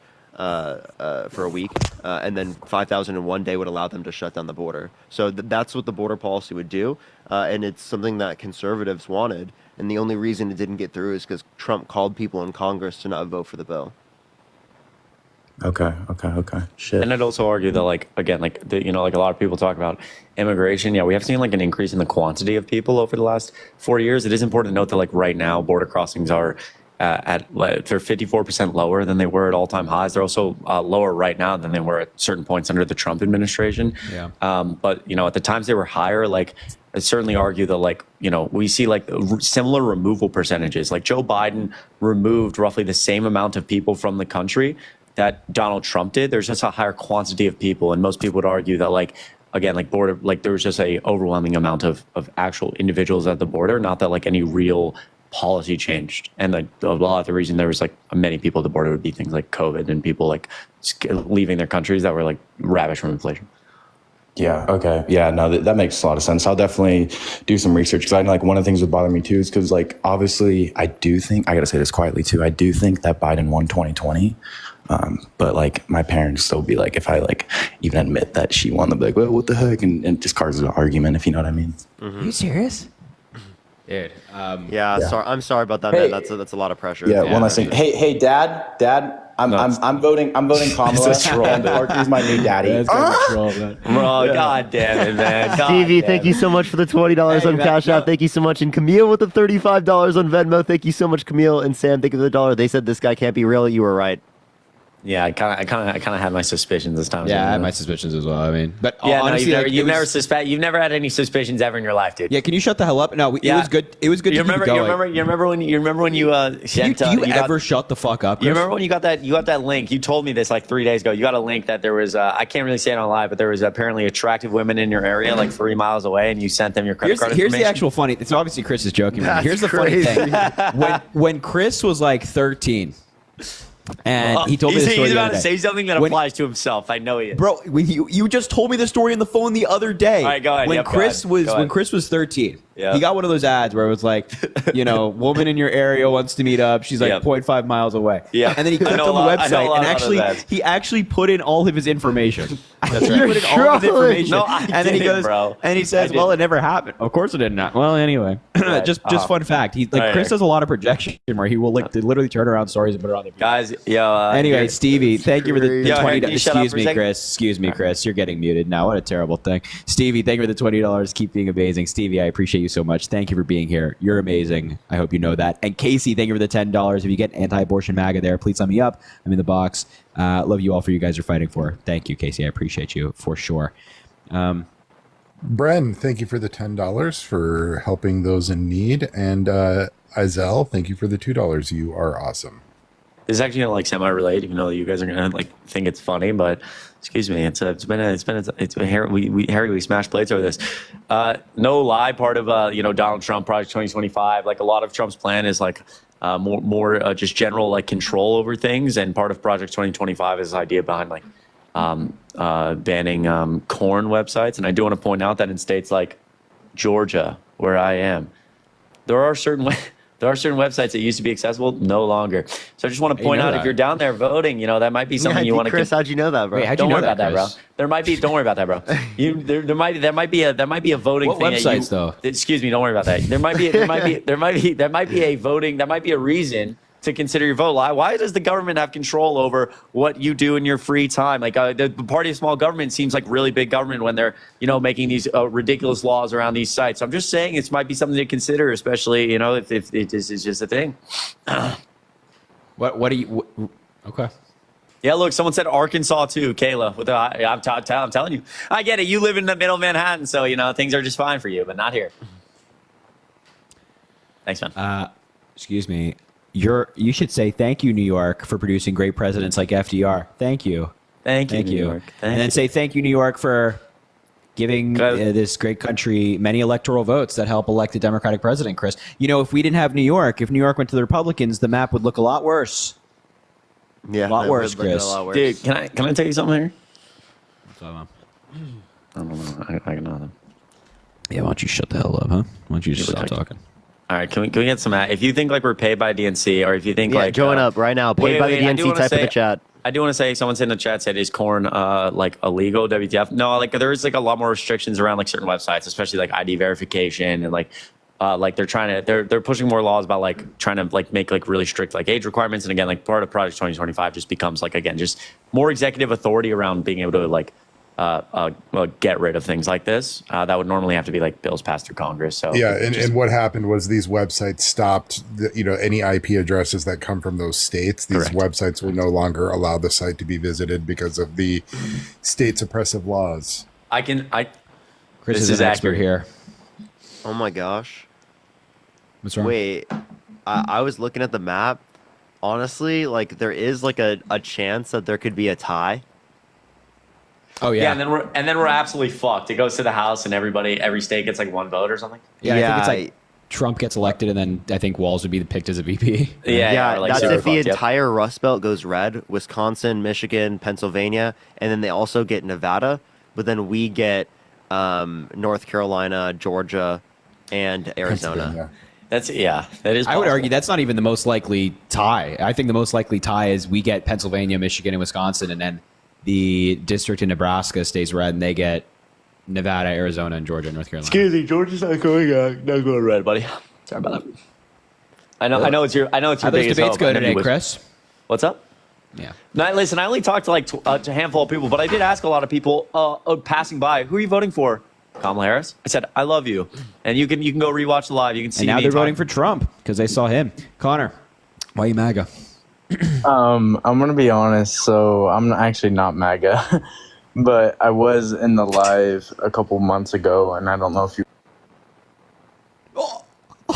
What happened? Oh my God! Nothing. That was the TikTok gods. That was the Bro, TikTok gods. Parker, We're just looking for Trump supporters, everyone. might have Only said send a he guest request switched. if you're voting You Trump. might have said he switched. Wait, Parker. Parker kicked. No, dude. Oh my. No. Oh man, that's brutal. I'm the worst. I literally do that all the time on live. I'm terrible. Oh man! Listen, if you're that guy, I'm not gonna lie. I'm not gonna lie. That was like I actually literally just did that out of like straight muscle memory. I'm not even trolling when I say that. I literally did that out of muscle memory. That wasn't even like. How did you get that? Wasn't even like Connor. I didn't even like try to do that. That was just muscle memory. Yeah, this is what Parker deals with, man. Like I stream for 7 hours a day. I'm kind of cooked. That was insane. How quick that was. Connor, we are trying to boy didn't even hesitate. we are only trying to get like debates up here for the most part. So yeah, no, I get it. I just wanted to say like, right after Biden like announced he was dropping out of the race, I talked to you about because I was like deciding on who I wanted to vote for, yeah, right. and I Okay. never decided. I was like gonna pick RFK during the time. Yeah. And I was just conflicted. So, but once I got more information on like Kamala's policies, and I also wanted to relate with Jacob from the last one, but he was trolling. Because like I grew up in a conservative family and friends and like my whole area, so I can definitely relate with like him, even though he was joking, but Yeah, I grew up in a conservative Christian household too. Yes, and Christian household. So it's like definitely different, you know. It's interesting, and I also wanted to say like I'm gonna be like I'm not like I was never into politics really. I'm 21 and I'm now like super into it, probably because of my like significant other like being majoring in public policies and analysis. So it's got me really into it. And I know it's how important it is for our future. So I'm gonna like make a debut on TikTok and let's go and for Kamala Harris because let's go. Can I get there's 5,000 people in here. Can you guys spam W to John Connor a follow? He's gonna use his voice on TikTok for Kamala Harris. Look guys. Based. What state are you voting in? Ohio. Okay, bro. Okay. Yeah. Abortion's Hey, on your that. ballot. Abortion's on your ballot too. Yes. Oh, wait, no, it's not. No, it's not. Sorry, that's it's a lie. not, Chris. Abortion Wrong was already state. codified. I'm sorry. I was thinking It's already of a different codified state. in the great state It's of already Ohio. codified. Remember to vote for Sherrod Brown. Remember to vote for Sherrod Brown for senator. Okay. Yes, Let's 100%. go, Connor. Yo, let's fucking go. Huge. I'm really excited to. My girlfriend's actually gonna help me with the layout, you know, because Dude, she's that's like sick. most policies over there. So man. I mean, I do my own research too. She doesn't really like tell me anything, but she, you know, her experiences that she learns in her classes is awesome to hear. So Let's go, Connor. I love that, man. Well, love it. That's awesome. Thanks for giving us that update, man. That's awesome. Hey, good job, Connor. I just wanted to say you're exceptionally brave. I mean, one of the hardest things is trying to break out of the boxes that, you know, family, friends, society tries to put you in, and it takes a lot of courage to do that. So I'm proud of you. Oh, thank you so much. I'll let you guys get going to, you know, debate these MAGA. I do it almost every night with my family, so I understand their frustration. Even before I was conflicted, like I knew like Trump wasn't the answer. So hey, well, listen, Connor, I appreciate that, and I know it's probably tough with your conservative family, but no, you have some fans in here, man. We appreciate you and everything you're doing, man. All right, thank you. You guys have a good rest. All right, man. Appreciate you you, too. Be Connor. safe. You have huge fucking W's, Yeah, man. huge fucking makes a W, difference, man. Harry. What you do makes a difference, brother. No, it's everybody. It's Not everybody, Parker. man. Not Parker. Yeah. I don't make a difference at all. No, yeah, exactly. It's exactly. There was another guy who credited me and Harry for changing his minds. He's a dude from Minnesota. Now he's hosting like literally like 4 to 5 hours a day pro Harris lives. Yeah, Dude, that's Wait, sick. who is this? Somebody that we know? Yeah, God, his name escapes me. I'll send you a message with it though. But he came up when you and I were on there, and he had a lot of questions, and we were just kind of systematically going one by one through his questions, and he decided that he was going to switch his vote. Dude, that's and now he's so like, based. now he's like super Kamala. Dude, that is fucking amazing. Telling you, I think Parker's going to win the Harris campaign, the election. Everybody, I don't know. It's a hunch. No, it's gonna be Harry. Harry's got us. Come on, man. How about this? The TikTokers, we got it. All of us. Yeah, exactly. TikTokers for Harris. Did everybody see Parker on the Kamala HQ account by any chance? If you haven't seen Parker's video on Kamala HQ, that was sick. When I was scrolling on my For You page, I was like, what the fuck? Yeah, because I didn't really tell many people about it. Yeah, I sent Chris it. I was like, what? It was crazy. Oh, man. Yeah. Anyway. What? He said, yeah, no, for sure. Yeah, y'all be all right. Harry, hit you with this right here. Hit you with this. He said, yo, by the way, this is totally 100% option. That was an accident. I pulled it up on my computer to look at the video. Yourself? No, I pulled it up on my computer, and my computer signed into the same account. So just watch it to see how many views it's at. Yeah. Because I mean the videos are doing great, but yeah, no, it was cool. That's first crazy, time on the man. account. Dude, huge W's for Parker in the trad. Yeah. You know what they say, guys? Pain in life is optional. Oh wait, sorry. Let me rephrase. I already fucked up the quote. Sorry. That's not right. Yeah, I was like, what? Sorry. You know what they say, guys? Pain in life is inevitable, but suffering is optional. Lalo, that's not right, dude. Oh, man. All right, Deborah, what do we got? Why are you MAGA? Why are y'all laughing so much? What do you own? We're high on life, ma'am. Shut the hell up, Chris. Some of us not just on life. Urban. What makes you think Harris is much better than Donald Trump? Literally Listen here. anything you can mention. Morals, leadership, policy, anything. And he's much better than her. Anything. Okay, how so? Like what policy? Look, what policies of Trump do you support? Don't start with the policies, okay? I'm just telling you, he's better than Harris. So you're saying don't talk about the He policy. can't answer a question. He's hid for 3.5 years. Did she prove herself while she was in office? No. Okay. Trump proved himself for 4 years. Okay, by doing what? He might have not done the best, but he proved himself. You guys, What did he prove himself doing? yourselves. I mean, he proved himself to be a And loser. Parker, you need to keep your mouth shut over there. Okay, I What got the you. hell is I'll be wrong with quiet. Yeah, you better be quiet. Wait, Deborah, have we talked? You Oh. sound very familiar. Oh, yeah. Oh, a whole Oh, bunch. she has like PTSD after getting destroyed, Oh, man. right. She's like, Parker, please don't. Please. Gerard, thank you so much for the $20. And Aubrey, thank you for the $20. Thank you so much I for the appreciate money. both of Thank y'all. you so much for the money. Yeah, Look. You're like really salty at Parker. I like, know, Did he I like know. you like your friends were over and he I embarrassed know- you? Y'all are having I fun know and then you you just like people are getting paid to do this, okay? I understand Yes, I that. do get paid. I And get paid know by the that down DNC and the deep Illuminati. inside, Okay, wait, you Deborah. know So, that Deborah, you were Harris saying, is not Deborah, better than I couldn't Trump. care less about your conspiracies. You were saying earlier that Kamala You Harris think can't I'm answer a going to pay question. taxes on her to get sex change with the prisoners per Harris? I heard No, it out of her mouth. Yeah, that's great. I heard her Deborah, say Deborah, that. you just said a second ago that Kamala Harris can't answer a question. So I'm going to play. She can't. Okay, great. What did I'm going to she play. answer? Did you see her on Deborah, 60 can you? Minutes? I promise nobody needs to hear you talk She this just much. lost. I promise she nobody. lost the election on 60 Minutes. Deborah, nobody needs to hear you speak Deborah this me. much. Don't Deborah me. All right, Debbie. I mean, what do you want? You want Debbie? You want? Don't What do you want? Deborah me. Debbie? You want Debbie instead? What do you want? It's Deborah, but don't Deborah me. Okay. All right, Deborah. So there's Donald Trump recently did a town hall in Michigan, and he was asked All you about people how do. he's going to. Deborah, Look, can you this is stop all y'all talking? do. Could gets on there. The only thing that he can say. Deborah, against can you shut Trump the hell up for 5 is about seconds? Sex. That's all he can say against Trump is about sex, sex, sex, sex, and the things that he's done. I'm pretty sure it's not the only thing that Parker can say. against Trump. Yeah. Mm-hmm. You watch Parker a lot, do you? Big all fan. the time. Oh, you're All a big the fan. time. Okay. And he lies constantly. Okay. Give me one lie. He can give them to you.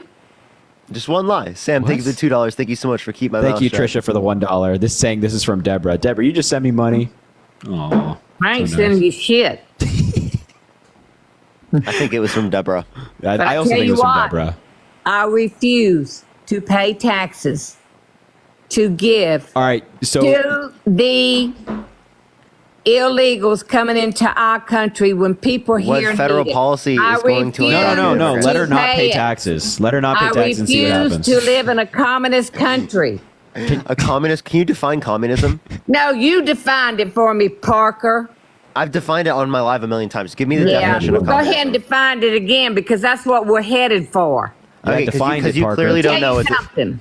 because you clearly don't know it's the a stateless. Democrat administration All right, is the Deborah. most corrupt Deborah, can we just party. Can we just focus on one thing at a time? So you said that Kamala Harris can't answer a question. So I'm going to play you a clip of Donald Trump at a recent town hall he did in No, Michigan. you're not playing me nothing. I'll get off. Okay. All right. So I'm going to play then you can be quiet. I'm going to play the live clip because you just won't stop talking. I'm going to play the clip of Donald Trump. He was asked what he's going to do to keep manufacturing in Michigan, specifically cars manufacturing. And just let's take a look at his answer and you tell me how he answered the question. All right. Hold on. Wine bottles in the chat. What actions will you take to ensure that our jobs stay in America so we can continue to build the best cars in the world here in Michigan? So pretty much as we've been saying, and what I want to do is I want to be able to look your business. Years ago in this area, I was honored as the man of the year. It was maybe 20 years ago. Oh, when the fake news heard about it, they said, it never happened, it never happened. And I didn't know who it was. It was a group that honored me as man of the year. The fakers back there, see the fake news? But they said, Look at the gem gun. oh, And they looked and it, they said it never happened, but I said, I swear to you, it happened. It did happen. I was man of the year. And I came and I made a speech and I said, why do you allow them to take your car business away? Why do you allow it to happen? They're taking your business away. And I didn't know too much about it. All I know is they were taking your car industry away from you. They said it never happened. And lo and behold, somebody said, I remember the event, and then we found out and we had everything. We got the awards, we had everything. It did happen, but I gave a speech which at the time was pretty controversial. What action? So, Deborah, I'm just going to unmute you quickly. Aubrey, thank you the $20 for love you, Deborah. And Alicia, I appreciate the $5 for pissing off Deborah. Cass, thank you the $5 as well. Love me some Trump. So what policy did he outline in that? He in that don't have answer? to do anything. Okay. I'm voting for him to keep the lunatic out. Okay, so Donald don't Trump can want say her. and do We don't literally want her. anything. Donald Trump can The only reason they letting the people cross the border, that's their future voters. You know that Millions people- and millions would be the future voters. You know that that's via the only like a reason they brought them over here so they could vote. Okay, and you Deborah, know so it. you know that like Why- via why, a typical Why do you think they brought him here? All right. So, via a typical naturalization pathway for immigrants, people that came during Obama's presidency are now only getting the right to vote. Like during Obama and Law of the Wild, I think you can speak to how like long it takes for somebody to become a citizen.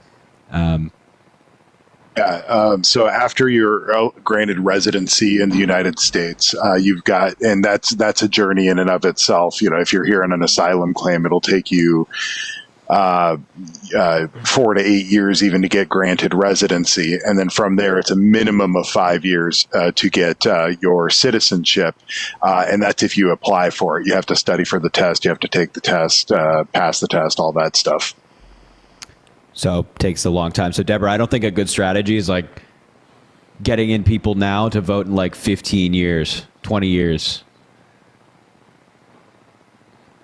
And also, I don't know why. If that was if they're like, yeah, we want to like bring in people to vote, then I don't know why Biden just signed a really strict asylum executive order. I don't know. It doesn't make much sense. But go ahead, Deborah. You can unmute and please tell us all the wisdom. Sam, thank you for the $2 as well, saying please say Deborah again. Well, Deborah is very angry. Deborah seems very heated. Poor Deborah. They say poor Deborah. I say very poor Deborah. Very sad. Deborah. Yeah. That's honestly, that's kind of how I read it as well. I don't know why I'm like that. Sometimes I read things too like literally. Does that make sense? Yeah. Yeah. But also, I'll just say that, like, so historically, like when we're talking about like the Hispanic population, while Deborah tries to find the button, I know she's used to men not finding the button. Maybe she can find it herself. But the Hispanics vote traditionally. It's like 55% Democrat, 45% Republican. So they're like culturally, they're a very conservative voting base. It just so happens that when they're here, they tend to edge Democrat a little bit. But I mean, that seems like a lot of effort to try to get a 5 to 10% edge. It's not a significant edge. It's 5 to 10%. It's not great.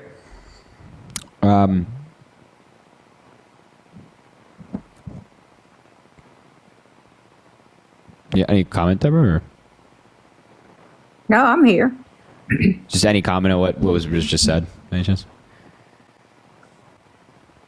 The comment is, I'm thinking of my children and grandchildren's future in this country.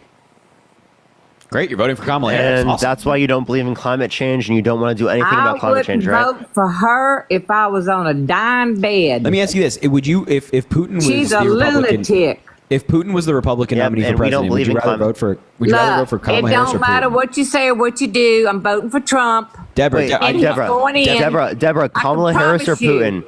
I can promise Deborah. you he's going in. You want to make Deborah. a bet? You want to make a bet? Deborah, Kamala Harris or Putin if you Do had to you vote? want to make a bet that Trump's going in? Nobody's betting with you. I can promise would you he's going in. Deborah, nobody wants to bet with you. Since Vance went on, all the women are after him. That's for damn sure. Okay, Deborah, Putin Vance is gonna get a Deborah. lot of women votes. Oh, Does yeah. Vance get you going, He Deborah? literally, he believes in He's a a family national man. abortion ban, He's a family man, is what he is. and he believes in a national abortion ban. Most Let me most tell you something. women don't like that. I by don't the way. believe in abortions. I think it's murder. Okay, yeah, but- yeah, when you Deborah, kill Deborah, a baby, when Deborah, you kill I have a a question. baby, it's murder. I have a question. Just because you like to kill, I don't like to kill. Deborah, listen. okay? Would you I rather? would never kill a baby. Deborah, Ever. Okay, Deborah. Would But you the rather? Democrats, they don't have a soul. Deborah, they don't I care. swear to God, nobody wants to hear you talk this much. It's okay. Listen, Deborah. No, I don't want to hear you neither. I just want to make one point. Okay, Just that's one fine. point. Listen, One point, Parker. Deborah. 1 point. Would you rather vote for Kamala Harris or Vladimir Putin? I'm voting for either one of them. If you had to pick. If you had to pick. I ain't gonna pick. Wait, if you so you wouldn't I'm vote? gonna vote for Trump. So let's just say that Him like and 100 other Deborah, million let's just say that the people's gonna vote election. for him. Let's just say that the People election. are 100 tired- million? Look, people are tired of the corrupt party. Y'all know they're corrupt. Pelosi, Deborah, Hillary. let's just say that the election Obama- was tied. Obama Let's say the election. was the worst Holy corrupt fuck. president Great, we've ever great. had. Yeah, okay, great. He's Deborah, only let's got just say, 4 mansions. Deborah, Where let's you just say think that he the got the election was money? tied, It and was you your and tax you could be money the he deciding stole. vote between Putin or Kamala Harris getting into office. Yeah, So you're, who- it's tied. Like it's like 10 million No, votes, it's 10 million not. votes. No, Let's it's not. Deborah, listen. I'm saying that let's just say the election between Putin and Harris is tied. Like you could be the deciding vote to stop Putin from getting into office. What would you do? Well, what's it got to do with Putin? I don't understand. It's a Okay, hypothetical. if your entire family would be unalived if you don't vote, would you rather vote for Kamala Harris or Vladimir Putin? I wouldn't vote for either one of them. So you'd let your entire family die? What? Parker, Okay. shut up. You're the one that's I've been listening to you for the last 2 months. I've heard your mouth. Aubrey, thank you for the $20. Thank you so much, Azelle. I appreciate the $1. Thank you so much. And Chelsea, thank you for the He's $5. Deborah, like, if Parker upsets you so much, why do you choose to watch him? Hey, Democrats, let me ask y'all something. She see who rage can watches. answer this. Yeah, she See rage who watches. can answer. Okay. Why do the illegals don't have to apply for a food card, but we, the people, have to apply Law, you can take for care a of this food one. card? Yeah, I got now, it. you answer that question. Go ahead. I'm waiting. No, I'm waiting on it. Why I'm do trying they to- not have to apply and we do? So, Answer where the are question. Answer the where- question. See, they can't Where- answer. They smoking Where- marijuana or something because all they do is laugh. where are You're right. undocumented people Why getting do food cards? The illegal. Is my mic on? Can you guys hear me? We can hear you. Do they have to apply? Do they have to apply for a food card? No. Deborah, where we do. are But we do. We have to apply. And then we get denied that we can't get he's food trying to stamps. answer your question. Deborah, you can't be like, answer my question. But no, they have to. No, they No, have you to. didn't answer mine. I'm trying answering to, it. Deborah. No, answer it. You keep talking. Where are undocumented people getting food cards without applying? Where specifically? She's done said what she's given these people. They get a food card. They get cash. They laid up in the finest hotels in New York City. Like the Roosevelt Hotel? Yeah, the New York's finest. The one that's been closed for 10 Wait, years. no, they're in and- Trump Hotel. They're in Trump Hotel because that's the best one there. I promise you. Yeah, he hires them. He's just jealous. He's just jealous. No, so Deborah, I'm being serious here. So the federal government does not give any aid, direct aid to any asylum seekers or any undocumented people. Any food cards that they may be getting would be coming from a state government program. Certain they have to Where apply. it's coming from? They still getting it. Okay, so it would be coming we from get your. a food card right now with the groceries being high. How come we can't apply for one? You can. You can, Every but state. you get denied. Nice. If you make too much If money, you make will get too denied. much money. It's always an excuse for the American people. the food programs are designed to help people who can't afford food, not for people who can. American people. He's for the American people. So Okay. You can't tell me that the administration is not corrupt. Go ahead and tell me. Wait, you're making up things to be mad about. There, running the show. You got Obama running the country. He doesn't like our country. Obama's running the country. Tell me more. He doesn't like the country, so they want to destroy it. I just want everyone to know she has the same value and vote as you do. Actually, Deborah, I can't believe your vote counts as much as mine. That's Deborah, what? Trump. Deborah, what state do you live in? So is everybody else. Deborah, what state do you live in? Hey, I'll get with you on the 6th of Deborah, November. what state we'll are you get voting back in, together, Deborah? What state? I told you Trump was going in. Deborah, what state are you He's voting for going Donald in. Trump in? He's Deborah, going in. What state are you voting for your Lord and Savior He's going in. Deborah, what state He's are you going voting for? Okay. What state are you He's voting for going Donald? in. You want to say it again? He's going in. I'm not sure if she's One more time. Trump, You know, if he doesn't He's win, you can already still. If he doesn't Aubrey, win, thank you for the $20 in Obama 2008 to 2020, If he doesn't 24. win, if he doesn't win, ma'am, if Can he you doesn't read win, it? you're $5. you're still. Excuse me, ma'am. Great. Excuse me. This Excuse is me. quality. You're still. won. Excuse You me. guys enjoy trying to some kill quality him. content. Ma'am, excuse me. here. You're still He's allowed already to. won. Ma'am. They're scared to death of him. They're Okay. trying to kill him. All right, excuse He's me, ma'am. already You're still. won. Excuse me, ma'am. Excuse me. You're Or they still would be allowed. trying to I just kill want to be him. clear here. There's not been a law passed. You can still me sleep tell you with your what. Trump body pillow, even if he loses. You're still allowed. You can cuddle with him Any party that would kick their own sitting president out the back door, what are they gonna do? Ma'am, can you tell me us? the three branches of government, please? They kicked his ass out. What are Biden the three wanted to branches of stay government? in, and then What are they the three kicked branches of his government? ass out. Three branches of government. She can't stand Biden, and Biden can't stand her. Three branches of government. Deborah, can you name the three No, branches I of don't government? have to name nothing. Because you don't I know don't them. care about that shit. Deborah, how All many I care continents are about there? is him saving our country. I Deborah, don't how have many to know all that shit. Deborah, Donald, I just got a text from Donald Trump. He wants to know how many continents there are. You have to answer to save Donald Trump. Well, you know what? I just got a message from Walls. He wants to know how many tampons you want to put in your little boy's bathroom. You talk about a friggin' pervert. Ma'am, He's the gonna law- make someone a pervert. He is a pervert. Ma'am, Tampons? What are you gonna do? Wait, how did Parker, with a Chris get removed tampon? for community guidelines What are you violation? gonna my do God, are you with a serious? tampon? Wait, Parker, let me what hear. are you gonna do Let with one? me join back on my third account real What quick. is a Just little to boy stay safe. about 8 years I'll be right old back. gonna I'll be do right with back. a tampon? Tell me. How did Parker? How did Chris get removed for community guidelines? That's Go crazy. ahead. Hey, Deborah. So How that did- bill that. Why would he put tampons in little boys' bathrooms? Tell me. Let me tell you about Stick it up their ear. Let me tell you about this bill, Deborah, if you would allow me to If I had a speak. son and he God went damn it. to the boys' bathroom and it had a tampon box, my husband would probably go in and rip it out. Okay, all right, Deborah, we hear you. Go ahead, Law. You know, Okay, your husband's afraid of tampons. I got it. we're not- So that bill, Intelligent Trump we're supporter. not perverts like that. that bill that was passed in my great Ross, state of Minnesota. he is Oh my God, Deborah, you gotta listen for Deborah, a little you bit.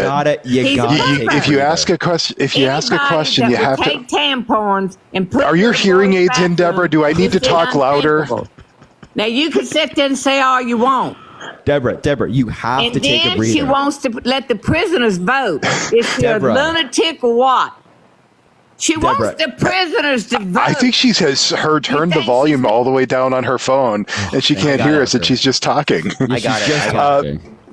Yeah, I mean, if we want to go down the tampon route, that would be. She's probably still talking right now. The tampon route, just so everybody knows, that bill is part of our omnibus education bill, and a portion of that bill was put in by a friend of mine who her name is Sandra Feist, who represents the North Metro area of the Twin Cities area of Minnesota, and it was called the Ending Period Poverty Bill, and the goal of it was to make sure that that menstruation products were available for all children who are between 5th grade and 12th grade. And all the bill said is that it had to be available in all public school bathrooms. And there's good reasons for that. A lot of public schools, particularly the new ones, don't have gendered bathrooms. They're just single stall, single unit bathrooms. Also, I was a lacrosse player in high school. And when we would travel to schools to go play our lacrosse games, especially smaller schools out in rural Minnesota, we would have to use the girls' locker room. That was the locker room that we would use. Same thing happens for women who are visiting teams. They use the boys' locker room. It just makes sense to just pass a uniform law saying they have to be available in all bathrooms, whether you're an athlete, whether you're a male, whether you're in a single cell female, whether you're a trans male, biologically, it doesn't matter. Everybody gets the same treatment. All right, now let's see if she can unmute. Kayla, thank you for the $10. Thank you so much. Yo, Jack, thank you for the $1. Make a Discord. Maybe we'll see.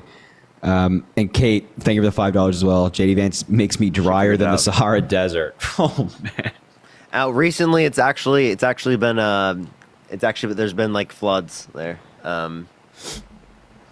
Well, I'm actually not trolling. There's actually recently been flooding in the Sahara Desert. So, but typically we take a break. Yeah, we know what you meant. Paula, thank you for the $5 as well, saying I think Deborah is drunk. But wouldn't put it past her. Sam, thank you for the $2 as well. She fell for the pink I have you to know I don't drink.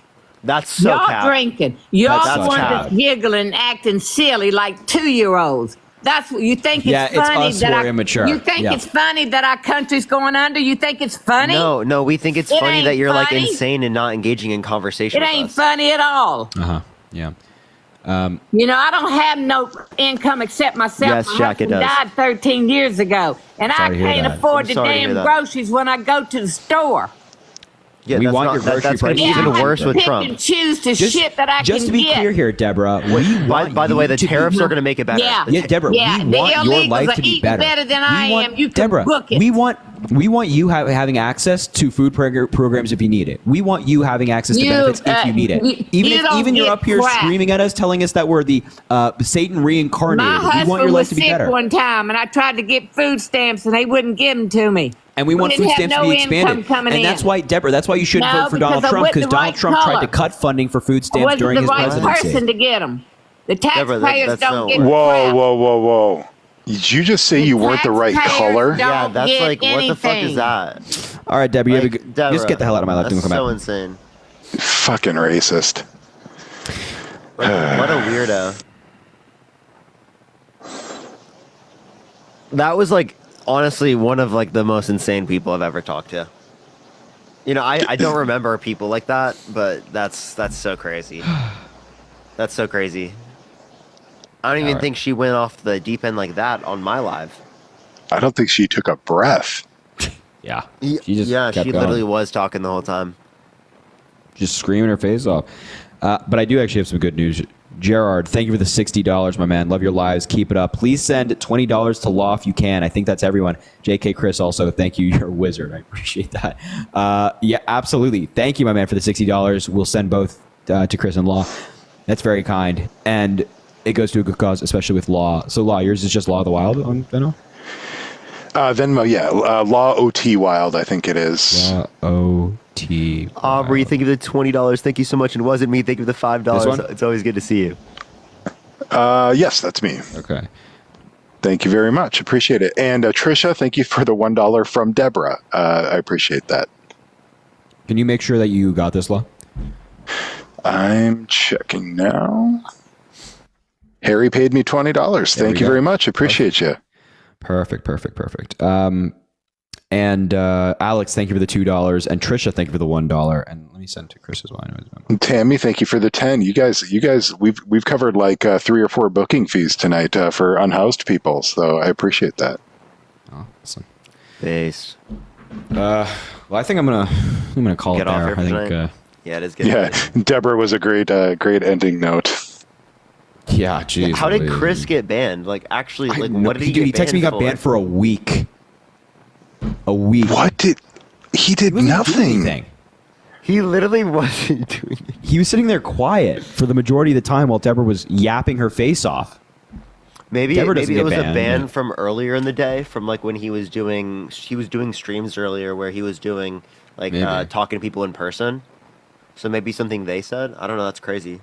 Yeah, maybe. That's the unfortunate thing with like doing in-person TikTok debates, because they like could say something that goes on your account, you know. Exactly. Yeah, and then you're fucked. And you're fucked, right? Aye. Well, Love you. Thank you for the $10. Thank you so much. I will make sure to do that. I will make sure to do that. He should be back tomorrow morning.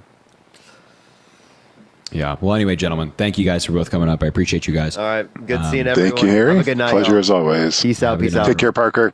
Take care. Take care. Appreciate y'all. All right, ladies, gents, boys and girls, everybody in between. Thanks for joining the live tonight. It was a fun one. It was a long one. We had to do a long live. We haven't done a long live in a while, but you know the election is coming up, so we did 5 hours tonight, which was good. God, we're Carbon is live right now. So actually nobody, oh my God, it's the light again. So nobody's live right now. So we can raid Carbon. Carbon's live, or Manda Rose are live. They're both great. Highly recommend you go raid them. If you raid either of these people, their usernames are right there pinned. If you raid either of these people, spam Harry Raid, Harry Raid, Harry Raid. Let them know that we sent them. And that we appreciate all the work they're doing. Just quickly, William, thank you for the $3. The team is not complete without Dean. We almost had like everybody that we like, that we're cool with. There's some great TikTok debaters out there, though, for sure. $7 from Angelica. What an amazing name. I appreciate that. You are so captivating.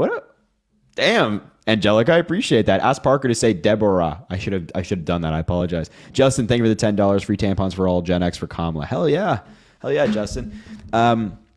Chris may go live on Twitch at Chris D. Mowry. Yeah, if you want to see more of Chris, who is here, we do lives with Chris all the time. His link is in his bio for his Twitch. He's great. We love Chris. He's fantastic. Also, I post on every single social media platform. I post on Instagram, Twitter, YouTube, TikTok, Snapchat as well. All of those links are in my bio. It would mean a lot if you could go add the Snapchat, subscribe to the YouTube, follow on Twitter, follow on Instagram, and of course, drop a follow on TikTok. We do these lives all the time. So if you enjoy these lives, make sure to drop a follow, and you can catch the next one. So yeah, definitely follow on all the platforms. Chris D. Mowry is going to go live on Twitch, I think, and also Carbon is live. Manda Rose is live. So if you want to raid those people, say Harry Raid, Harry Raid, Harry Raid. Let them know that we sent you, and we appreciate the work that they're doing. They're doing a lot of good work. They're debating. This is a team effort, as I always say. Also, Jillian, wait, thank you for the $5. I just missed this. Guys, please save me. There's tampons in my bathroom. I'm worried I might be I might be a pervert because Deb said perverts keep tampons. How do I go on? I was just trying to be a woman and fight to save democracy. Freaking tampons are taking me down. Also, Deb clearly does drink. Yo, shout out to Jillian for that really funny message. I appreciate you, Jillian. At the end of the night, sneaking it in there. I appreciate you. And I appreciate all the support. If you're sending gifts on TikTok, if you're sending something on Cash App, Venmo, it means the world. I appreciate you guys so much. Thank you guys for being here. You guys are fantastic. So anyway, yeah, definitely go to Carbon's live or Manda Rose's live. They're doing debates right now, so send them over. We appreciate you, all right? All right, everybody. Have a great day tomorrow. It's a Friday, end of the week, so enjoy your end of the week. Yeah, follow me on Snap here. Bren, I appreciate the pinned comment. Harry.Sisson02 on TikTok, or excuse me, on Snapchat. So absolutely. So guys, have a great day tomorrow. It's a Friday. Enjoy the end of your week. Enjoy your day tomorrow. Be productive. Sleep in if you can. Eat some good food. Drink some water. All of that good stuff. Just take care of yourselves. All right. You deserve the break. You deserve the break. You deserve to have a good day tomorrow. Right. So anyway, ladies, gents, boys and girls, everybody in between, I appreciate you, and we'll talk soon. All right, everybody. Thanks, everybody. Mwah. On the West Coast, huh? What's up, DMC Neil, my man? Good to see you, brother. Joni, good to see you. Tippy, good to see you. I mailed my ballot in today. Oh my, AZ Fox, my man. You know I love to hear that. That's music to my ears. When you tell me, Harry, I voted. Oh man. You know that's the good stuff. And bracelets night. Oh yeah, we're always rocking the friendship bracelets. One of them says, "We fight, we win." You know Kamala Harris's slogan. It's the blue and red one right here. We fight, we win. This one says, "Emerge." It's good stuff. Palm strings here. I voted. Amazing, Andre. That's fantastic. Yeah, if you haven't already, remember, check your state. Your early voting might be open, or return your mail-in ballot, your absentee ballot, whatever it might be. Please get out there and vote. Vote, vote, vote, vote, vote, vote, vote, vote, vote. Anyway, Jackson says voted yesterday. What's up? Peanut butter Peanut Butter and Kelly. I love. Is that one of the best usernames you've ever seen? Peanut Butter and Kelly. I mean, that's incredibly creative. I love that. Anyway, ladies, gents, boys and girls, everybody in between. You know what we're doing here tonight. We are talking to Trump supporters. I'm a Kamala Harris supporter, proudly supporting Kamala Harris this election. She is the right candidate, the person that we all should be supporting this election. So I'm proudly supporting them.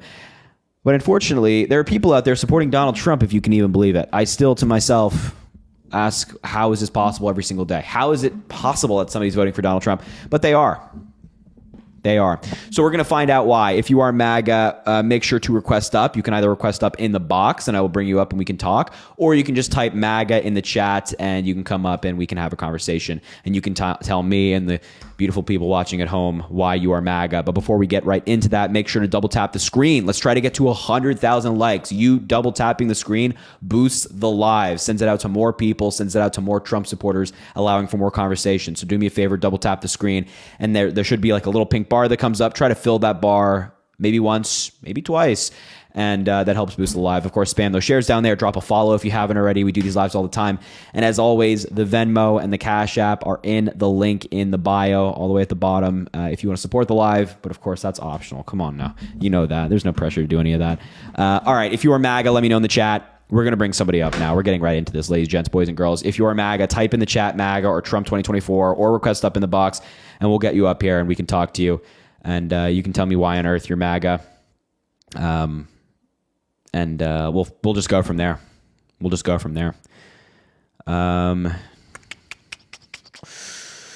Let's see here. Let's see who we got.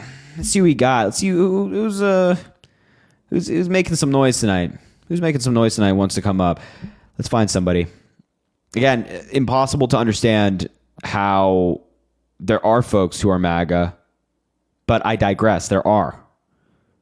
This guy says conservative in his bio. He's a Yankees fan and a conservative. Antithetical, you might say. You might describe it as hello. Hello. How old are you? I'm over 21. Oh, okay, great. All right, why are you MAGA? Well, I'm a lifetime Republican. Okay.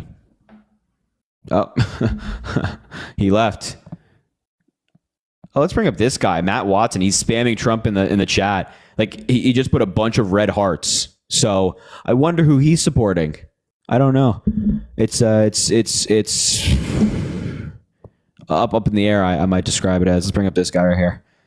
The pressure got to him. Well, it's okay if he wants to step down. There's no problem. No hate there. Hello. You have 5 seconds to say something or you're gone. 5. Yo, what's up, Barry? Yeah, hello. How old are you? I'm 19. All right. Why you MAGA? I'm actually not. I just got a question. Okay. What's your question? Like, when you like get like your news and like your like info, like where do you usually go for that? Like where's like the best source? Yeah, I think that there's a number of really good sources out there. I think that like it depends on what you're looking for. So if you just want like nonpartisan, straight down the middle news and just like the facts, I would really recommend outlets that like the Associated Press, like BBC. I think that ABC is also really great. But of course, I personally like reading the New York Times, the Washington Post. Those are really great outlets as well. They track global news, domestic news. It's all really good. So those are kind of where I go automatically. Okay. Do you check them like daily, you say? Pretty much my routine is like when I wake up in the morning, I'll automatically start scrolling the news, which you shouldn't do. It's probably unhealthy to do that, but that's what I do. Yeah, that makes sense. All right. So, yeah, no problem. All right, have a good one. Appreciate you. All right, Darby, why you MAGA? Because I'm for everything Trump's standing for. He's wanting to make America great. And then the assaulting women. That's also a fan of that. Well, like Bill Clinton never did. Did Bill Clinton assault somebody? Oh, well, you know, he had a stain on a blue dress that's even in the freaking Smithsonian. So, you know, what are you talking about? Did he? I'm asking. Did he assault a woman? Did he engage in intercourse sexually? His name. I'm sure his name's on Epstein's list too. That they're not. His name's actually not, funnily enough. But you know who was friends with Epstein? Donald Trump. Well, you know, Bill Clinton, Hillary Clinton, they're on there too. But there's actually no. The funny thing is, there's no evidence of that Hillary Clinton or Bill Clinton are on that list. But what's actually funny is that Donald Trump was actually friends with Epstein. He flew on his plane 7 times. We have like call logs of Epstein calling Donald Trump. Donald Trump even said that Epstein's a great guy who likes to have fun, and he maybe likes younger women as much as I do. Well, like what? So you're a pervert? Is that what you're saying? Huh. What? So you're pretty young. So it's like, so if you're wanting even younger women, so that makes you a pervert. That's what Donald Trump said. Oh no! He said that Epstein is Epstein. He said, what quote, you just said. Yeah, that's what Donald Trump said. He said, quote, Epstein's a great guy who likes to have a lot of fun, and said that he likes younger women almost as much as I do. Yeah. So what do you think? So do you think like that's concerning? Wait, do you think that's concerning that Donald Trump said that? Do you think it's concerning that we've let all these Can you answer the illegal question if you don't people- mind? Can you answer the question if you don't mind? 'Cause you brought up Epstein, so you opened the door. Okay, that's all right. So Epstein had freaking Clinton on there more times. Wait. Can you answer the question? Do you think it's concerning how Donald Trump talked about how Epstein likes younger women just like he does? I don't think he ever said that. He did. He said in an interview with the New You're Yorker. pushing shit out of context, buddy. Really? Do you want me to get the quote for you? The exact quote? Man, you are one sad, pathetic dude, man. I'm sorry that you can't debate. It's honestly not my fault that you can't debate. It's not my fault. You shouldn't take that out on other people. No, I'm not taking out on anybody. It's just you're getting paid by the Democrats to say all this bullshit. No, it's crazy because you brought up Epstein. That's not what he said. Really? Do you want me to read the exact quote for you? Read the exact quote because I got you. You're full of shit, buddy. So you're not familiar with this quote? So are you not? Are you familiar with it or not? Okay, he did not say that. So you're going right with that, the vice president and making up. So I have a quote from you. Is accurate. A 2002 profile about Epstein in New York Magazine quoted Donald Trump saying Epstein was, quote, a terrific guy. Saying, quote, I've known Jeff for 15 years. Terrific guy. He's a lot of fun to be with. It's even said that he likes beautiful women as much as I do, and many of them are on the younger side. No doubt about it. Jeffrey enjoys his social life. Well, it doesn't mean that he's fucking flying with him and he was on his flight log 7 times. 7 different times he was on his plane. How many times was Clinton on it? We have I don't know. And if like Clinton did something, that's if Clinton did something wrong, the FBI is just is a crooked Democratic organization. The FBI is not in control of that. The FBI is not in control of that. Yeah, no, they these do. They're were the the ones result that of have courts. that But just information right now. They're if the Clinton, ones that actually freaking. wait, my man. If Clinton did something wrong, then he should be held accountable. But you are defending Donald Trump's relationship with Epstein, where he talked about how Epstein likes young women. And you're the one that's bouncing around the fact that Clinton's did too. Wait, so is it okay? So is what Donald Trump said bad? Is Donald Trump flying on his plane 7 times and being best friends with him bad? It's been redacted by the FBI. It has not been redacted. That's not how redactions work. Yeah, that's not how redactions work. Yeah, it is. These were the FBI is who at the FBI is in charge of redacting cases regarding a private matter? Yeah, they're historically democratically controlled. So really, wait. You understand that there's never been a Democrat appointed to lead the FBI in American history? Well, it still doesn't mean they're not being controlled. Subscription. It's like the bullshit with Kennedy. Who's controlling? So wait, when Donald Trump appointed Christopher Wray, is he also controlled by the Democrats? Well, and the thing is, there's a lot more people that's below him that's pushing the word around. So the director of the FBI is being controlled by the Democrats, or what? What's the conspiracy theory here? Underneath it's the way it's been for just about since the FBI was for sure. The FBI, a really liberal organization, for sure. So can you answer the question now that, like, do you not think it's concerning that Donald Trump said these things about Epstein? Well, can you? Why is it? It's just a simple question. It's not. By the way, there's no whataboutism necessary. Excuse me. There's no whataboutism necessary of like, oh, Clinton did this. It's just a simple question. Do you think Donald Trump's comments are concerning? And I'm happy to answer your question, but I'm not. You're not answering my question with a question. I know. I'm happy to answer. I'm 100% happy to answer your question, but I've asked you this question like 5 times now, and you continue to dodge it. So, do you think it's concerning that Donald Trump was friends with Epstein and spoke very favorably about him, especially when it comes to young women? No, so you don't think it's concerning? All these other freaking Democrats haven't either. All right, so you don't think it's concerning? Oh, I think it's concerning that anybody was. But you know so what? You do think it's concerning that Donald Trump was friends with Epstein? And I'm concerned that freaking Clintons were too. So, but just to be clear, there's like no evidence that Bill Clinton did anything wrong. As I've said, if he did something wrong, he should be held accountable, no doubt. But can you say that if Donald Trump did something wrong, he should be held accountable? Let's say like all of his felony counts that were all bullshit. Wait, why were they bullshit? Because they were just turned over by 5 judges. One judge that was solely Democrat was holding him accountable for it, and then 5 judges go, "Oh no, that's not right." What are you talking about? His felony charges are still very much in place. He just freaking won in the appellate court. Now, what are you talking about? No case has been overturned in the appellate court. No, it's not the news I heard. Well, I don't know what news you're listening to. The only case that's involving Donald Trump that was recently heard by the appellate court was not the criminal one. It was a civil one, and they haven't released a judgment on that. They grilled Donald Trump's lawyers in the case just like they grilled the prosecutor. What was the 5? What was the deal with their lawyers all going to be begging not to be sanctioned? There are no sanctions going toward the New York lawyers. Yeah, not yet, but it's going to happen. Why do you think it's going to happen? Because it was bullshit charges brought up against him. What was bullshit? The overvaluation of property and all that. Really? You know what? So that's when Donald Trump lied about the square footage of his penthouse in New York City, saying it was over 30,000 square feet, when in reality it was around 11,000 square feet. Okay. That's what's the issue there? What's bullshit You need about to look into how that stuff works. You know, yeah, everybody knows how that stuff works except you. You think it's bullshit.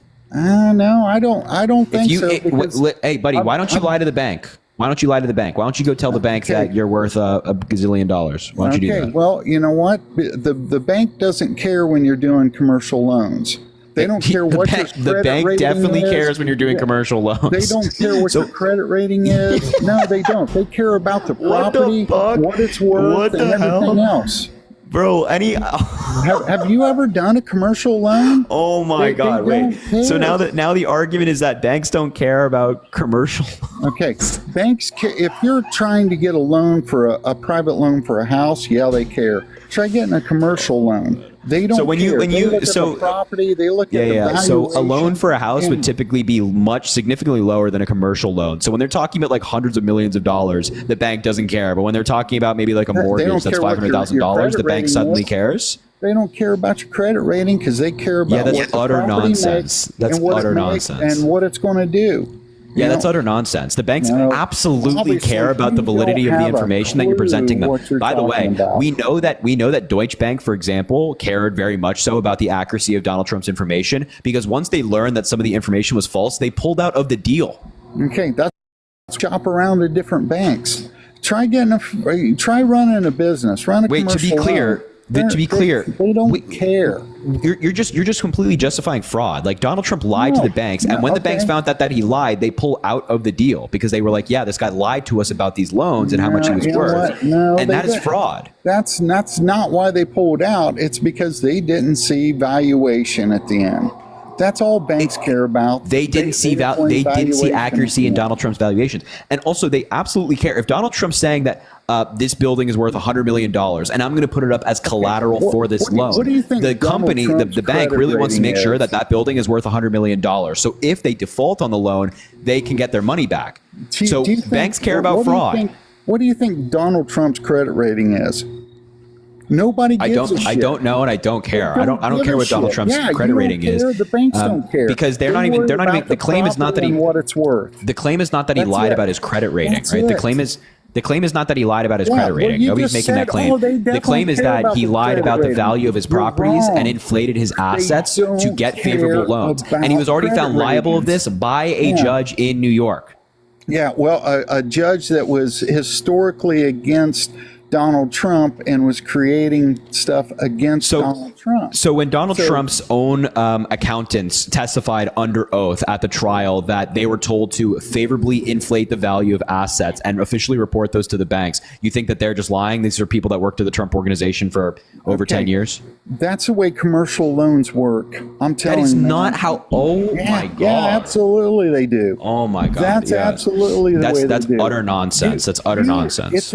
All right. A commercial loan is a negotiation between you and the bank. Oh my God. That's 100% what it is. Wait. So yeah, negotiate there's negotiations with banks even when you're trying to get a mortgage, right? So there's no problem with negotiating, saying, hey, we want a better interest rate, for example.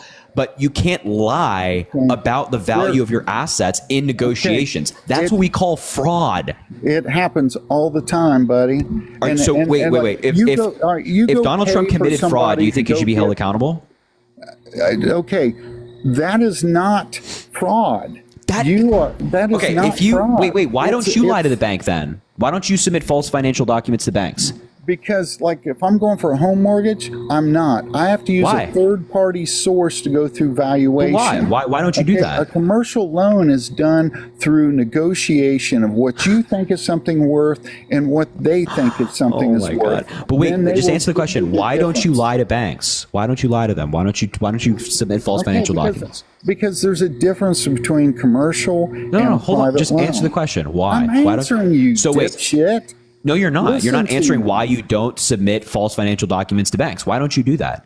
Because, like, if I'm trying to buy something on my house, it's about a private loan. Private loans, you must use a third party to go through and figure out what the valuation is. You Right? also When have you're talking about a commercial loan. That's not the way it's done. Wait, with you have to do freaking with foot commercial studies, loans, you have can to use do third street parties studies, to you have evaluate the do, value of properties. What are you traffic talking about? studies.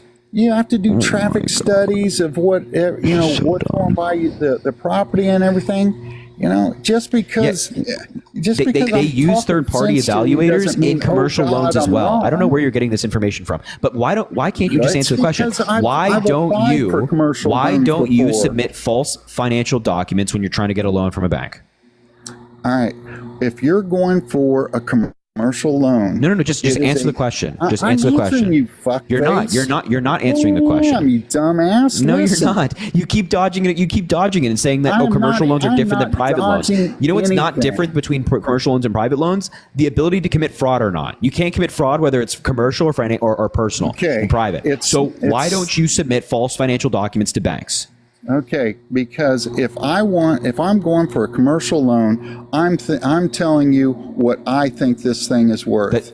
Then you know what comes back? The bank. They go, I don't think your stuff is worth this. Okay, then you represent. Okay, I've done foot traffic studies. I've done car studies that's going by. This says this is what the traffic is by the place. There is potential for this. But wait. Like you're this is, first of all, that's complete crap that you just like submit whatever you think a building is worth when you're trying to get a loan. That's also not true. And also I want to make it clear. I want to make it clear that have you ever done can I finish a sentence by any chance without you just freaking out? So Donald Trump didn't just say that his buildings were worth like X amount of money because he wanted to. He didn't just say that. He submitted false evaluations that were apparently done by professionals to convince these banks that somebody came in and evaluated these properties. He submitted false earnings. He submitted false documents across the board. He didn't just say, yeah, I think my building's worth $100 million to these banks. He submitted a bunch of fake documents. Can I ask you a question? That is fraud. Can I ask you a yes or no question? You still have not answered my question yet. So once you answer my question, I'll happily answer yours. Why don't you submit false financial documents to banks? Have you ever went Why for a commercial don't loan? you Yes or submit no? false financial documents to banks? Have you ever went for a commercial Just loan? answer. Yes or I'm no? happy to answer your question if you answer mine. Why I have don't you submit answered false you. financial? Okay, You have not. Why it is not Why don't false you financial submit false records. financial documents It to is- banks? It is not false financial records. I'm asking. It Wait. is- it is what you You're think trying to apply the Trump case to this. valuation of the- It's a simple No, I'm question. not. Why don't you Give banks false financial documents. Okay, I have applied for commercial loans before. I'm not asking you whether you see. You're not answering the question. I'm not asking you whether you've applied for financial or commercial loans before. Why don't you submit false financial documents to banks? Okay, I'm not submitting false financial records. I'm not asking whether you have or not. I'm asking why don't you do that? I am telling you, it's not submitting false financial Wait. records. Just answer the question. Okay. Why don't you submit false financial documents to banks? Okay. All right. If it is completely false, it's not right. Okay. Right? So, but wait, why is it? What happens if you do that? What happens if you do that? There's nothing to do with it. There's nothing. You are incapable of answering a simple question. Okay. Why don't you submit false financial documents to banks? Okay. Why don't you lie to the banks? Because there's nothing wrong with it. It is a negotiation. Wait, lying to banks is now okay? Okay, it is a negotiation. The mental gymnastics that you guys do. So here's the thing. Here's the answer to your question, which any sensible person would be able to answer, but you are not a sensible person. So when I ask you, why don't you submit false financial documents to banks? You say because it's against the law, and that's fraud. Whether it's a commercial loan or it's a private loan, you cannot lie to banks to get better loans. That is not true. That is completely false. You cannot lie to banks. And you are making words into my mouth. That is not what I said. I never, by the way, I never claimed you said any of this. This is what a sensible person would say. I just said that this is fraud. No, I didn't say that. Listen to me very closely. Listen to me very closely. If you do a commercial loan, all right, commercial loan valuation is not. Yeah, it is a negotiation of what you think the building is. All right, you've never done it, so you don't know. That is the dumbest thing in my entire life. You don't. By the way, you don't have to. You don't have to submit. You don't have to do commercial loans to know what fraud is. You don't know how business works. It doesn't take a rocket science to be like, yeah, you shouldn't lie to banks. You don't know. Wait, just so wait. So you've done commercial loans, right? Yep. Have you lied to banks? You submitted false financial documents to banks? I put in what I feel the property is worth. And you know what happens? They come back and say, we think that it's worth less. Okay? Then would you wait. Have you submitted, but in these negotiations, as you'd call it, you submit documents, right? Yep. And have you submitted documents with false evaluations? No. You go. Okay. Why not? False evaluation? Why not? Because why not? My opinion and other people's opinions doesn't make it an evaluation. Then if you have submitted documents to banks based on your opinion of what it's worth, then you need to be fucking investigated, man. I mean, you might have committed some substantial business fraud, because you can't just submit when you're going for a loan to a bank. You can. Yes, you can. Okay, a commercial loan is not I can get a commercial loan of 200% of what a place is worth. No, what the fuck?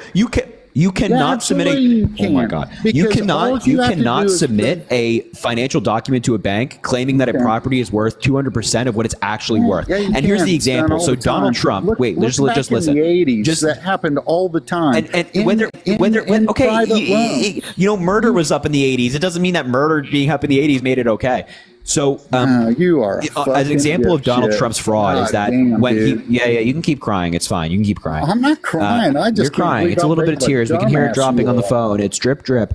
When Donald Trump was going to these banks trying to get better loans, can you just listen for 5 seconds and stop talking? So when Donald Trump was going to these banks trying to get better loans and better interest rates, one of the examples. Can you just stop talking? I promise nobody needs to hear you speak this much. I swear. So when Donald Trump was going to these banks and trying to get a better loan and interest rate, all right, you got it. I'm just going to mute you now. I gave you an opportunity to be quiet. You didn't take it. So when Donald Trump was going to these banks to try to get better business loans, one of the examples of which he committed fraud was his properties up in New York State, in upstate New York. He was telling the banks that he was going to build these 7 mansions on this property, and that he was going to rent them out and sell them, and that the land was, many acres big, and it was very expensive. So they evaluated the land, Donald Trump, at around $155 million, right, for the 7 mansions and the land. Okay. And then they actually learned that they were not going to be able to build those 7 mansions, that they didn't have the permits to do it, that it was not going to actually be profitable. There was no point in building these mansions, right? That's the conclusion they came to. So then the Trump organization had evaluator come out and look at the land and give a valuation of the land. And the evaluator determined that the land was only around $5.5 million in worth. So the Trump organization knew this. They knew that the valuator gave them a significantly lower valuation than they initially evaluated the property at, with the 7 mansions and things like that. And they submitted the over $155 million valuation anyway to these banks to make them think that he was worth more money than he actually was. That's fraud. That's one example of many. The other is his penthouse in New York City. He said it was over 30,000 square feet. It wasn't. It was around 11,000 square feet. His properties in Scotland. He said he was going to build all of these thousands of properties in Scotland, these apartment buildings that he was going to rent out and sell and make a bunch of money. He did not have the permits to do so, didn't ever do so. Mar-a-Lago, for example, said it was worth significantly more than it actually was. Wrong. Every single property in New York City, Donald Trump lied about to these banks. That's fraud. That's business fraud. And whatever way you want to spin it, you can't do that. Proof you can pay it back. That's it, man. That's it. Okay, exactly. So let's follow that. You have to show proof that you can pay it back. If you are putting up buildings as collateral and property as collateral to show that you can pay it back, but those buildings are not worth what you're claiming that they're worth, and you know that they're not worth that, that's fraud. No, it's not, man. It's valuation. All right. Whatever loans you're doing, you got to get out of that business. Loans work. You have to get out of that business. You have to get out of the business. Whatever business you're in, where you can lie on financial documents. Multi-millionaire, and he's a billionaire. And maybe you need to be investigated for some goddamn business fraud. Because if you're justifying somebody submitting false documents to banks, then maybe you're in the same boat as Mr. Trump, where you improperly got your money. You need to learn how commercial loans work. I think you need to learn how commercial loans work. It's not like a private loan at all, dude. It's not like a private loan. You know what? You're 100% right that private loans and commercial loans are different, no doubt. Yep. But what's consistent between these two types of loans is that you can't lie to the banks. You cannot lie to the banks. Care how much you're asking they for. do. They care about if you can pay the loan back. And exactly. If they can get their money back. Exactly. If they can close on. They care if you can pay the money back. And if you lie about how much money you have and your net worth to pay the money back, that's fraud. Then you can pay it back. So wait, just to be clear. So wait, in your view, and you're a multi-billionaire, you can pay the loan back. In your view, I can go to the bank tomorrow, get a commercial loan, submit completely bullshit documents saying that I'm a gazillionaire, and then have them accept it and sign a sworn affidavit saying that those valuations are correct to the best of my knowledge and that we've had valuators come out and evaluate it, and they can all be total fraud. And then I get this money. That's okay. Nope. That's not what I said. Wait, I'm asking you a question. I'm telling you. I'm answering you, bud. All right. What I'm saying is, you say what you feel that property is worth. You have to put in loan values of what you feel the property is worth and what you are worth, what your corporation is worth. That's what they're going to look at. They don't care on a commercial loan what the actual property is worth. They care about what the fuck are you saying? Oh my god! Wait, the banks? Holy shit! The banks are not going to care about what a property is actually worth. What are you talking about? Well, because they care about what the potential of the property could be worth. No, they do not. No. Oh my god! I cannot believe. I really hope you've not actually done corporate loans.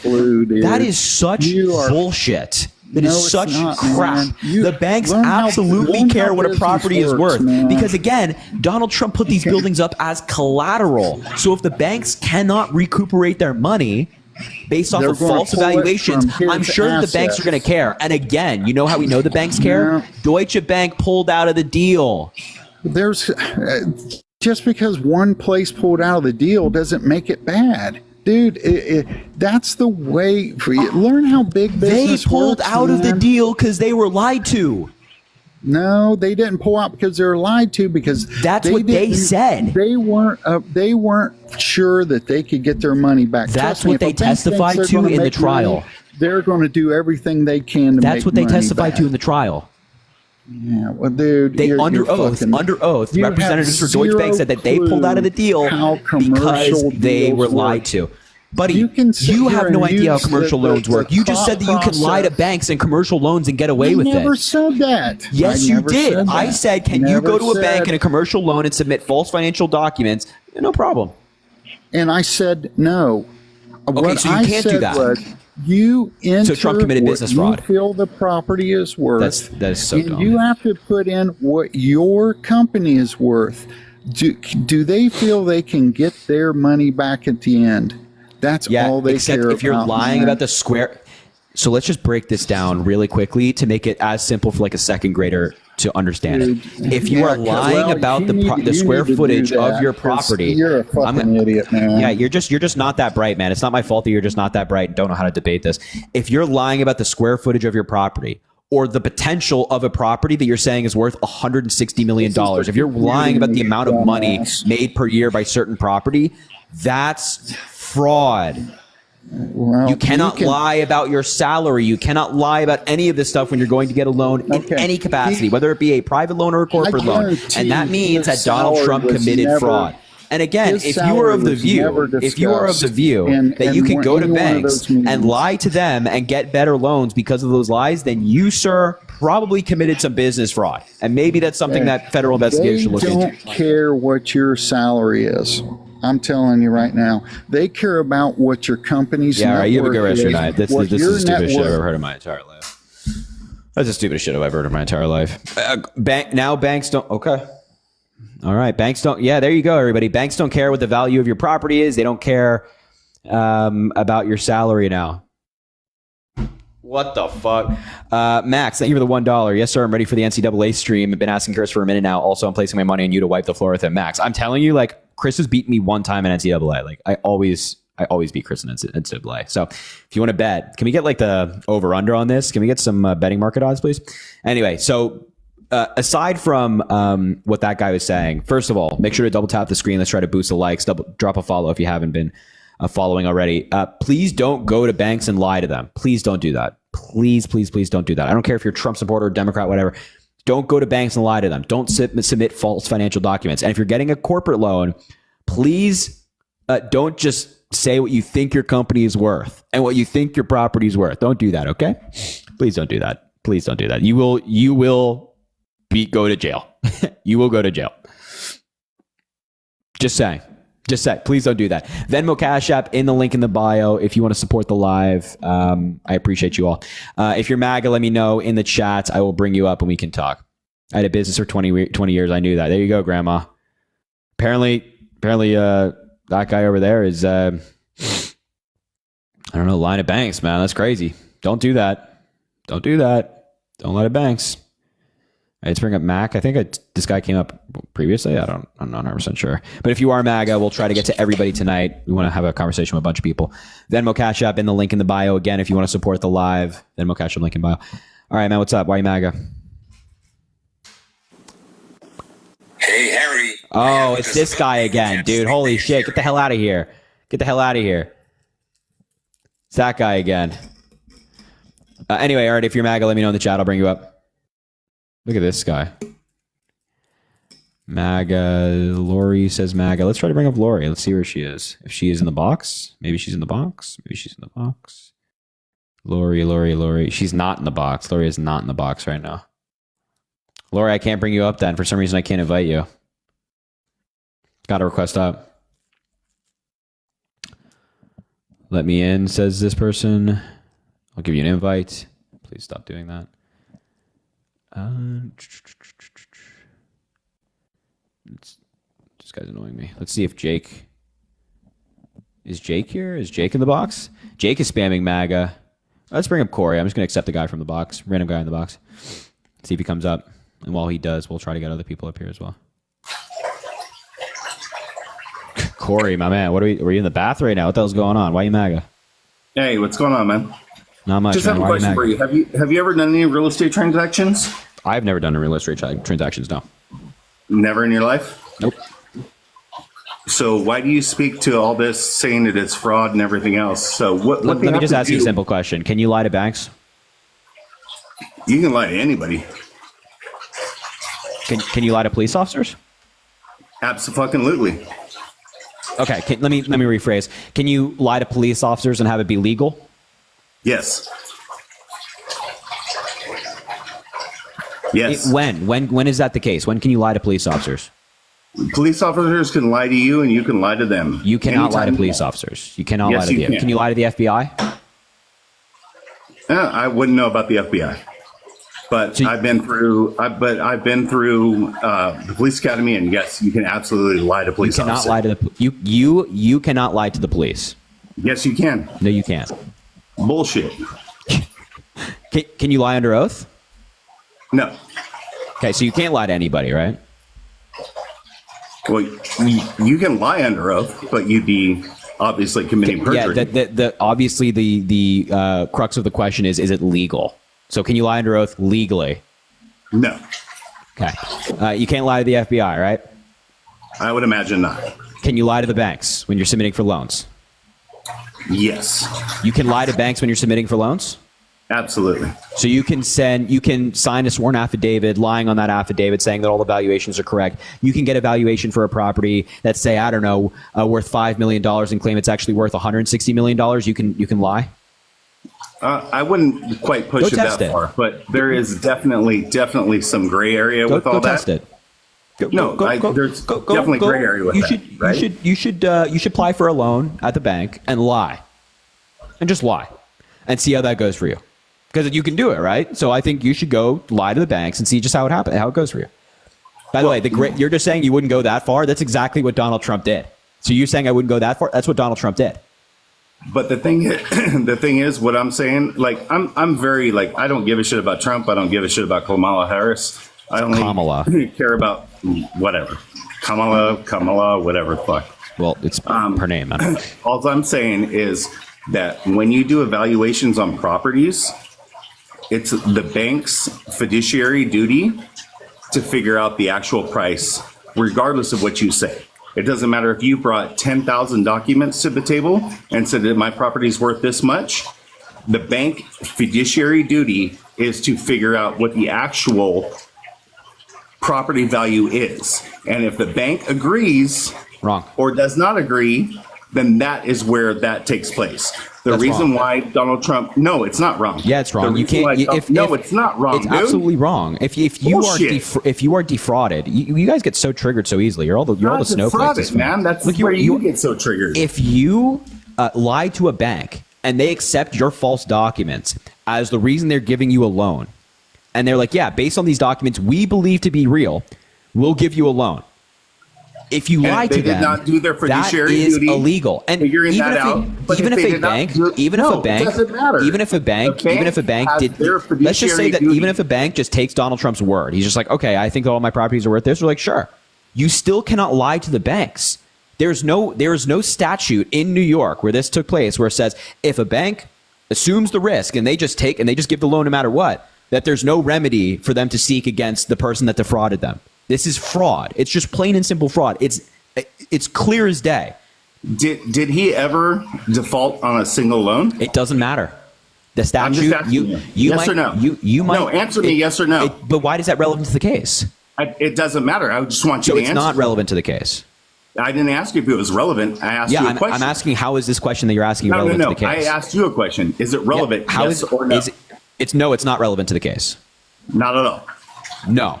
Him not defaulting or not defaulting on a loan is not relevant to this case because he still committed fraud. So he didn't default on any of these loans. So he paid the money back. But that doesn't matter. If you commit fraud, you still commit fraud. Back.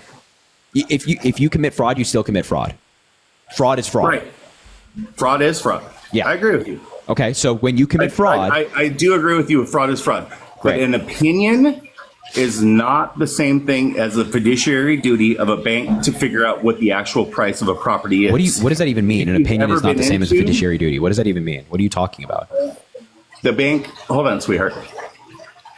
You're like bathing your daughter. Why don't you focus on that, man? Jesus. I didn't say bathing my daughter. Dude, what the fuck is wrong with you? Aren't you in a bath right now? We can hear the water in the background. Numbnuts. It sounds like you're in a bathtub, brother. I have a koi pond behind me. Is that all right with you? There you go. That's what it is. It sounds like you're in a bathtub. It sounds like you're in the bathroom in a bathtub. Yeah, I'm not in the bathtub. Okay, whatever. What are we going to say? So you've never done a real estate transaction in your life? Nope. Never. Okay. So how do you pretend to know so much about the way real estate transactions take place if you've never done one? So first of all, this was not a real estate transaction. Yeah, it is. No, it's not. A real estate transaction implies that you are selling real estate. Donald Trump was not selling real estate. This was going to a bank and getting a loan. Yeah, so he's going into the bank and getting a loan. And also, it's the law. We can read the law. So you've hopefully never killed somebody, but you know that murder is illegal, right? Because it's the law, right? You don't have to kill somebody to know that murder is illegal. Just like you don't have to engage in real estate or commit fraud or engage in business loans or commit fraud yourself to know that fraud is bad and against the law, right? True. So there you go. Saying you never done it. You don't need to know that something's bad. So just don't commit fraud and don't support people that do commit fraud. That's all. It's a simple point. What I'm telling you is when you go get a loan, okay, since you've never done one in your life, if you were to go get a loan and you were to say, I think my property is worth this much, this is what you present to them, and the bank accepts it, then that's on the bank. That's not on you. If you knowingly submit a false evaluation, as Trump did, and there's plenty of evidence that he did, that's fraud. You are not allowed. There's no way that anybody is allowed. What? Who is defrauded then? The banks were defrauded. They had fraud committed against them. Did the banks come to President Trump's trial and say, we would give him a loan again tomorrow? They also pulled out of the deal because they were lied to. But did they say that? And also, this was a point of contention. This was a point of contention when they went to the appellate court. You dance around so much shit. Just answer yes or no. What's your question? Did the banks come to Trump's defense and say we would give him another loan tomorrow? They did. First of all, they didn't come to his defense. But second of all, they said that they didn't lose any money in these loans. Again, yes or no? I just answered your question. But what the law actually says is different than what you're implying here. That, the banks didn't suffer, which means that did Donald Trump do anything wrong? Yeah. Fraud is fraud. So whether you commit fraud and then pay all the money back, that's still illegal. You cannot commit fraud. And also, Donald Trump committed this fraud so he could make more money. So he paid all of the money back, but he still enriched himself through fraud. You and I can't do that. He absolutely enriched himself. I agree with you on that point. Through fraud. But the banks were willing to give him the loans regardless, and that is their duty to figure out what the property is worth, regardless of what he says it's worth. And you know what? So if somebody's defrauded, by somebody that commits fraud, that's still illegal. And if the person who's defrauded would once again engage in business with that person, that's fine. They're just not that good at what they do. They're just not that bright. Well, apparently all these banks are like that then, right? Yeah, I think that if somebody wants to go do business with Donald Trump, they're shooting themselves in the foot. But it doesn't mean that Donald Trump didn't commit fraud. But they've done it time and time again. Since then, I don't know if Deutsche Bank has actually given Donald Trump another loan. But even if they've given Donald Trump a loan, it doesn't change the fact that they were defrauded. So you could theoretically, you might want to look that up. They did it again. Well, maybe even if they did, it's not relevant to the case, because if somebody's defrauded and they give the person who defrauded them more money, it's still a bad decision no matter what, and it also has no relevance to the case. It might be a bad decision, but they did it again. So tell me, how is that relevant to the case? How is that relevant to the case? Well, if they're willing to continue to keep on giving him loans, regardless of what the evaluations are, then that's on them. That's not on him. Period. It doesn't. Even if the banks are willing to continue to do business with Donald Trump, they are assuming that risk. But if they continue to get defrauded, that continues to be illegal. No, now I don't think that somebody who's already. I don't think that somebody who's defrauded should continue to do business they were defrauded by. But it's still fraud. They're not being defrauded. They were defrauded by Donald Trump. Then why are they doing business with him again? You go ask Deutsche Bank. Regardless, it doesn't matter to the case. It doesn't matter to the case. If Donald Trump committed fraud, it does not. Yes, it does not. It does. Donald Trump's lawyers didn't even argue that at the appellate court. They don't. It's not relevant to the case. Whether they broke the law or not is not relevant to whether I should say whether Deutsche Bank continues to do business with Donald Trump or not is not relevant to whether Donald Trump committed fraud. There's no relevancy there. What I'm telling you is the fact is the banks have the fiduciary duty to make sure that everything is taken care of, that the property evaluations are correct. If they go in and they see that these property evaluations are not correct, then they should adjust them. Sure, they should adjust them. But if they're lied to and But they it's have not fraud. No, listen, that is not fraud. This is so fucking stupid. I'm sorry, this is so fucking stupid. So when Donald Trump's own accountants from the Trump Organization are testifying under oath in the trial that they were told to raise the value of their properties in a favorable way so that they could get better loans and interest rates from the banks, and they knowingly did this without basis, that's perfectly fine? Yeah, most people do that. Go do it. You should go to the banks and you should submit false valuations, and then you should bang on the cell door when you're sitting in prison for the next 20 years about how the liberals are coming after you. For a second. That's not what I'm saying. Listen, that is not what I'm saying. That's exactly what you're saying. That is not exactly what I'm saying. That's exactly what you're saying. What I am telling you is the fact is that you can set an evaluation on your property. Okay? The valuation on your property will have to be adjusted up or down based on what the bank thinks, not what you think. So, okay. Listen, just hold on a second, man. Let me finish. You're talking utter crap. Let me finish. Go. Okay, keep lying. Go. Keep lying. Go ahead. I'm not lying. You're lying out your ass, but go ahead. I'm not lying out my ass, dude. You're a fucking prick, man. Yeah, keep yapping. Go ahead. Keep yapping. Listen to people for once in your life. Keep yapping. Well, you're the one up here saying that you can commit business fraud. So I'm not saying you can commit business fraud. Yes, you can. All I'm saying is that you can put whatever evaluation you want on your property. Nice. Okay? Nice. And then the banks will tell you whether or not that is a good or bad evaluation, and they will adjust it up or down. Is that not true? No, that's not true. You can't just put any valuation on your property when you're getting a loan. Also, that's not can't? In terms of value. No, you cannot do that. No, it's your opinion. When you go to get a loan from a bank, you don't put your opinion down. Yeah, you do. Holy fuck! Oh my god! Well, you're telling me you've never Go do that. Go try it, dude. Go try it. I have. Then maybe you need to be investigated as well. God damn. So that's also not what Donald Trump just did, by the way. He also lied about things that are not up for opinion, but are just a matter of fact. So he lied about the square footage of properties as well, saying that his penthouse was... I don't agree with that. Wait. You were just yapping about being interrupted. Now zip it. I just told you I don't agree with that. I don't care. You be quiet. Donald Trump also lied about the square footage. So his New York City penthouse said that it was around 30,000 square feet, when in reality, he himself acknowledged in emails in the 1990s that it was actually around 11,000 square feet. And in New York City, a difference of around 19,000 square feet can be tens of millions of dollars, hundreds of millions of dollars in valuation. And he submitted this to the banks. Is that fraud? Yeah, I don't think he should have ever done that. So that's fraud. Yeah, it's Great. definitely. I'm glad we both agree that Donald Trump committed business fraud. Yeah, it's definitely there's no reason to. If you have a 10,000 square foot house and you try to say it's a 30,000 square foot house, then yeah, that's wrong. Completely. Yeah, so Donald Trump committed business fraud. 100%. Yeah, so Donald Trump committed business fraud.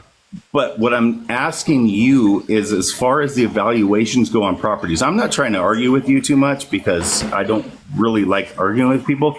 But all I'm saying is the banks are the ones that have to do their due diligence to make sure that the properties are what they say they are. And if the banks don't do it, then that's on the banks. I mean, you might think that personally, and you have the right to that opinion, but that's not what the law says in New York. That it's not. There's no penalty for the banks if they decide to take a faulty loan, or give somebody that's not quite reliable a bad loan. If the banks are like, yeah, we listen, we are taking you at your word. These documents you submitted to us, we believe them to be reliable. We're going to give you a loan. If that person is defrauding them, that is still illegal. There's no liability for the bank. That's how the law works in New York. Maybe you disagree with the law, but that's how the law is written. And if that's the way the law is written, that means Donald Trump broke the law. And even you yourself just acknowledged that Donald Trump broke the law. I'm in California, so the laws might be different out here. Okay. But all I'm telling you, Harry, is the fact is the banks have to do their due diligence. And if they figure out, hey, this is wrong, then they should deny the loan. 100%. Sure, If I'm somebody not said disagreeing. It's 11,000 square feet and it's 30,000 square feet.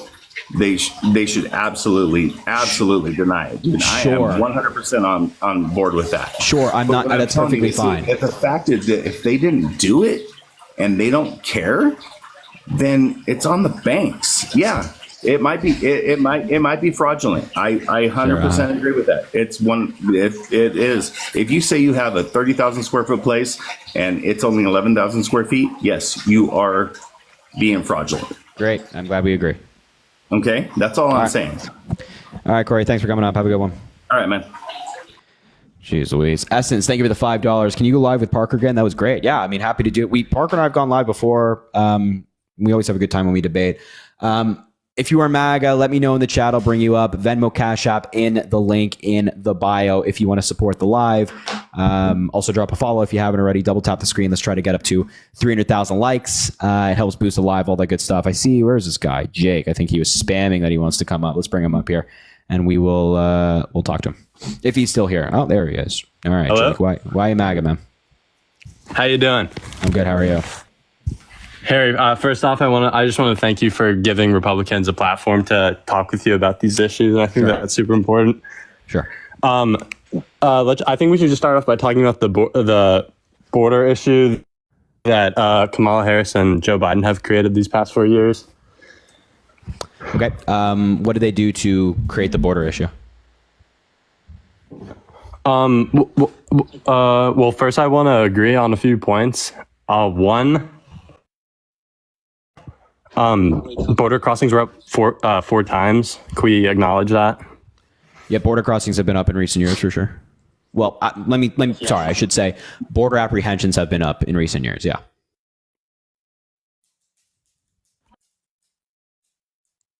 You got to unmute. You're muted right now. We can't hear you. Figure it out, Jake. Figure it out, my man. Figure it out. Come on, man.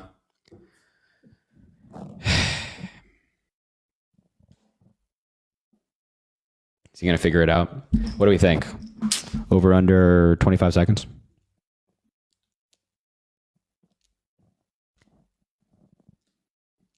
Is he just no?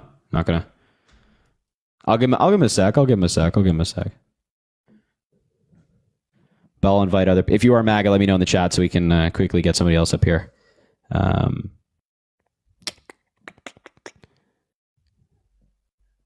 Start off strong. Yeah, I know. Well, we'll kick Jake for now. We'll give somebody else a chance in the meantime. Let's bring up Jordan. Venmo, Cash App in the link in the bio if you want to support the live. Double tap the screen. Drop a follow if you haven't already. Let's try to get up to 300,000 likes. Hello? Yeah, what's up, Harry? What's up, man? Why you MAGA? Hey, I just got one thing for you.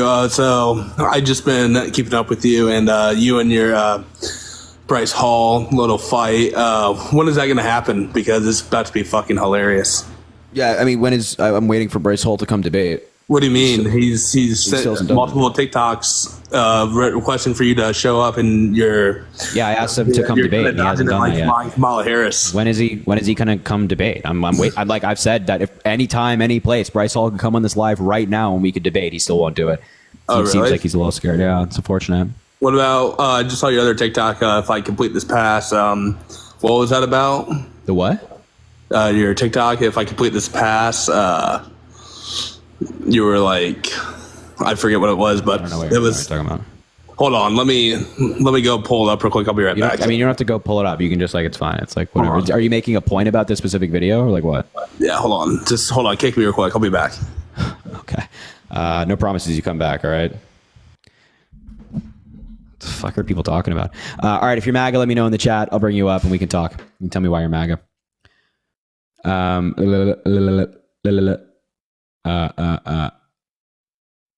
Sorry. Heater says he's MAGA. Can't invite him up for some reason. Oh, let's bring up this guy. This guy's always the worst.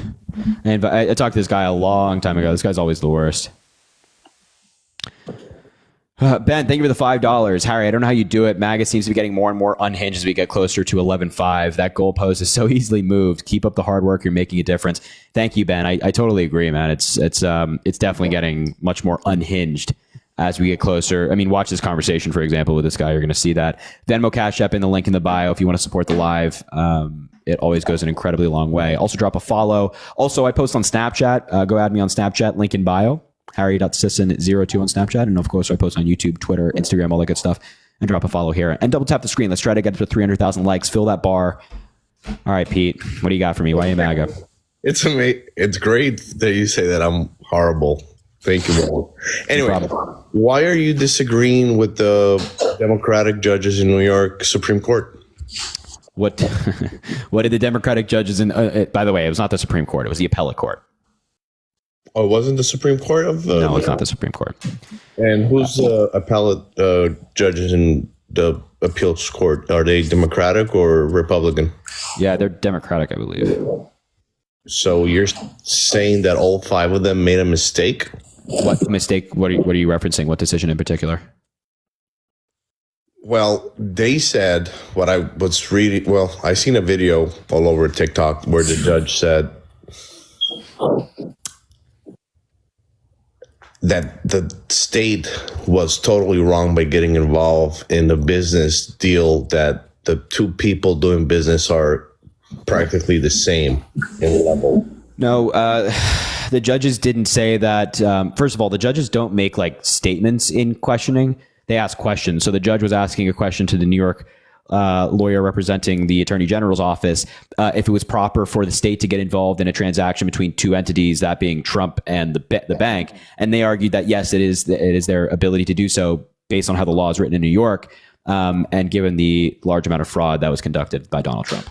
So that's the judge is asking a question. They also ask questions of Donald Trump's lawyers, but yeah. Okay. Are you thinking it's going to get overturned? No. I mean, the fine might be reduced, maybe, but in terms of him being found liable for fraud, no, it won't get overturned, in my view. All right. So that was all bullshit where everybody's saying that the DA was asking for the judges not to like fine them and stuff. Yeah, I don't know where this whole like fining thing came through of like sanctions or whatever or fines. I don't know where that came from or where that originated from, but there won't be sanctions. The case is not going to get overturned. It's like because you guys are talking about all over, but I couldn't find the video of the judges saying that. Yeah, because it doesn't exist. Okay. Like this is just total like I don't know. Like it's so baffling to me how a lot of people just believe utter crap about this stuff. Like you can just go read articles about it. Like just go read fact checks about it. Just stuff like that, man. It's that easy. Yeah. I tried to look for something, but I couldn't find it. Really? Because I was actually reading an article earlier today from a CNN article. It's takeaways from the appellate court questioning of the Trump case. It's online. You can go find it. Okay. So like the whole thing is there online? I mean, there are articles summing up the questioning. Yeah. No, but is there like a full transcript? I don't know if there's a full transcript. Probably there is at some place. I haven't read the full transcript, but I've read articles on it. I'm not going to be long. I'm just going to say this. It's pretty disgusting where our country is at this moment, where Democrats think about Republicans or MAGAs like that we're disgusting, and MAGAs think of the left like being disgusting. It's a shame. It's a very bad spot for our country, and I don't know if this is going to get any better, but it don't look like it. Whoever wins is going to be not good for the people. I think the middle people are going to be in a better position, but left or right, I think we're going to be mocking each other even more. Like if Kamala wins, the right is going to go crazy. And if Trump wins, the left is going to go crazy. It's dangerous times in our country. Yeah. So the obvious answer to this is electing Kamala Harris. She's talked about putting a Republican in her cabinet. She talked about forming a council of which have Republican advisors and Democratic advisors on policy positions. During the Biden administration, 4 of their 7 pieces of major policy were voted for by Republicans as well. So we should be electing people who are trying to bring the country together and work with the other side rather than people who don't. Donald Trump does not have any interest in working with Democrats. He's never had any interest in working with Democrats. And if you want to talk about you're upset with the division, perfectly fine. The division's terrible, and we wish it was never the case. But the fact of the matter is that division is fueled by Donald Trump. And if you don't want the division, then don't enable the people that divide. That's all. Yeah. Well, whatever. Whoever wins, and I hope everything good, gets better in our country. I certainly hope so as well. All right, Pete, have a good one. All right. Hey. Yeah, I mean, it's always crazy to me how like Republicans, specifically like Trump supporters, are like, yeah, I hate the division in the country. And I'm like, yeah, me too. That's why I'm not. One of the many reasons why I'm not voting for Donald Trump. Evelyn, thank you so much for the $50 on Cash App, saying you always make my day. Keep doing what you do. Evelyn, I appreciate you so much. Thank you for the $50 on Cash App. That is incredibly kind. Please show Evelyn some love in the chat, and just fill the chat with some W's right now. That is incredibly generous. Thank you, Evelyn, and thank you being here. Again, and supporting the live consistently. It means a lot to me. Thank you so much for being here. It's incredibly kind. And that's $50 is insane. I appreciate you. Once again, make sure to double tap the screen. Let's try to get up to 400,000 likes. Fill that little pink bar, as Law of the Wild would say. I think he's here, by the way. As Law of the Wild would say. Fill up that pink bar. Let's try to get up to 400,000 likes. If we all fill up the pink bar by double tapping the screen, we should be there in no time. So also drop a follow if you haven't already. And of course, the Venmo Cash App is in the link in the bio. All right, Bruce. How old are you? You real? Hello? Can you hear me, Harry? Yeah, can you hear me now. Yeah, I can hear you. All right. What's up, Harry? How you doing, man? I'm good. How are you? Good, man. Hope you're doing well. Good, man. Thanks for having me on here. I just sort of want to ask you, I wanted to be in the basics. I feel like lots of the things we're talking about are maybe a little bit, I don't know, minor issues. So my first question I'm going to ask you is what makes something wrong? What makes something wrong or illegal? What? I mean, what category of making something wrong? Because there are things that are wrong because it affects other people. There are things that are wrong that are just generally objectionable. I mean, there are things that are illegal because the laws say that they are. Sure. Like basics. Like what makes like for example, what makes murder wrong? Infringing on the rights of someone else, taking somebody's life unwillingly, unconsensually, obviously. Okay. Let me dig deeper. But how do we know it's wrong? So I'm not going to get into a philosophy session about like how we know things are immoral and how we know things are moral. Yeah, but that goes with policy though, because policy is character and policy but I'm happy to talk about certain morality regarding certain policy, but I'm not going to get into a philosophical discussion surrounding morality. It's a fascinating one, no doubt. But in terms of this live, we're not having a conversation right now. So if you're welcome to take that to a philosophy live. We're talking about politics. Well, I think that I understand that, but I think that does matter in terms of politics, though, because I feel like a lot of times we're not talking about the basics that matter, though. Like what the okay, how should I say this? Okay, let me ask you this: do you think that why is sexual assault wrong? Well, because in Scripture, I mean, it talks about. Okay. What? Yeah. You just say in Scripture? Why don't you just talk about how it's infringing on the rights of somebody else? Well, okay. Good question. Well, I think for me, how should I say this? I'm sure you'd still. I hope that you'd still think that assault is wrong without Scripture, right? Well, how do I know that though? Because if we're saying it's wrong, like some countries will allow it. Like, if it, like, I don't know, there's some cultures where maybe at some point in in this world. Okay, go ahead. Is assault wrong? Is assaulting a woman wrong? Yes, of course. If Scripture didn't exist, would you still think that assault is wrong right now? Well, it depends. Because culture changes, laws changes. 200 years ago, slavery was okay, but it's wrong now. Right now. By the way, I think that even you can acknowledge right now that slavery is wrong. Even if the law said it's fine, it would still be wrong, right? So, sure. Is assault wrong right now, even without citing Scripture? Yes, but I need to know. How do I know how it's wrong? All right. I'm going to give you one more chance. So assault's wrong. Okay. Right? Yes. Donald Trump assaulted a woman, and you acknowledge that assault is wrong, right? You want to talk? Who did he assault though? Jean Carroll. I haven't heard. Is that the lady that? Is she the older woman? Is that who that is? Yeah, she's older now, but when she was assaulted, she was younger. When Donald Trump was younger. Okay, she definitely has some mental health condition though, because She does I not saw have some any mental interviews. health conditions. Well, I've seen her interviews, and I could definitely see something off. Where did you get your psychology degree? Where'd you get your doctorate? Psychology degree. No, mental health runs. No, I just know family members Well, then how do or you make friends that determination? Good question. Well, I'm not a professional, but right. So I don't know if you have like but something's off though.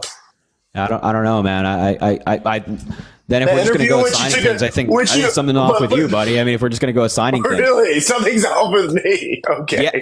Yeah. But the I mean, when I ask Party- you, the Democrat Party when I ask is you, not when I ask weird. you, why do you think assault is wrong? And you go, well, how do I know it's wrong?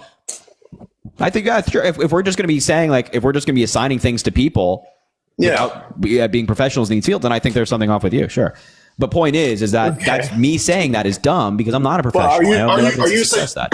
are you a psychologist? How do you know something's wrong with me? Because you're doing the same thing I did, which was my mistake. I'm proving how that argument's bad.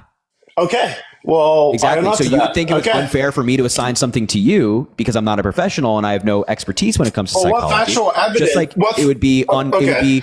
it'd be wrong for you to assign something to E. Jean Carroll. And by the way, even if she had something, if she had a mental condition, it doesn't mean she gets assaulted, right? It doesn't whether she has something wrong what's with the her factual mentally or not. action? Yeah, it doesn't but mean she gets assaulted. Come on. But you need to know a good sense of reality. When I saw her interview with CBS, I don't know the news source. So a couple years ago, they were touring her house, asking her questions. She nicknamed a lot of things, a lot of weird things. So? I'm not saying she has. Okay, care. it was just odd. It was odd. It was odd.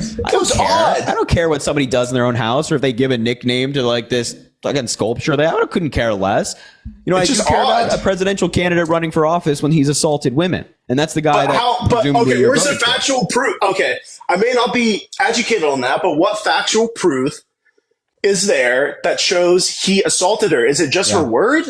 So it's not only her word; it's also the word of her friends, of which she corroborated the story, or she told the story, I should say, and then they corroborated it under oath. They had a psychologist testify under oath about E. Jean Carroll, the statement that she made to her, and the reliability of her testimony. There was also Donald Trump's deposition that he did, where he was asked questions about the assault that took place against E. Jean Carroll. And there's also things that actually weren't submitted into the case, but are pretty damaging. For example, there was the dress that E. Jean Carroll was wearing the day that Donald Trump assaulted her. And on that dress, when they tested it, they found an unidentified male's DNA. And they asked Donald Trump to give over his DNA voluntarily for testing because it's a civil case. It's not criminal. They can't compel him. And he refused to do so for 3 years. Now, that seems pretty strange because, any good defense lawyer will tell you if there's a 0% chance that your DNA is on that dress, you should give it over so you can be exonerated. But if there's a chance that it is on the dress, and you should not give your DNA over. And Donald Trump refused for 3 years to give his DNA over, which is pretty suspect. And also, Donald Trump has a long history of assaulting women and being accused of assault and bragging about assault. And so it's a pattern of behavior as well. I've never heard of bragging of assault. That's not true. Really? Because he Now, was on that- audio talking about how he grabs women by the blank and he doesn't even wait. He just does it. That's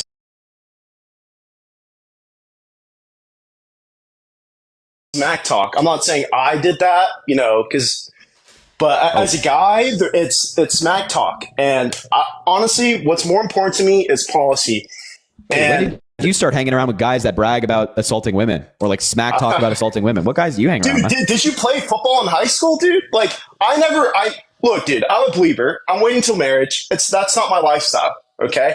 So I'm going to put that out there. Now, as a man, when I was in high school, even out of high school, some men do talk like that. Okay. Hold on. So I'm not saying that some men don't talk like that. There are men out there like Donald Trump who talk like that. The question is it okay? And would you want somebody who talks like that running the country? You're talking about kids in high school who still should not be speaking like that, by the way. They're about to be grown men. They should not be talking about assaulting women. But this is somebody running to be president of the United States. So let me ask you this: does your past define you? In some ways, yes. So what about your? I'm not attacking anyone, but we all have a past, and you know, your guy Dean has said some things in his past that are not great, and he's part of your group, and you know, I wish him the best, but he has a past of things. Hold on. So why? I'm just saying, clear. why don't? Okay, go ahead. This is not something Donald Trump did when he was 14 years old, right? Everybody when they're 14, 15, 16 years old are probably not the best of people because they're still growing up, they're still learning who they are, and they're making mistakes that will define them. This is somebody who is in his 50s.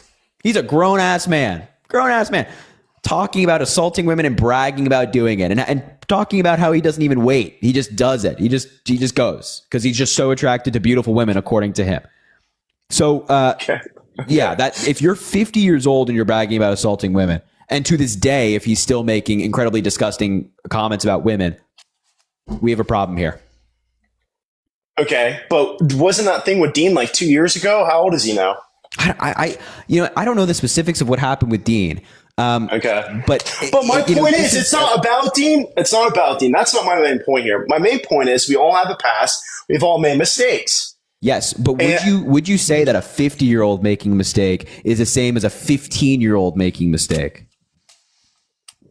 I don't know if Dean was 15 when he said that, but I'm just ballparking. In general, okay.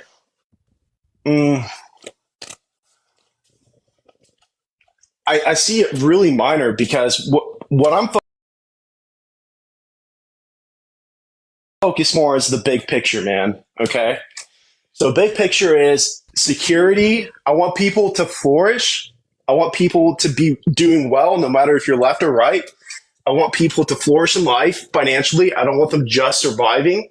I want them to be safe. And people are like struggling right now.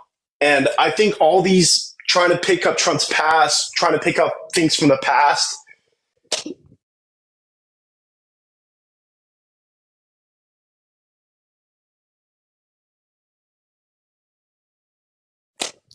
So just to be clear, I think some people in the chat know more about this than I do. And they're saying that Dean was 14 at the time. And he was 14 and 22? And 22? No, I think the main. So he's 19 now. A lot of these stuff took place apparently. I don't know what took place in 2022, but a lot of this main stuff are in the chat saying that he was 14. A lot of these people know a lot more than I do. Yeah, people are saying 20, so it took place in 20. But lots of these. But my point in saying with Dean, it's not just Dean. I'm just saying in general. Matter. Let me answer your question. It doesn't matter. Okay. We don't have to hash over Dean because Dean has to take an accountability and apologize. And I think yeah, exactly. That's not. Yeah, that's not. I'm not trying to attack the guy. Yeah, so go ahead. When it comes to what does Harris bring to the table that Donald Trump doesn't, competency. Ports, investing in a state-of-the-art technology to scan for drugs coming through the border and more. That bill was killed by Republicans in Congress, specifically Donald Trump. He called up his buddies in Congress, told them to vote against it because he didn't want the Democrats to get a win on immigration, one of the main issues that he was running on. And he even said this at a rally, saying, if the bill fails, please blame me. Blame me if the bill fails. That's what Donald Trump said. It's his own words. So I don't know how we can blame Democrats anymore for a problem at the border when the Republicans are the only people standing in the way of immigration reform. Okay, my only question is, most media sources that I listen to are very left. I should say this.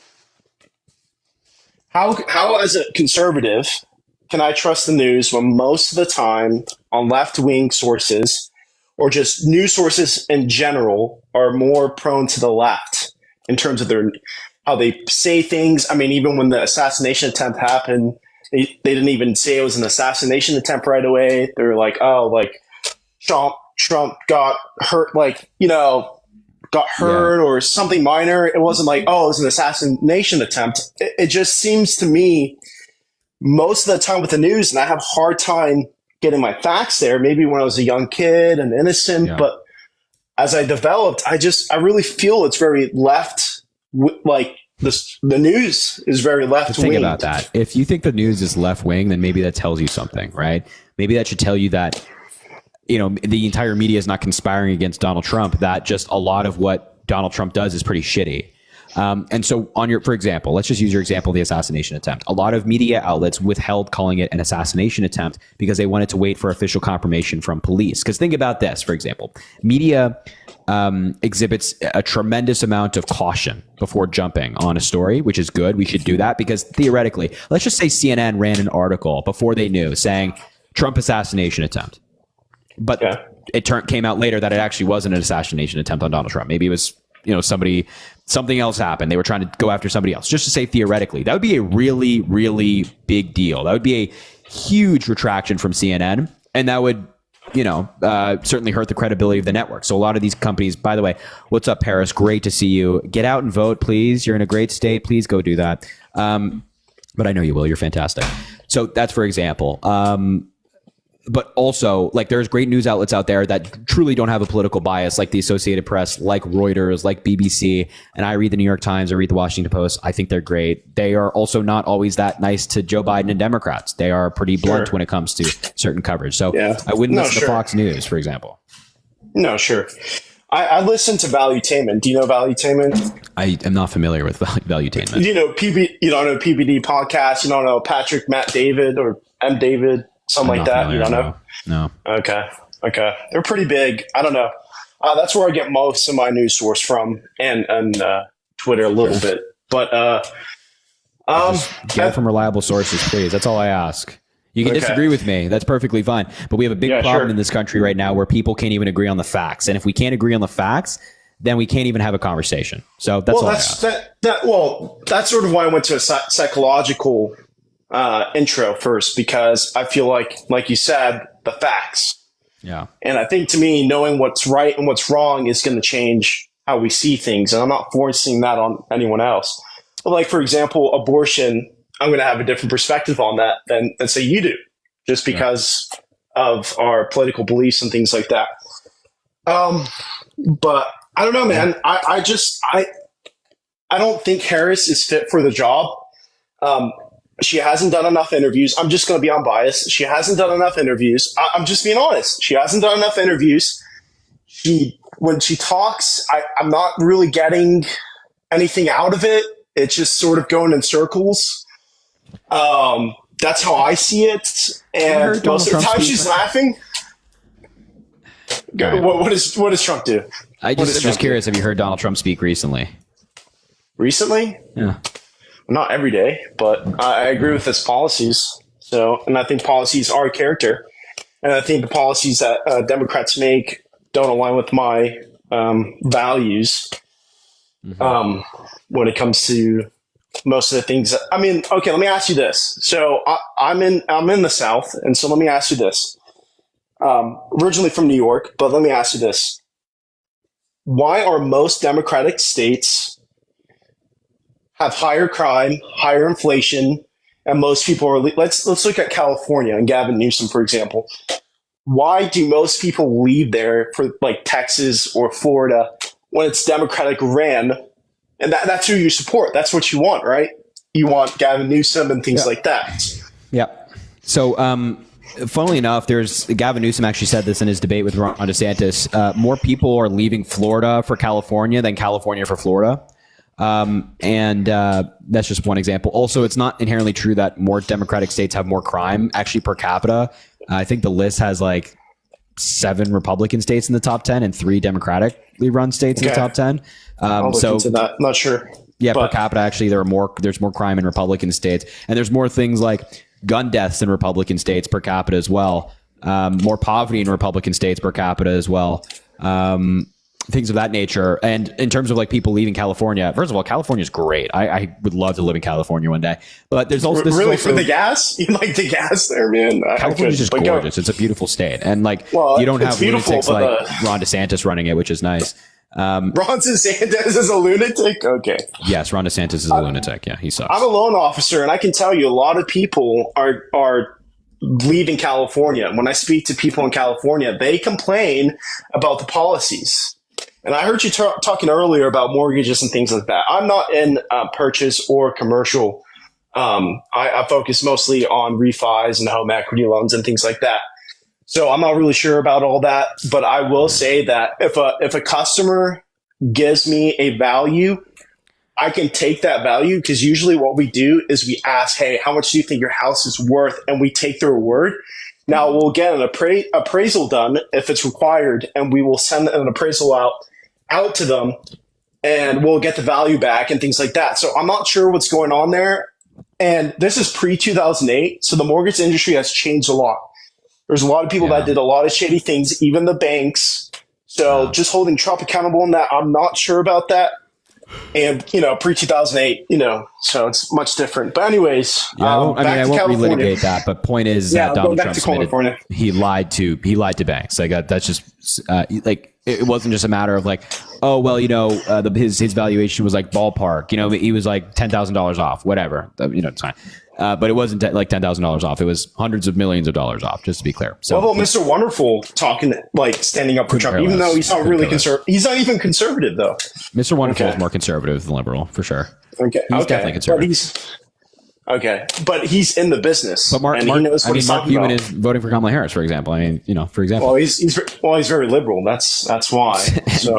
Kevin O'Leary's Republican. He's made this clear before. He had gone after Biden and Kamala Harris. Point is that Donald Trump lied to the banks. But also, and we'll wrap up the conversation here because I want to give other people an opportunity. No, of course, yeah. But I mean, your point about California, I just disagree with, and I also think the facts disagree with it. But anyway. Well, it's higher inflation. A lot of people are moving from California to Texas, and I live in Texas, and people have moved here, especially during the COVID time. So, yeah, I mean, there's more inflation because there's more people and more demand for products.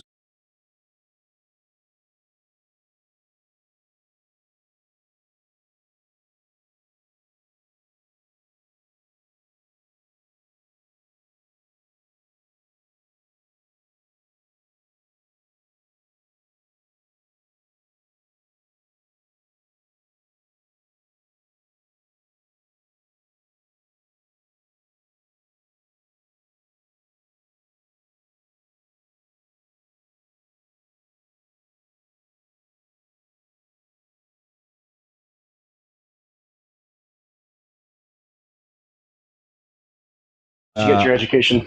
I started looking into politics and reading about it when I was like 15, when the 2020 election was happening, like around 15, 16. And then ever since then, I've just kept reading about it. But now I'm still in college. I'm a senior in college studying politics and law, and have been reading ever since. Okay, cool, man. Well, appreciate your time. You take care and stay safe, okay? All right, Bruce. Have a good one, man. I appreciate it. You too. All right, bye. We've had some interesting people tonight. Connor, thank you for the thank you for the $10. I appreciate that comment. Didn't show me you were live. That's interesting, Connor. I appreciate you showing me that or telling me that. I didn't know that. Alondra, thank you for the $3. OMG, he was embarrassing. Yeah. I mean, not that guy. I think you were talking about another guy, but yeah, I agree. The guy a while ago was definitely not great. Venmo, Cash App in the link in the bio if you want to support the live. Drop a follow if you haven't already. Double tap the screen. Let's try to get up to 500,000 likes. I heard a lot of, I don't want to jinx myself. I've heard that a lot of people have been getting banned on TikTok recently. Like Chris I don't know if people were here last night when this happened, but Chris got banned for a week. On TikTok live. So let's hope that doesn't happen. We've been getting restricted a lot recently, like things like that, like age restriction and stuff. Killer got why? I don't know. I think it's like TikTok lives particular. I don't know if it counts as well. But anyway, what's up, Chris? Why are you MAGA? I've just been Republican all my life. I wanted to ask you a question about what's going on in Virginia and why the DOJ is now suing them for removing. Yep. What your thoughts are on that? Yeah, so it's federal policy that states don't purge voter rolls 90 days before an election, and Virginia did that very close to an election. So that's why the DOJ is suing. Okay, they're saying otherwise, but I don't. Who's saying otherwise? Virginia is saying otherwise. Virginia is saying otherwise? What is Virginia saying? That it was further than 90 days. I don't know. But they'll litigate in court. You're asking why they sued. That's why we'll find out what happens in court. Okay. Is that all? Is that all you wanted to ask? Oh yeah, that's all I wanted. Oh, okay. Thanks. All right. You have a good one, man. Cool. I appreciate it. Thanks. Take care. Yeah, Alabama also got sued for the same thing, purging voter rolls. D. Earl, thank you for the $3 saying, when you're old enough, are you going to run for president? Serious question. If so, definitely get out and vote, or definitely got our vote and get out and vote. Yeah, I mean, we'll see. You never know. You never know. I mean, you know, never say never. Wise men once said, never say never. All right, if you're MAGA, let me know in the chat. I'll bring you up and we will talk. We will talk. You can tell me how on earth, why on earth you're MAGA. It makes no sense. It makes no sense. RJ Vega, let's see if this guy's here. Is he in the box? Is he in the box? Like, don't see him in the box. Where is he? Where is he? Let's get him up here. I need to talk to him. He's not here. Can't invite him up, man. You have to be in the box. Well, you don't have to be in the box, but it helps. Makes it easier for me to invite you. Bring me on, says TJ. Sure, why not? All right, here he comes. Make sure to drop a follow if you haven't already. We do these lives all the time. Venmo, Cash App, link in bio if you want to support the live. All that good stuff. Hello? Yo. Yeah, how old are you, man? How old are you? I'm 22. How old are you? I'm 39. Okay. Just have to make sure you're above age 18 to be on TikTok Live. That's all. All right, why are you MAGA? Yeah, good point. So why are you MAGA? I really like Trump. Okay, why? Well, why do you hate him? I can give you plenty of reasons why I don't like Donald Trump, but I'm more focused on why you actually like Trump. I'm more interested in the reason why you hate him, actually. So I'm happy to give you those reasons, but why do you like Trump? Like I'm Kamala Harris, you're supporting Trump, so why do you like Trump? And I'm happy to tell you why I support Kamala Harris and don't like Trump. Yeah, but I mean, I hear you, but the thing is, you're the one that's on TikTok Live, so I want to hear. As are you right now. I want to hear why you hate him so much. You're the one that's on live. I'm not. Is this just? Do you just not know why you like him? And you can be honest. Like, are you just trying to are you just trying to flip the question because you don't know? And that, like, you can be like, I'm not trying to say that. Honestly, I don't know. Like, I love the fact that you support Kamala Harris. Like, I'm just trying to hear whatever dialect. I mean, I'm just trying to hear your opinion. Why do you hate him so much? Sure. Okay. I'll give you a free pass. He's a convicted felon. He's a proven sexual abuser, proven business fraudster, has been indicted in 4 different jurisdictions, convicted in one of them, 3 pending cases. He bullies people, makes fun of people, tried to overturn the election in 2020, mishandled a pandemic, didn't do anything as president except give the wealthy a huge tax cut. And he has very strong dictatorial tendencies that are very concerning, which I don't like. A lot of his former advisors have pointed that out. General Mark Milley, we just learned today, called Donald Trump a fascist at his core and that he's incredibly dangerous to the United States. This is the highest appointed position in the military that Donald Trump appointed, Mark Milley. And so he's just a really bad guy overall. And then with Kamala Harris, she's competent, she's experienced, she's decorated. And she's a good person, good leadership. She has good policies such as being pro-choice, wanting to invest in the middle class, cutting taxes for the middle class, wanting to make it easier to start a small business, wanting to build millions of houses to lower those housing costs, wanting to expand healthcare. Right now, because of the Biden-Harris administration, more people are insured than ever before, and things like that. So that's why. So why do you support Donald Trump? I don't like Kamala Harris. Well, it's not so much that I support Donald Trump. It's more or less why I don't support Kamala Harris. Okay, why don't you support Kamala Harris? She ain't done shit. So she was district attorney of San Francisco, then attorney general of California, then a senator from California, now vice president, and now also running for president. And you're saying she hasn't done anything?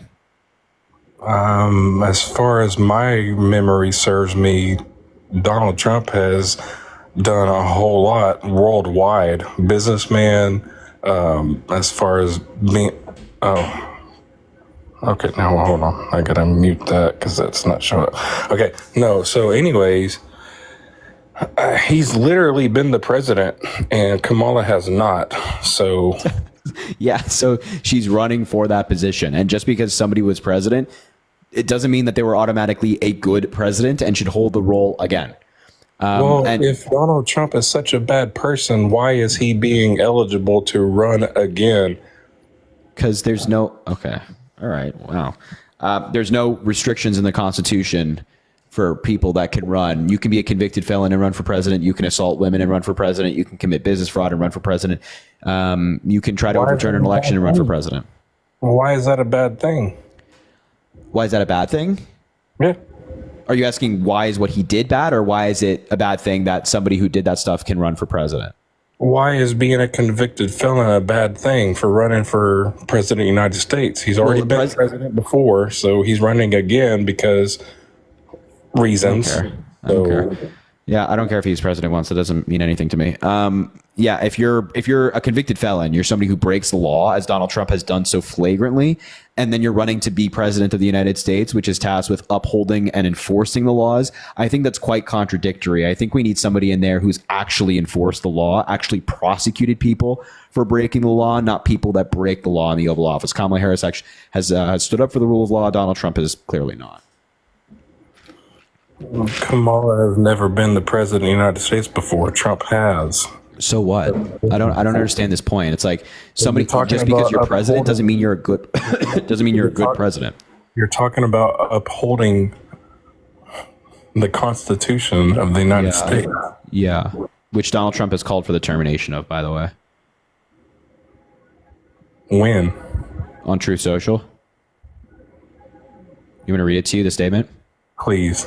Yeah, it's a bad one. It's not good. It's one of his, one of the worst ones. If Donald Trump called for terminating the Constitution, would you still vote for him? Wait, hold on. Say that again. If Donald Trump called for the termination of the Constitution, would you still vote for him?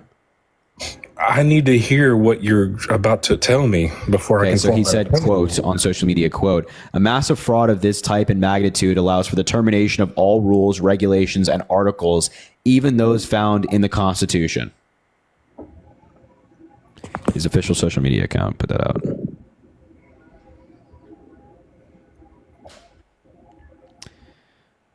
I don't know. I have a hard time believing that, honestly. I understand why you'd have a hard time believing it, because it's crazy. But yeah, Trump called for the termination of the Constitution. There's articles on this. We have obviously his social media posts that you can find online if you like. He called for the termination of the Constitution. So I personally would never vote for somebody who wants to terminate the Constitution of the United States. What does the Constitution represent? Well, our Constitution's our founding document, man. It's our governing document. It protects us, protects our rights, protects our freedoms. So what are we protecting?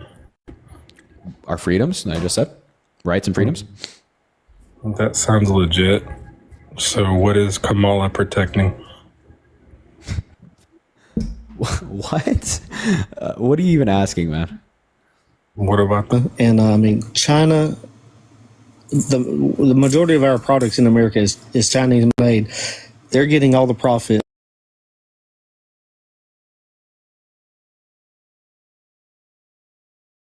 I mean, they are literally making all the money here. I mean, so anybody who supports that cannot say they're American first.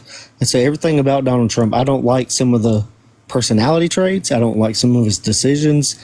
But I mean, I'm sure that we all can disagree with that, with everybody's decisions. But I'm for Donald Trump because he's for America first, and for America's policies first. Sure. So I see in your bio you say Christian preacher promoting reading the Bible, yeah? Hey, before we get started, if this is a debate about Trump and Harris, are we going to keep it about that, or are you going to? Yeah, so you'll see what I'm about to say in a second. So I see that you're a preacher. How do you feel? And then you just made up that you're about to try to attack my character. If that's the case, it has nothing with your character. Why don't you just let me make the point first before assuming what I'm about to say? So I see that you're a preacher in your bio, and you're talking about products being made in China. How do you feel about the fact that Donald Trump's Bibles that he's selling for $60 were made in China, and now he's selling them for like a $3,000 3,000% uptick? Yeah, I've seen that on TikTok, but I actually got friends who has purchased it, and that's not true. It's made in America, so it's literally not. We have documents confirming that these books have been imported from China. Do you have a copy of it? I would never buy a Trump Bible. Okay, well, let me ask you this: just to be clear, have you held a copy of it in your hand? I have not held a copy of it in my hands. Okay, then you can't but I don't think you need to hold. I got friends who own it and has took. Hey, listen, where's this phone made? Where's this phone made?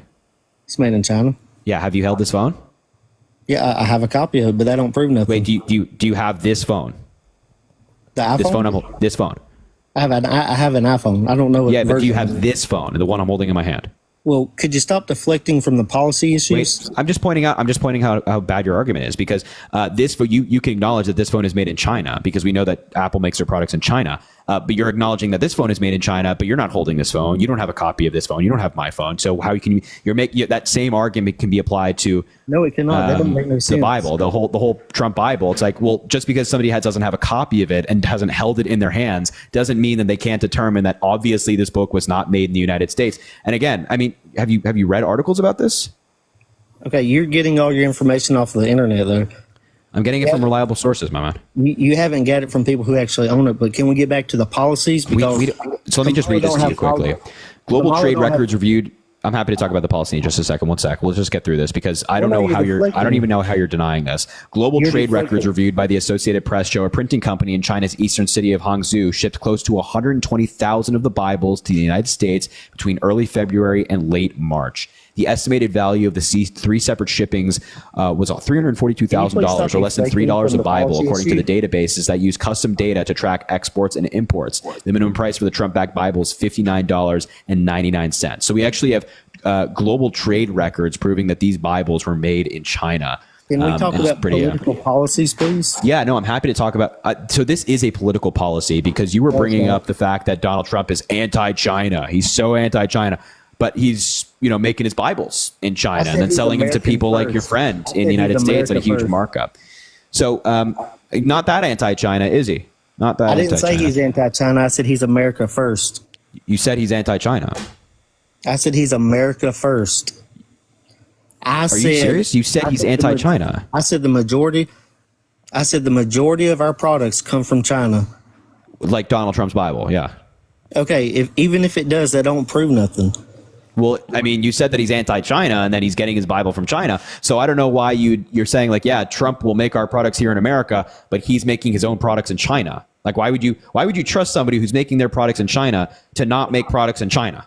And why would you trust this information that you're finding on the internet? Because it's all sourced, and it's been confirmed by a number of news outlets. The majority of the sources on the internet have been that are against Trump. Most of them are made up. So see, this is one of the big problems in the United States, where we have folks like yourself who just outright deny negative stories about Donald Trump. There are extensive sources in all these stories, and a number of news outlets, both left and right, are reporting on this being the case. Are you talking about the Russiagate story that was like worldwide? I'm not talking about. It turned out that CNN was lying, that Hillary Clinton turned over to fake LCA. The Russiagate story that the whole mainstream media actually. I'm happy to talk about what happened with. No, you're not. To talk about that. No, you're not. No, you're just wanting to try to. No, I'll talk about that with you in a second. No problem. That make you look like you're smart. So You're not willing to talk about policies. Yeah. Okay. You know what? Let's talk about policies. Can you name me 5 things that Donald Trump got passed through Congress when he was president? Okay. Yeah. Let me start off first by thinking he passed a law, or he passed and signed in about making Jerusalem the capital of not a policy that's passed through Congress. It's not passed through Congress. Try again. Give me another something that was actually passed through Congress and signed into law. Come on. 5. You said I don't want to talk about policy, so please tell me all the policy. What did Donald Trump do as president? 5 policies he got passed through Congress. All right, when you say passed through Congress, what? If I talk about he signed an executive order, are you going to say that's not a policy? That's not through Congress. So I'm asking, like, I can name you 5 policies that Biden and Kamala got through Congress. So can you name me 5 that Donald Trump? You're saying that you want to talk about the policies. Let's talk policy. So 5 policies that Donald Trump got passed through Congress. Okay, all right, I'm going to talk policy. Great. I'm going to talk policy. Yeah, things that got passed through Congress. Yeah, go ahead. No, I didn't say pass through Congress. I said policy. Wait. Yeah, well, getting something passed through Congress means that it got done.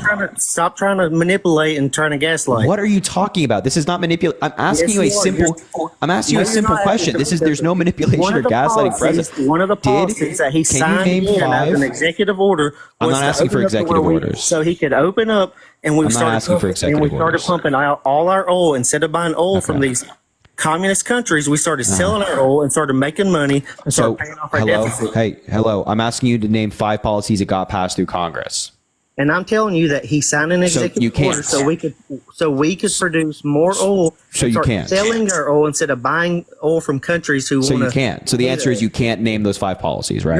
You're only worried about what's if you can win an argument, you don't care about. No, if I'm can not. provide a I was policy. trying to break I'm talking down about policies. I was trying I'm to break not down talking about what was passed through Congress.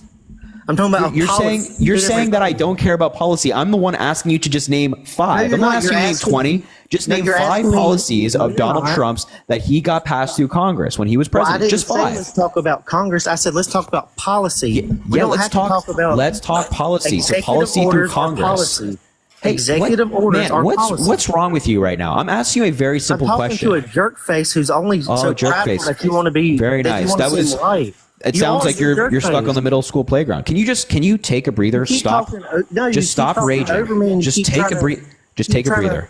You keep Hey, trying to gaslight, and you're like, no, we'll talk I about think you're- policies, but I what- can only say what you want me to say. I think you're not you're allowing misusing- me to talk openly. I think- You're only wanting me to say what you allowed me to say. You're not allowing me to talk openly about policies. Okay, great. Executive Wrap it orders up. are Come on. policies. Wrap it up. I think you're Executive misusing. orders are policies. Are you done? Okay. I Well, think I'd you're like to misusing. talk about policies, but every time I do, you talk over me. Okay, and just be shut quiet. down. Just be quiet. I let you get your little No, you did rant not. You out. talked over me the whole time. Are you done? Are you done? Oh, mom's coming into the room. Get off that phone. What the hell just happened right there? So do I keep going or do I keep going or what? Yeah, W mom. I like that, DMC Neil. I like that. W mom, man, seriously. Thank you for throwing a wrench in that. Thank you for throwing a wrench in that. I appreciate that. Sarah, thank you for the $5. You're always bringing the truth bombs. My husband was the one that said you must have boxed. Sarah, keep it coming. Yo, Sarah, I appreciate that so much. Thank you. Shout out to you and your husband. I appreciate both of you guys consistently supporting the live, and thank you for the $5. It means a lot. You're very kind. You're very kind. Is Bubba coming back? What I was going to say is that also make sure to drop a follow if you haven't already. Double tap. Wow, we hit 600,000 likes. Let's try to get to 700,000 likes. Why not? What I was going to say is that I don't think that this guy understands what the word gaslight means. I don't think he knows what gaslight means. He keeps using it improperly. I was like, name 5 policies, and he was like, you're gaslighting me. What? I don't know what that means. Hello, Bubba. Are you coming back? Come on. Can you at least just unmute and tell me to kick you if you're not coming back? I mean, I was talking with Can you at least just unmute and tell me if you're not coming back? So, Bubba, there's an echo. Just swipe up out of the app and come back. All right? Just literally swipe up and I'll unmute you. It's just an echo for all of us. All right? So swipe up. Go at it. Just swipe out at TikTok. Don't swipe away the app. Just swipe up. Just leave it. Not figuring it out yet. Just swipe up out of the app because there's an echo. So swipe up, and when you come back, there won't be an echo. All right. So just do that for me really quickly, if you would be so kind. There you go. Awesome. Thank you. Now just come back. Amazing. So you should be good now. Let's see. And then click on your profile, and you can unmute. Click right here on your thing, and there should be an unmute button at the top. Okay. Good. So what I was saying to you is, I don't think you know what the word gaslighting means because you keep using it improperly. If I'm asking you a simple question about the person you support, that's not gaslighting. That's not trying to convince you of something that didn't happen that you thought. Anyway, it doesn't matter. Point is, can you name me 5 policies that Donald Trump got passed through Congress? Because this is a president gets most of their major policies and major accomplishments through Congress. That's the laws that are most significant, that have the most reach, that impact the most people. Executive orders are somewhat powerful, but not quite. So can you name me some policies that got passed through Congress, please? It's a simple question. You know what debate means? Yeah, I know it. I'm asking you a question. Can you answer, please? Do you know what debate means? Are you Because peeing? when you invited me up here to debate, Are you peeing?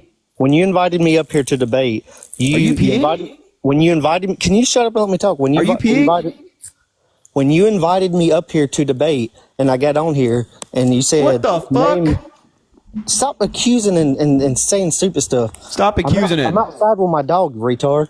Whoa. Yeah, if you yeah, say all you- if you all say you that wanna again, do- you're gone. If you say that again, All you're you gone. want to do is name call, and you want to twist things, and you want to gaslight, and you want to say, "Hey, I'll debate you," but you know what? When you talk about, you say Listen whenever up. you talk about your Listen up, policies, I'm gonna numbnuts. mute Listen up, numbnuts. So religious of you, by the way. Mr. Preacher in the comments are using the R word on a live stream. You say that again, you're gone. You hear me? All right? You say that again, you're gone. So religious of you. So love thy neighbor. My God, dude. Fucking freaks, man. Figure it out, bro. Figure it out how to unmute. Freaks, man. And now you got to swipe out of the app again. Oh, wait. There we go. I think we're good. Yeah, don't say that again or you're gone, all right? You're a hypocrite, man. What's hypocritical? What's hypocritical is this: is you call me numbnuts, you call me all these different things, but then I say a word that you don't like, and all of a sudden you're like, hey. Oh, so Well, it is my live, so I do make the rules. And yeah, when you say something like the R word, yeah, that's not permissible on my live. So if you don't like the rules, you can leave. That's perfectly fine. You're welcome to call me numbnuts, by the way. There's just certain words that you can't say. You, but you won't. I mean, you keep trying to. This is a debate, right? I'm asking you to name policy that Donald Trump got passed through Congress, and you're incapable.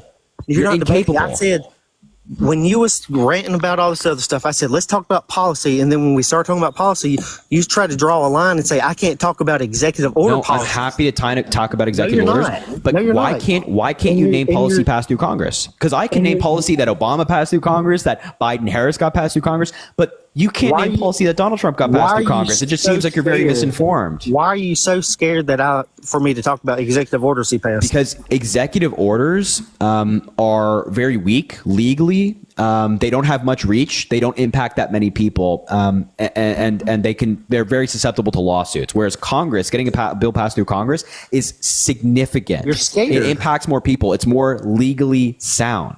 Right, it's legal. It's legal. Yeah, nobody's saying that. Nobody's saying that executive orders aren't legal, but they're more susceptible to legal challenges than a law that's passed through Congress and signed by the president. But so I'm just asking you, what policies did Donald Trump get passed through Congress? Like a coward. You're what not did Donald Trump? Okay, people. Then name 5 executive orders that Donald Trump signed, and then we'll do both. Name executive orders and laws that Donald Trump got passed through Congress. Thank you. Okay, thank you. Name both.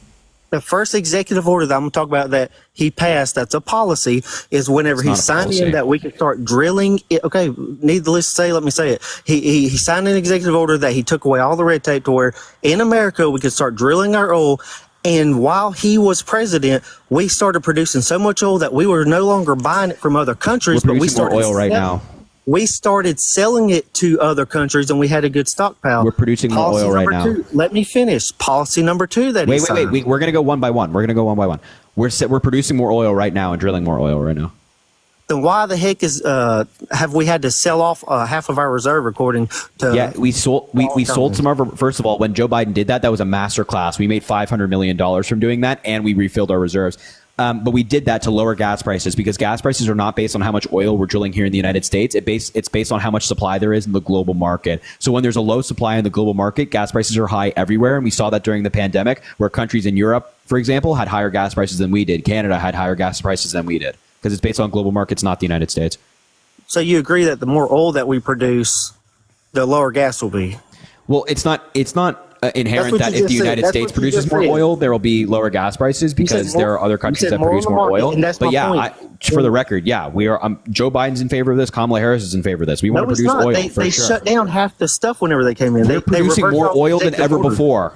They reversed practically almost every executive order that Trump signed then this just goes to further prove my argument that executive orders are not that effective because if they reverse all these executive orders yet we're still producing more oil, that shows you that executive orders aren't that far reaching. The same amount of oil that we producing. We are producing more. We're not producing more oil. That's one of So the Energy Information Administration, it's a federal government agency, proves this. Is that the same agency, or are they under the same administration that's telling all the false information that they are right now?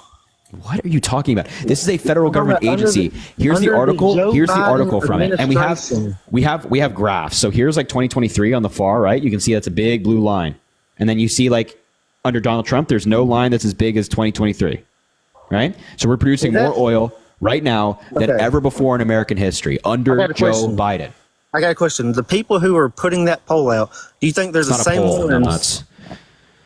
Do you think It's do you think citing- they're the same? Do you think they're the same ones that look that are looking at Donald Trump's rallies and seeing how many people are there versus this is Joe Biden's rallies and how many people are there? This is the Energy Information Administration. This is not the Biden campaign or the Harris campaign or any Democratic campaign. This is a government agency. You don't think they collude No. Do you have any evidence of collusion? with the administration and other With the Energy Information Administration, do you have any evidence that these numbers are faulty? No, I don't. But there's Okay, so then stop evidence that hypothesizing they're- about numbers being faulty because you want them to be faulty. We are No, I producing don't more want oil. them to be faulty, but you when do you want had them a to be government faulty like because it Joe helps your Biden- argument. We are producing when you more had a oil government right like now than Joe ever Biden- before in American history under Joe Biden. So When you had clearly, a the Democrats are government- not opposed to oil, and they're doing more in producing oil than Donald Trump did. No, so they're not, and they're null and void opposed talking to point. Your crude. talking point's bad. Now, what's the next No, my executive talking order? point ain't bad because under the Democratic presidency, they was colluding with Facebook, pressuring them Holy into come shit. after the. This is so. First of all, you Are were the you one that was serious like, right you were the now? Are one you that was serious right now? complaining earlier about not Are you talking serious about right now? policy, and now you're talking about a conspiracy of like the Democrats were colluding with Facebook. My God, Mark Zuckerberg take came off out the and said tinfoil it. hat. Put off the tinfoil hat. Mark Zuckerberg came out and admitted it. Mark He wrote a paper Zuckerberg in about a it. letter said that there were requests from the administration to take down certain things on Facebook, which were vaccine misinformation in colluding, particular, numbnuts. which is legal, and the Trump That's administration no, did it's it as not. well. That is not legal. The Supreme Court upheld it. That is not legal for a federal government to weaponize Missouri a private versus, have you entity seen like Missouri versus Biden? You're not That's familiar a with this private case? entity. Just because you support criminals and you support these people, don't Wait, don't you make it right. literally support a criminal. No, I don't. Trump is a convicted felon.